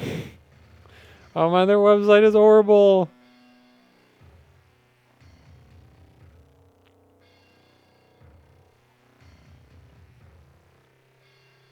No, this actually looks halfway, like this probably isn't completely terrible. Probably. The thing is, I really don't feel like testing, like, I don't like testing like boring ass motherboards, which this is what this looks like. This looks like a boring ass motherboard. It's like, this is the kind of thing where it's like you test it and it's like, yeah, it's fine. It'll do, like, it'll probably do DDR4 3600 without too many issues. The VRM, unless they massively, like, unless they screwed up, the VRM shouldn't overheat. I wonder if there's a price for it. No, there fucking isn't. Why?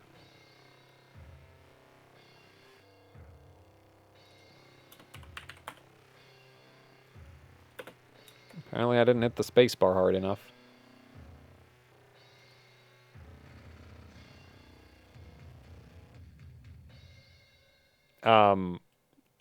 What?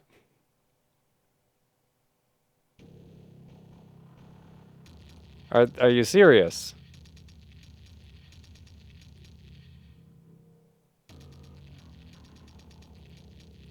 Is that in stock? Any Germans here?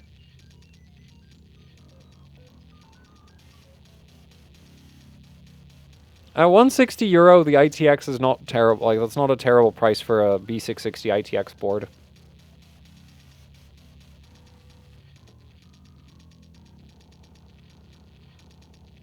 Anyway, so the big B660 GTA board, like, it's not bad. It's just way too expensive. And the GTQ, which also didn't look bad, but now I'm kind of like wondering if that thing's like 200 quid, then like what the hell? Why would you get that? Okay, apparently that one, there's no price for that one yet. Great.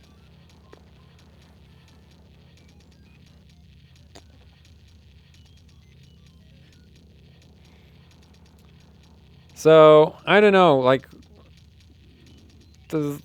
there, that's B660. I feel like, see, this is exactly why I haven't made a video about it. Like, we've been here 4 hours. I'm still not sure, like, which motherboards are worth recommending, because it's, like, it so heavily depends on, like, what features do you want? What CPU do you want to run? None of the boards can overclock, so like basically you're just buying motherboard based on like how much power delivery you need for a CPU.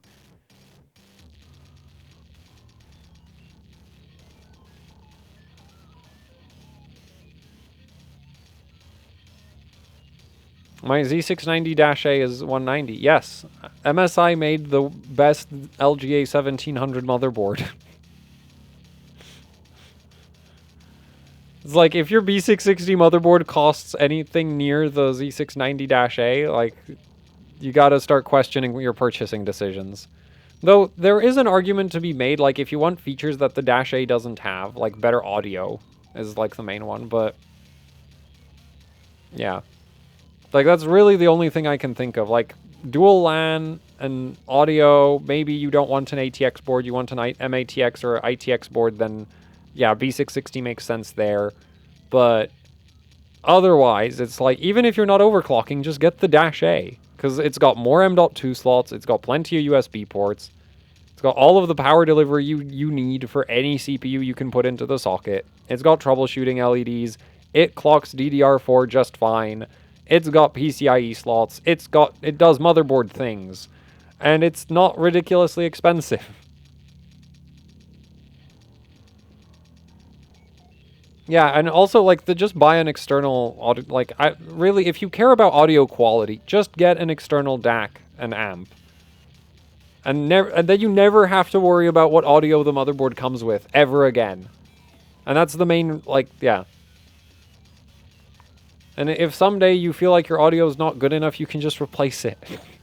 Without having to replace your whole fucking board. Still lukewarm on the ultra durable? Which ultra durable? The wacky motherboard with too many PCIe slots? Yes, still lukewarm on that, because it's like...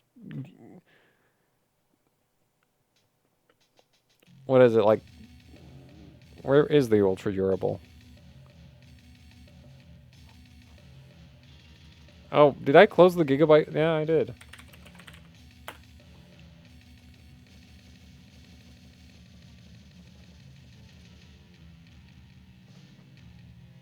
Wait, we didn't go through Gigabyte's H series, did we? Oh, wait, no, it's... oh, no, we didn't. Oh, no, there's more. Wait, what ultra durable? There isn't an ultra durable. Either I'm blind or it doesn't exist.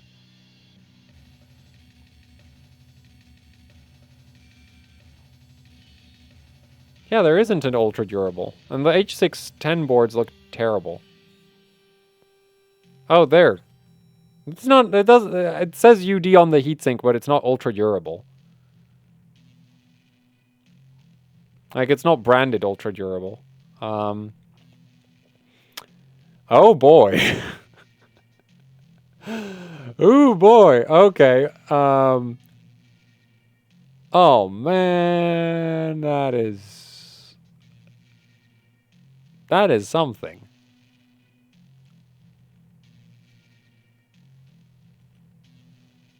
Well, this is definitely designed for CPUs like the...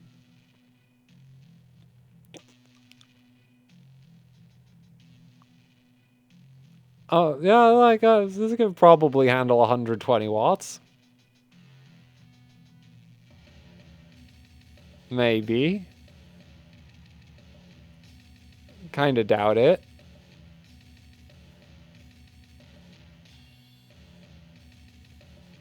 The VRM is not the issue. The bigger issue is we can see the MOSFETs. All of them. Every single one.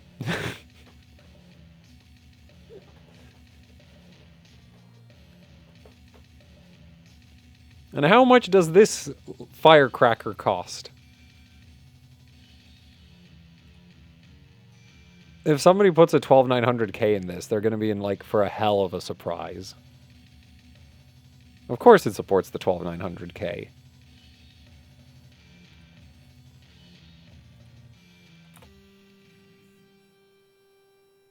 This better be dirt cheap. Oh, you fucking kidding me? Why is nothing in stock? It's coming soon.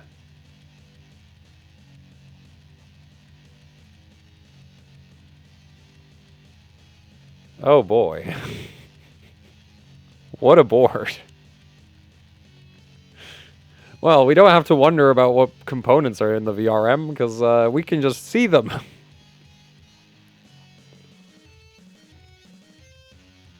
But for an i3, this will be completely fine.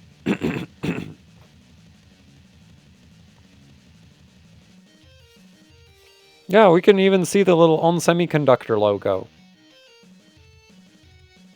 Also, my voice has decided to check out. Ah, there we go. Nope, still sound like I'm gargling gravel or something.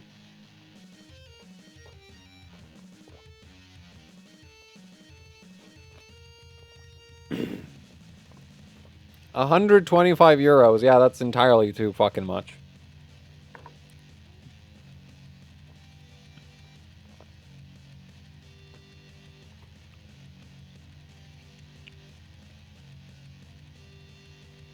It's $133 in Taiwan. Yeah, this thing's fucked. Like, hell no. If this was under $100, I'd get it. But at $133, though, so the funny thing with power stages is that they are surprisingly expensive compared to discrete MOSFETs. I guess it also doesn't help that this is using tantalum capacitors instead of just through-hole capacitors. I really don't get why, though. Like, what happened with this motherboard?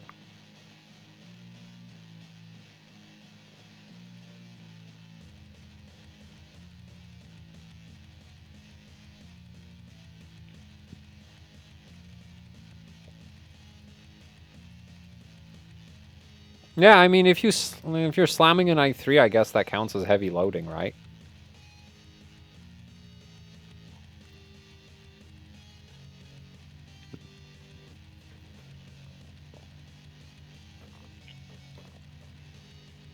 Yeah, this is terrible. This is actually just absolutely fucking horrendous.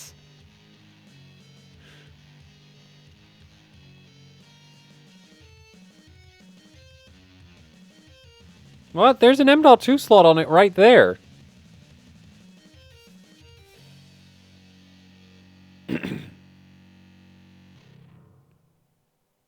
Also, I'm getting kind of hungry, so I'm gonna quickly eat a sandwich and then, I don't know, probably end the stream. Unless there's any other motherboards people want to ask questions about. And they have to be B660 or H610 or H670. I'm not doing Z690 questions.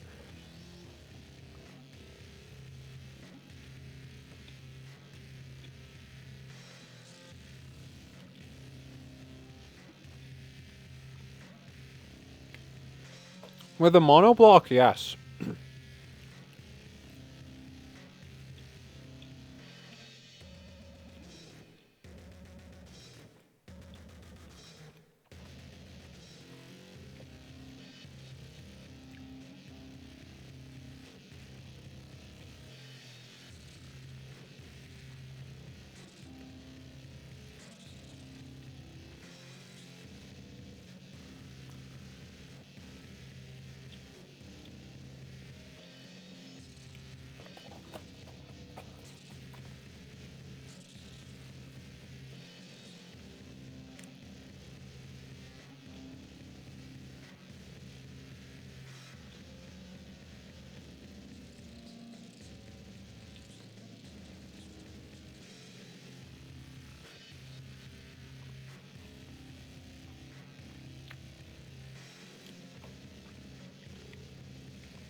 I don't like thermal pads, so I don't have like a brand to recommend for them.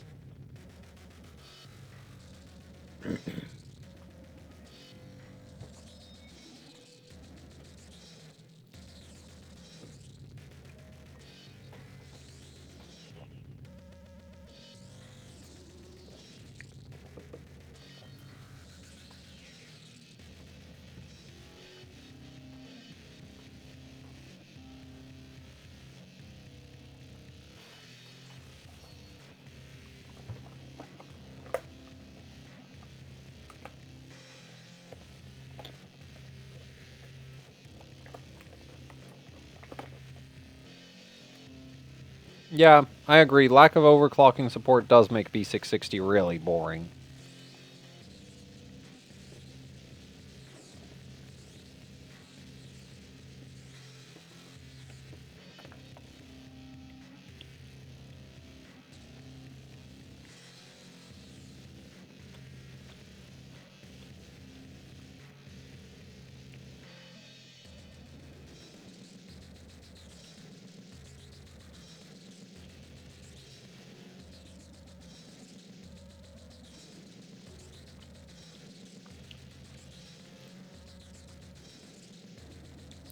So the anti-sulfur resistor thing is, like, that is a thing. But I think those are actually industry standard at this point.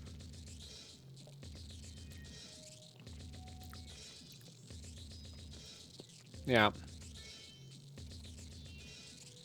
In recent years, long-term reliability of film chip resistors in a high-sulfur environment plays in... Yeah. Critical environmental factors of sulfur pollution are oils, industrial areas,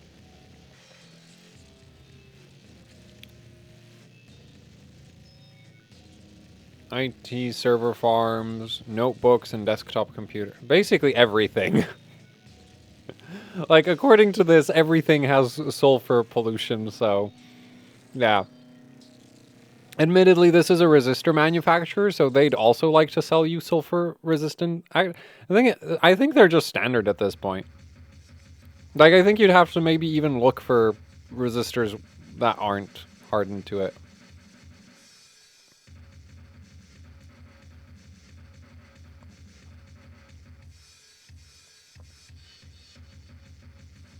I don't even know, like, I don't feel, like, how long is this? Yeah, I don't feel like reading this. It's 5 pages.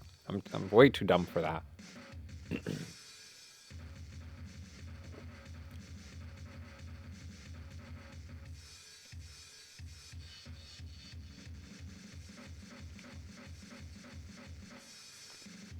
I have a UniFi X, the X570S version.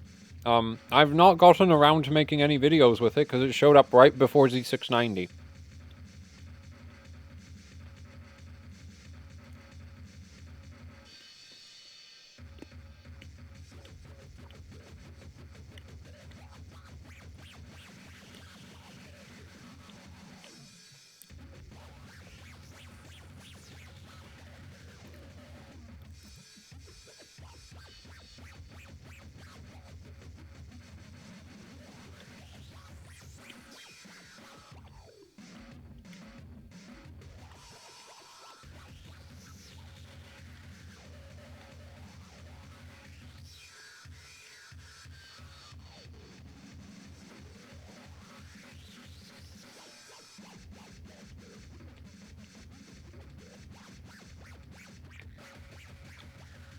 Yeah, I saw yesterday on eBay, I think it was yesterday, somebody dumping a bunch of,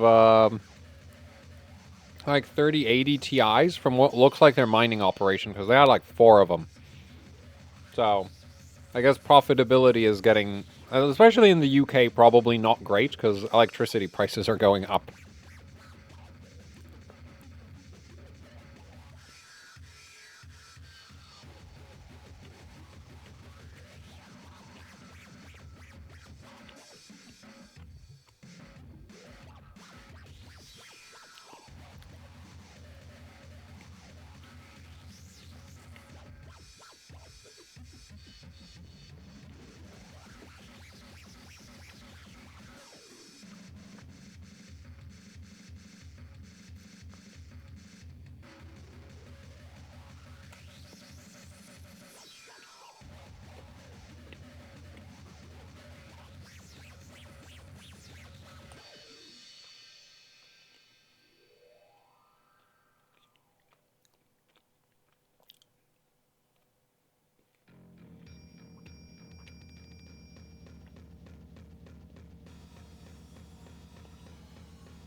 Gear 2 exists. Like, you can do 5333 in Gear 2 just fine. Wow. Not just fine, but it is doable.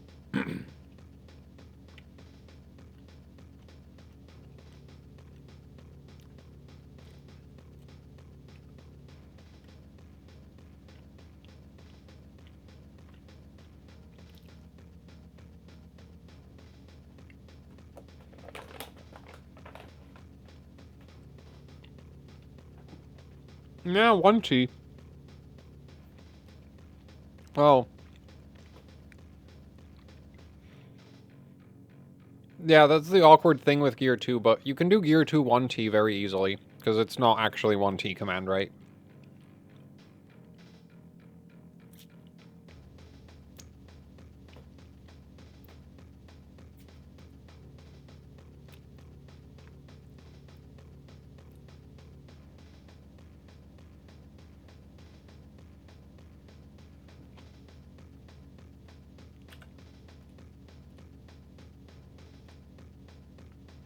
I think it's this data sheet.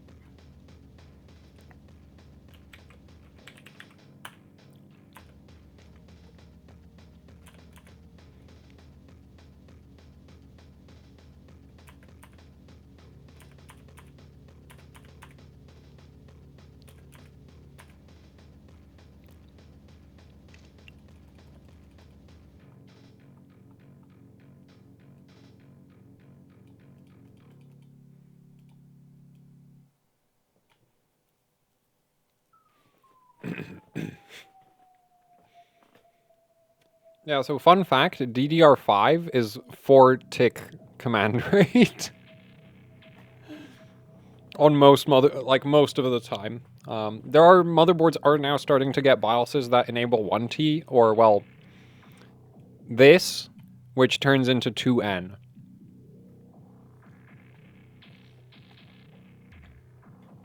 Now, Gear 2 1T and Gear 1 2T are literally the same thing.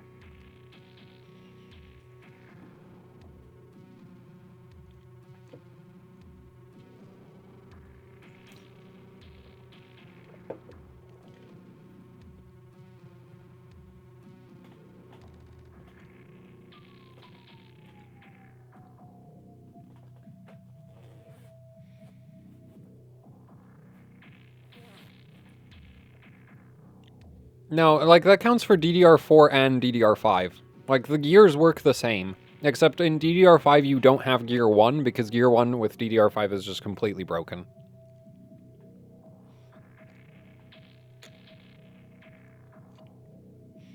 $12700K, Prime Z690-A, G-Skill 5600C36.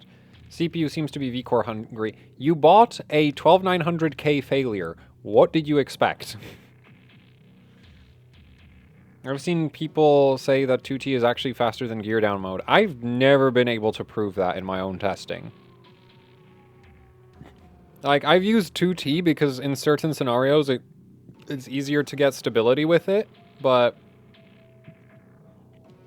speed-wise, I've not, like, I think they perform basically I think I'm pretty sure I've always benched gear down, because it's faster. Like, either 1T or gear down mode. My daily runs 2T because my RAM is trash.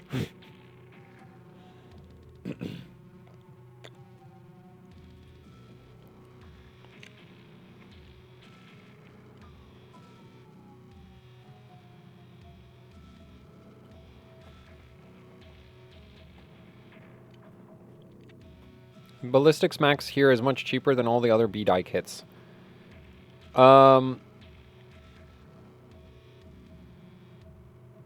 It's not B-die, though. It's Rev B, which is very different.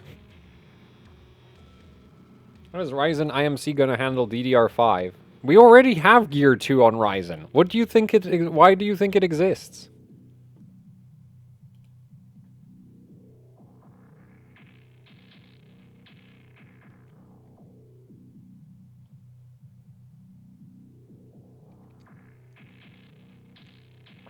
So the thing with Rev B is it does loose TR, like your TRFC is loose, your primaries are looser than B die.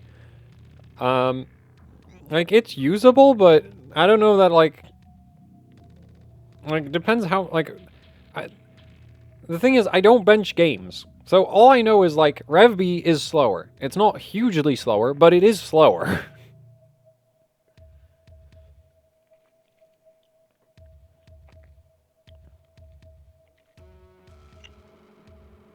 Will that not tank Infinity Fabric clock? No, it won't. The Infinity... So, what a lot of people don't get about Ryzen is you have 3 clocks. You have the Infinity Fabric, you have the memory controller, and you have the memory. The gear only affects the memory and the memory controller. It has nothing to do with the Infinity Fabric at all. You can run 1-to-1 memory controller and memory and have desynced Infinity Fabric.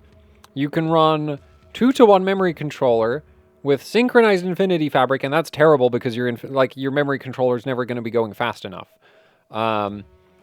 So, yeah, like that's kind of that. Like, so it doesn't affect the Infinity Fabric at all.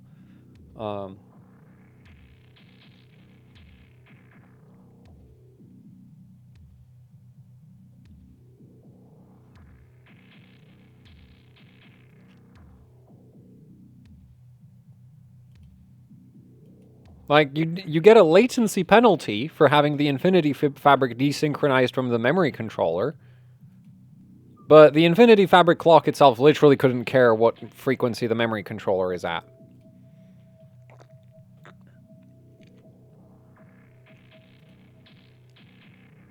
And DDR4 prices will continue to increase as DDR4 production is wound down and replaced by DDR5.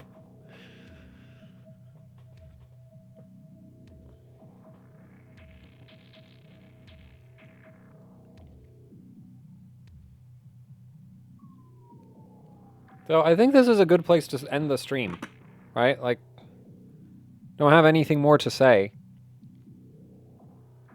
I don't know how fast it'll increase.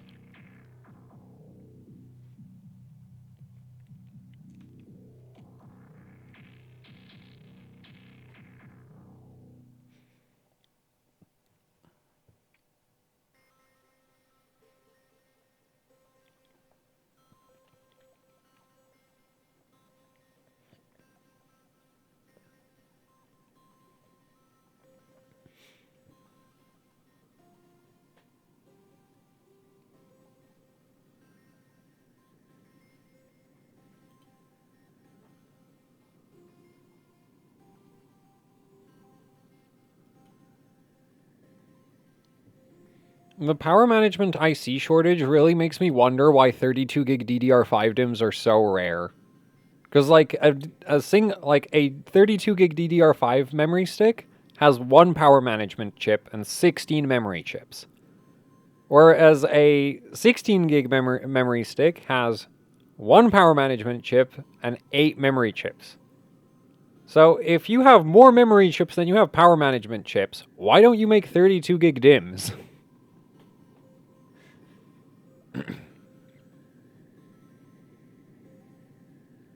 Because, like, there's already people buying 4x16 DDR5 setups and then being surprised that it doesn't work properly, because of course it doesn't fucking work properly.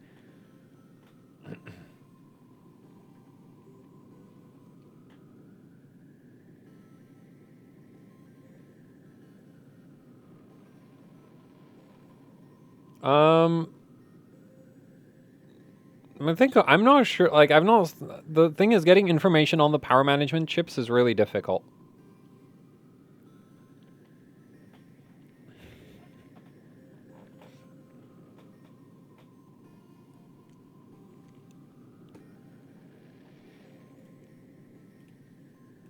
So, the thing that DDR5 does in order to be so incredibly fast is it simplifies everything. Instead of having 8 memory chips connected to 1 memory channel, you have 4 memory chips connected to 1 memory channel. Actually, that's actually the main simplification. Probably the only one. But that's like where most of the speed increase comes from. And so when you go from 2x16, which is 4 memory chips per memory channel, to so when you go from 2x16, which is 4 memory chips per memory channel, to 4x16, you now have 8 memory chips per memory channel, and you're back to like DDR4 levels of speeds. Except you also have to deal with the issues of having a daisy chain motherboard.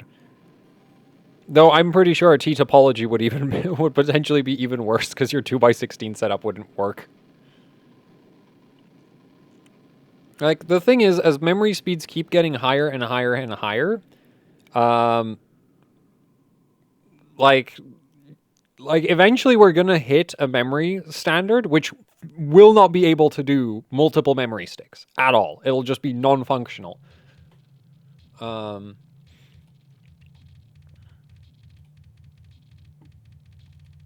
Nope.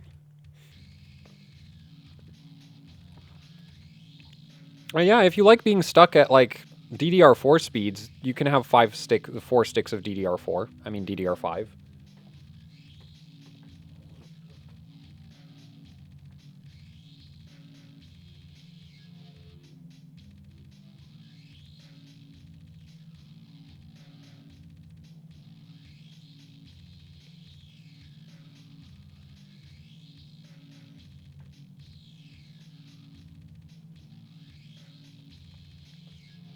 Technically, GDDR6X is quad data rate, because it sends like... It doesn't send 1s and 0s, it sends 0s to 2s. Wait, 3s? Because it has 4 voltage levels for each transfer, so it can send like... It can send a 0, it can send a 1, it can send a 2, and it can send a 3. Yeah.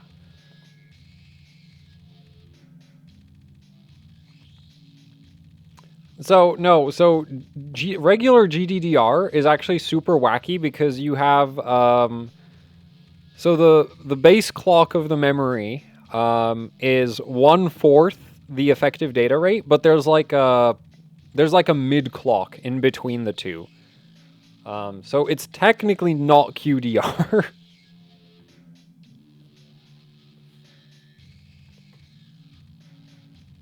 I've literally never tested error correction, so I don't know.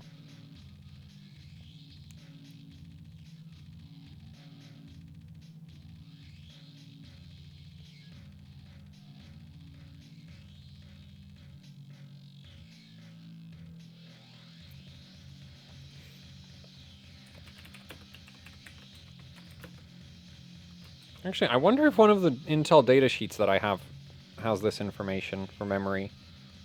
Let's try this one.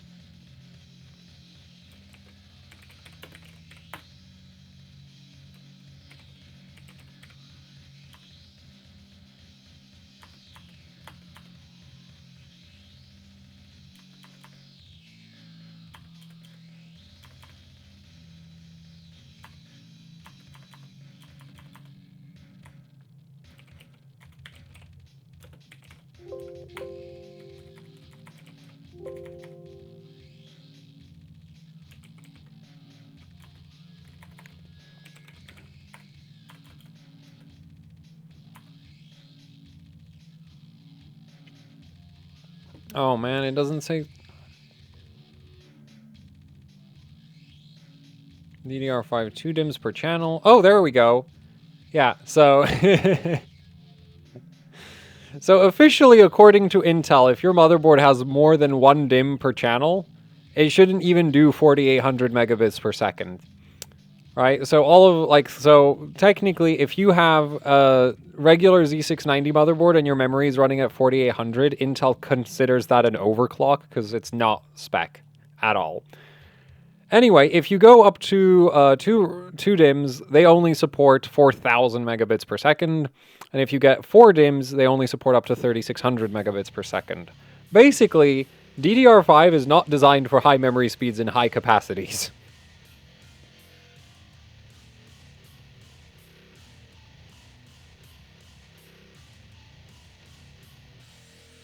Like this right here is already not at all in Intel spec. And it's terrible. Freaking 4800 megabits per second, and it's like, oh yeah, you're already out of spec by 800 megabits per second. Yes, lovely. Where did I put that data sheet? Oh, here it is.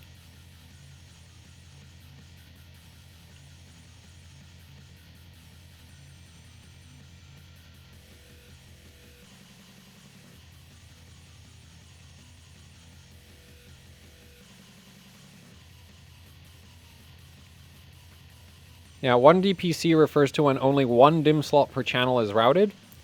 Rank per channel.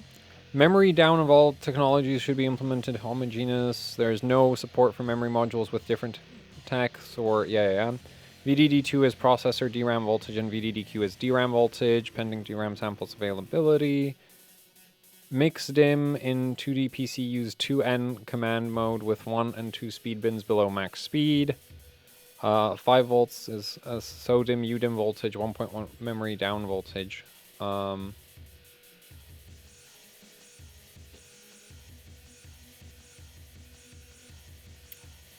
They don't really give anything more useful than that. But basically, Intel doesn't think you should be running quad rank. Like, this kind of spec is like, this is fine if you have a server. Actually, I wonder what the... Oh, we don't have any DDR5 servers yet. Oh, damn it. I wonder what the spec looks like that for those. Because DDR4 server hardware goes so slow. Like, so slow. There's a DDR4 1866 spec. Like, literally DDR3 speeds. I mean, this is literally DDR4 speeds.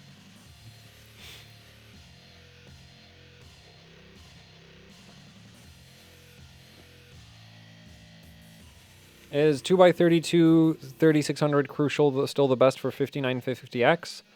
If you're getting 64 gigs of RAM, yeah, I'd recommend that. Can I ask something not related to 12th gen motherboards? You just did. Well, I don't know if asking a question about if something is related to... No, that's not related to 12th gen motherboards.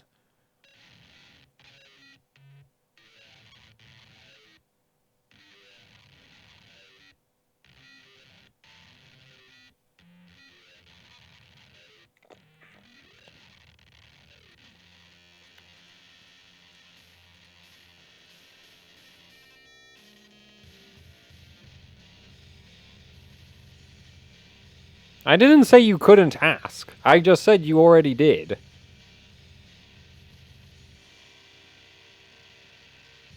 Nah, DDR5 servers will definitely happen. And I think really quickly. Because, like, actually, I think DDR5 server sticks were produced before the, regular UDIMMs were produced.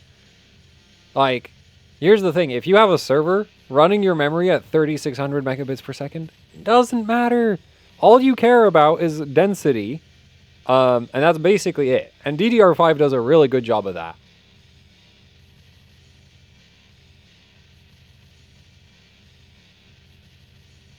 Yeah, DDR5, yes. There are already so they're not Intel DDR5 servers. IBM then?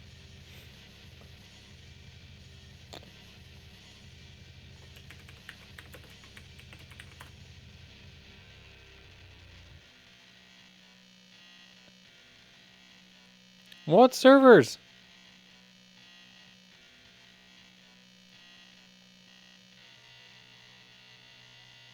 Who made which servers where?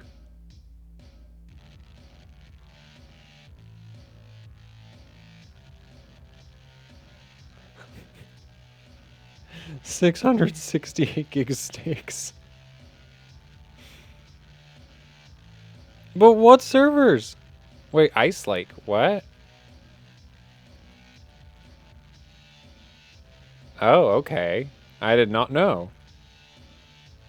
Processors. Xeons. Is that it? I have no idea. This doesn't look like DDR5. No, this is DDR4. I guess it's some, like, only only people who, like, only if you're a big server, like, or more like if you're only if you're a big data center do you get access to this stuff. Damn it.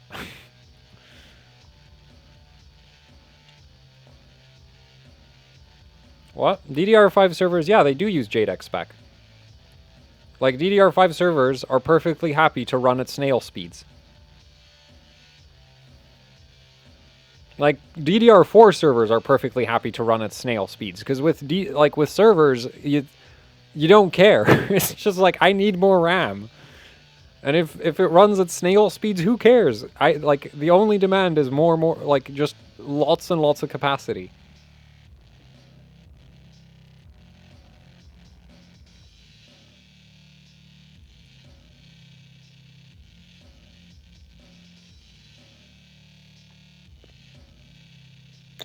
Anyway.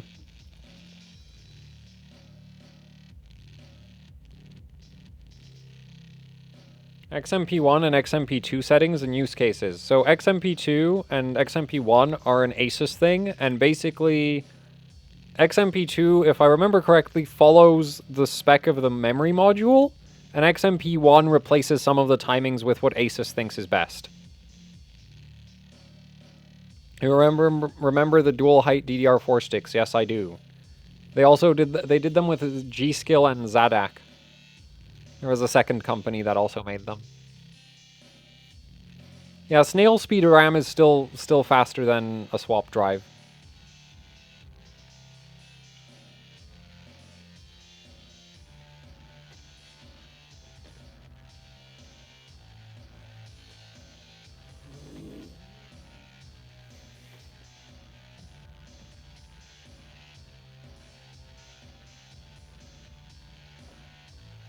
Can I expect 4400 Viper kits to do 3800 CL16? A lot of them will do 3800 CL14.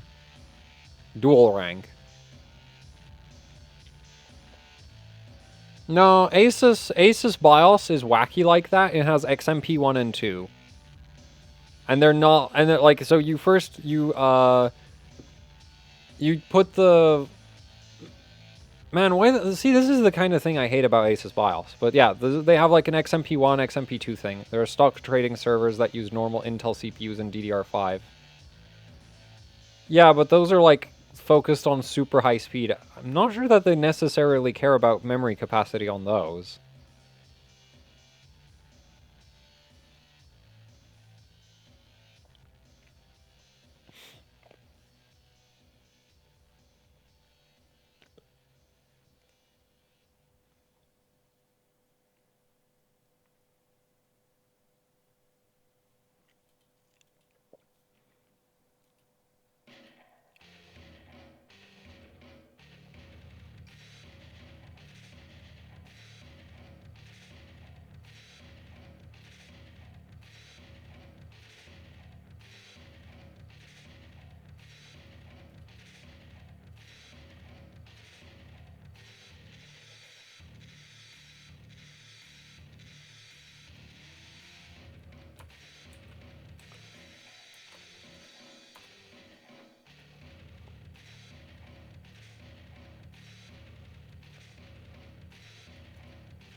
Okay, well, I think end of stream.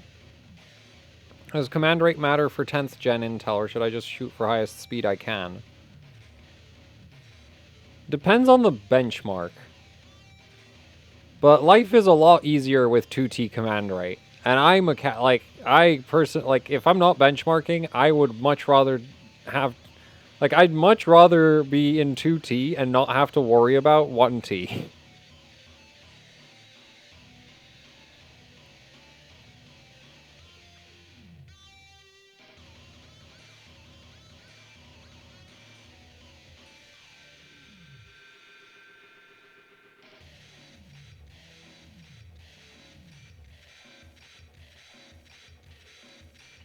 I'd just leave it in 2T. It makes life so much easier to be in 2T. That's kind of like why I use gear down mode. It's like, yeah, technically 1T without gear down mode is faster, but I can't be bothered with that shit.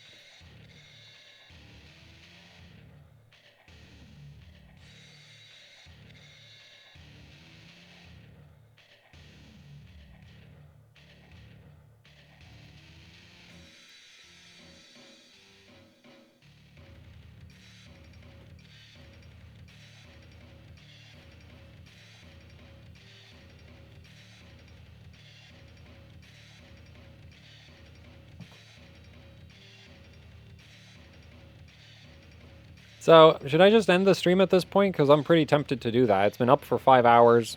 I'm not going to say anything more about these motherboards. In fact, I don't ever want to talk about B660 ever again.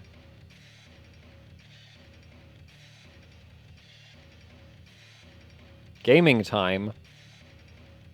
No, I have shit to do. Like, I need to make a video, don't I? Yeah, I need to work on videos.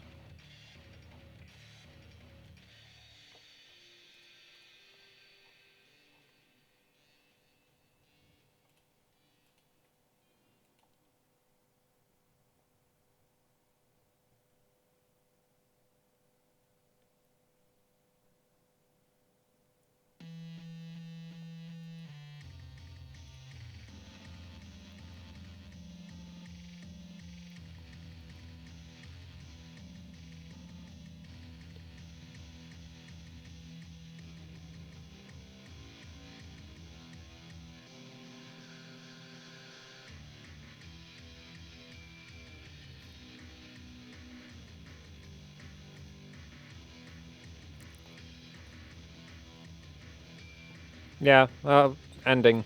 Thanks for watching, guys. Goodbye. I'm just gonna hit the stop button at this point. I can't be bothered with coming up with a better ending.